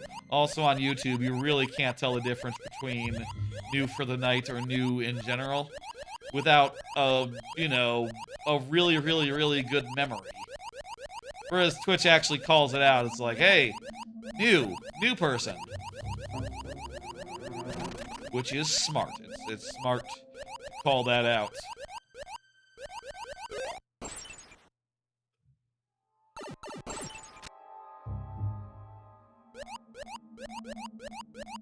I don't want to... Oh, pow, pow!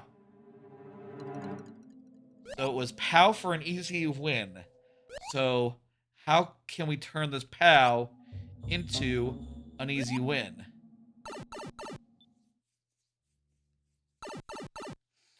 Very least we can get in here and get this frog suit again. How you doing? I'll say I've been doing good. I'm doing good tonight. We have had a lot of fun playing these levels. I'm playing a lot of games right now and watching a lot of new anime. The new anime is pretty much all over. Like, there's like 1 or 2 more shows left. There's like 4 new shows left, so you know, I guess you know, that's done. How do I get through there? Is there a P-switch? I wonder.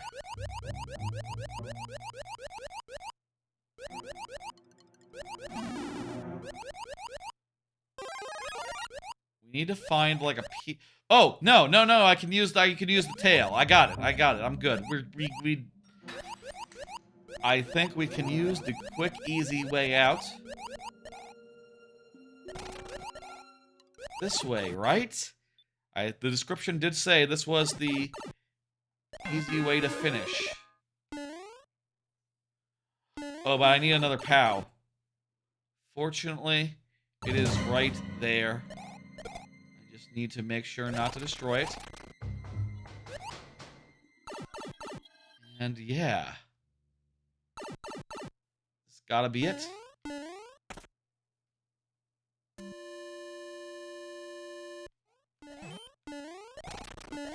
Not quite it. I've turned on the on-off, and now getting back through there will lead us to the exit. We gotta get another POW. I think all the POWs that I know about were, hidden behind, you know, red blocks. They can't spawn, in other words. So, what now? That's bad.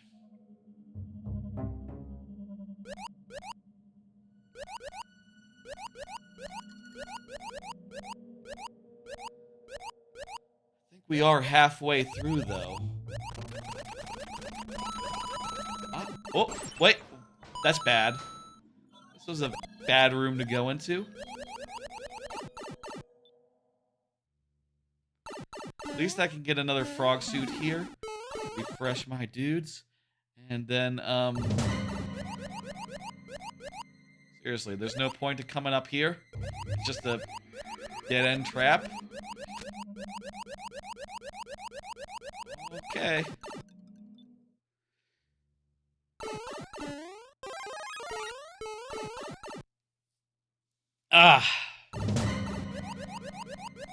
Excited for the weekend. Don't really have... Ooh, there it is. Oh, fuck, I don't have a tail anymore, so I can't go that way as easily.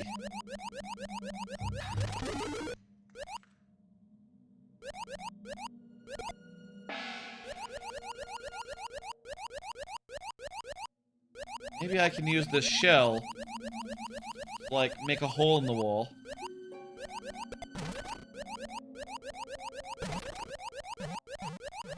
Beautiful, okay.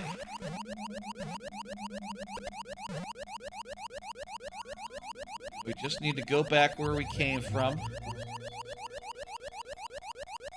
And that'll do it. Alright!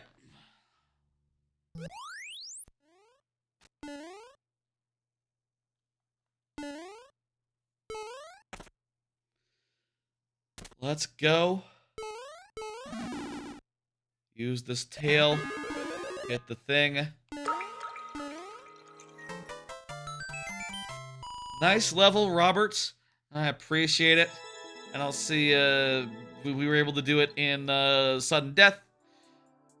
GG. Yes, let's go, let's go. I'm hitting complete. And I do believe we have just one level left. Just one level left by 06i, or submitted by 06i, rather.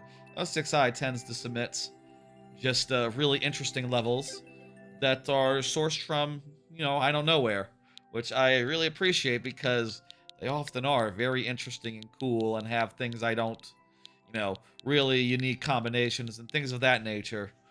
It's good crap, 06i. You know, I appreciate it. One last card. My AYN Thor should be shipping soon. That's right. It's like October 10th. It's nearly, basically, mid-October, which is when the AYN Thor is supposed to start shipping. I pre-ordered one. The Pro, I think, the mid-tier, basically, the mid-upper tier.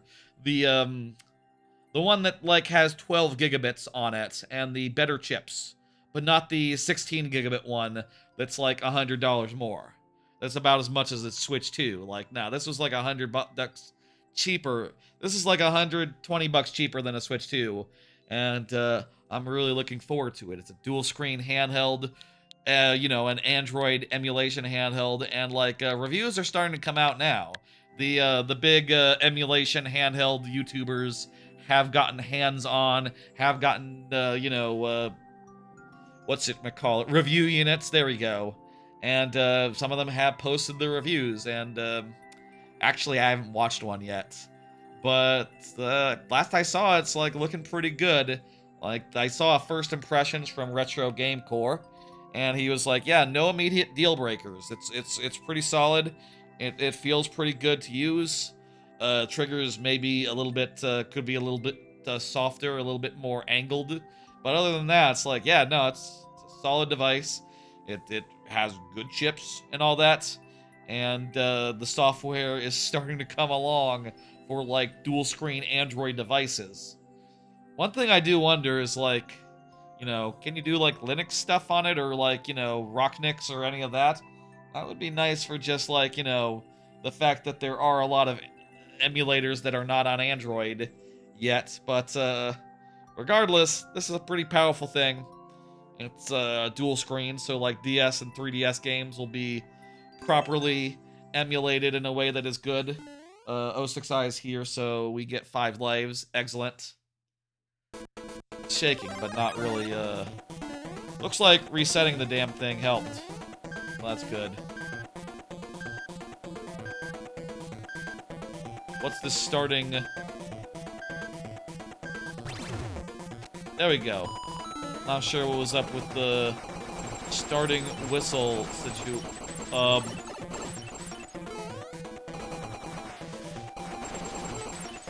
Okay, we need to, like, manipulate the icicles better to avoid getting, shat upon.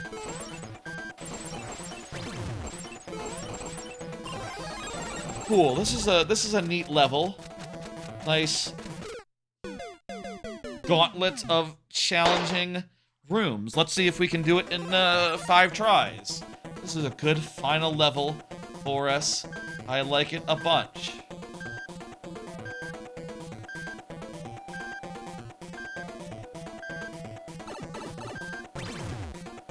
All right.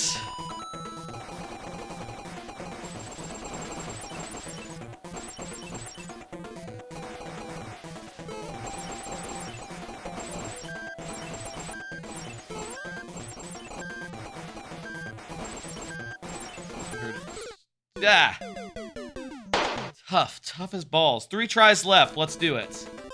Really looking forward to the AYN Thor. You know, I already have a, I already have a retro handheld I've been really liking. The Pocket Flip 2, but this is more powerful. So I'll be able to handle... Fuck! My mushroom went the wrong way. I needed that mushroom. I needed it really bad. Look at this level. Look at this level.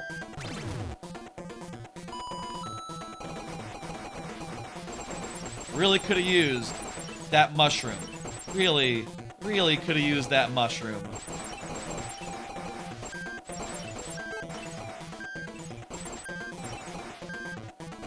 Well, hey, I'm getting another mushroom right here. Assuming I don't die. Beautiful. I survived long enough to get a mushroom anyway. Great. Oh, fuck! That room is hard. Anyway, really excited for the AYN Thor to hit. Really looking forward to that. It'll be nice to be able to play DS games and 3DS games in a form factor that, like, makes sense, right? With the second screen and all that. And, I'm not really sure what else I would use the second screen for. Like, it'd be kind of handy if I ever did any more, like, Xbox game streaming. And if I could do, like, a magnifying thing on the bottom screen, or, you know, like, say in Clair Obscura, if I could zoom in on the really small text, or, like, put it where if I could zoom in on the really small text, aha. Damn it. I got the timing down, but a little too late. A little too late. If I could zoom in on the really tiny text, that would be cool, but, I don't know if that's possible. I don't know if that's like a feature it has. It should have that. That'd be convenient, considering that screen can be a little small. Though, I will say, the AYN Thor screen, a little bigger than my Retroid Pocket Flip 2 screen. A little bigger, little bigger. And I'm hoping that'll be real nice and good for being able to see it without any eye strain and see small text and things of that nature. I feel like bigger is better for retro handhelds. Maybe I should get a PC handheld sometime in the future, but don't plan on it. Not anytime soon anyway. I'll think about it when I guess if they do a new Stream Deck, I'll think about it. Or like if the ROG Ally Xbox is like really good or something, I don't know. Will they even let you like do emulation and stuff on the Xbox retro handheld? Probably. They probably can't stop you. We ran out of lives. That was fun. That was a great gauntlet. A Toho styled bullet hell. I thought that was great. Let me go ahead and hit dismiss. And I do believe that is it for the queue. I do believe that was the last level. And it is time now to end. Folks, thanks for joining me. It is nearly 11 p.m. Or, yeah, p.m. Which means we've been going around 4.5 hours. Regular time for a stream. It's been a fun night. Talked about a lot of stuff that I've been meaning to talk about. Played a lot of really good levels and nearly cleared that one that's been dogging us for months now. I feel like it can be the thumbnail even if I don't clear it. And then when I do clear it, it probably gets the VOD title is what it does. I probably shouldn't use the same level in 2 thumbnails that are too close together, assuming I beat it next week, let's say. I think I can beat it next week, or maybe the week after. But, it can be the title, I guess, of the VOD. It doesn't have to take the thumbnail honor. Anyway, this has been fun. This has been a great night. Shame about the camera stuff. I'm going to try to look into that, try to figure out like what's going on. I wonder if that's an issue with the camera or just like I need better cables and more power for the camera. Maybe it's just shutting down sporadically because my cable that connects it to the computer is way too long. Which it has to be because my computer's like way over there. It's like kind of a long distance. I have a long distance for electricity to go. Well, whatever. Let's wrap things up. Let's go. I'll be back on Monday with Metal Gear Solid Delta. More of that. Last time I ended by defeating the End and climbing a ladder, so we are starting at the top of a mountain, and I don't know what bosses are next. I feel like I'm not sure if there's like one stream worth left in the game or two. I have a feeling it's like two, so I would expect to get pretty far and probably get like right short of the finale, which is big and long and exciting and climactic, and probably not going to finish it next week, I would bet, but we're getting there. We're probably like halfway through, and I think we've beaten like half of the Cobra Squad. On Wednesday, at the same time, 7 p.m. Central, I will be doing some Baby Steps. That's that game where guy really has to take a shit, and he controls awkwardly and can fall down hills, and it's kind of funny. It is good, solid streamer bait. And also, I've heard that people who aren't streamers are playing it as well. Go figure. I'm a streamer, so I'm going to play it on stream, and hopefully you'll find it amusing. That'll be on Wednesday. And then if you're looking for more viewer levels, that'll be next Friday at 6 p.m. Central. Also in the future, Outer Worlds 2 will be on Outer Worlds 2 launch day, October 29th at 7 p.m. That'll be fun. That's a Wednesday. Like 2 weeks, two and a half weeks from now. That'll be fun. And also, after skipping Halloween, Friday of Halloween, and not doing a viewer level stream on that day, I will instead do Streamiversary viewer levels, which will have 4 extra incentives on account of it's the 4th Streamiversary. And I mentioned it's important to note it's the 4th one. That's why 4 incentives. Yeah, it's there. Okay, good. My chat is over part of the schedule, so I can't read it myself and make sure it's all there. Anyway, the 4 incentives will be every viewer will get a free instant refresh. Every viewer will get a free bonus level after a level once a stream, but with 3 lives specifically. A free chance to win a skip the line, which will be if on a level with a clear rate less than 4%, you can say this is the run, and if it's the run, you skip to the top of the line, basically. You have to say at the start of the life, let me be clear, start of the life.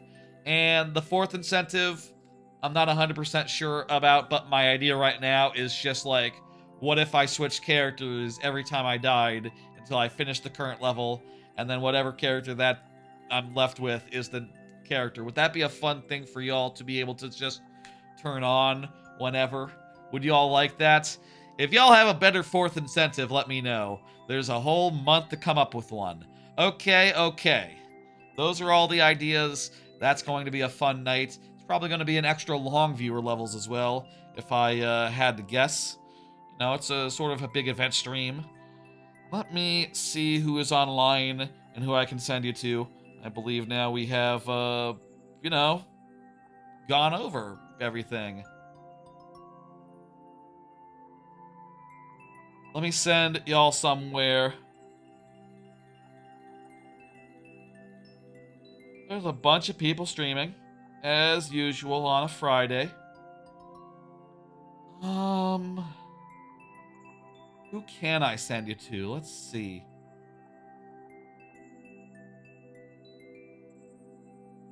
I would like to send you to... I'm scrolling. Anyone have any suggestions for me? I'll say I'm pretty sure You know what? Let's do Tolkoto. Can't go wrong with Tolkoto. He's doing Battlefield, which doesn't really interest me none, but I like Tolkoto. I like Mike Minotti, and I think I can raid him with the number of viewers that I have, where I can't raid Dan Reichard with the number of viewers I currently have. So, I'll do that. I'm curious what Dan is playing right now. I'm gonna check that out after the stream, after I, say hello to his coworker, Mike Minotti. Okay, everyone, that'll do it for tonight. Y'all take it easy.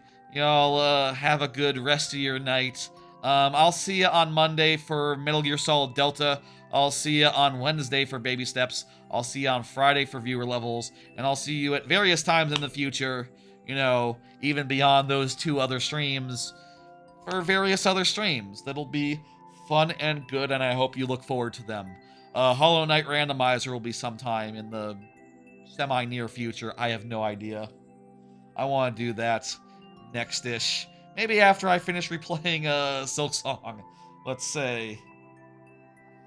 Anywho, y'all take it easy. I'll see you on Monday, Wednesday, Friday, future, etc. Give your love to the VOD. And also, there are very nice shorts, including one going up tomorrow that I spent way too much time on. Look for it. Good night, folks.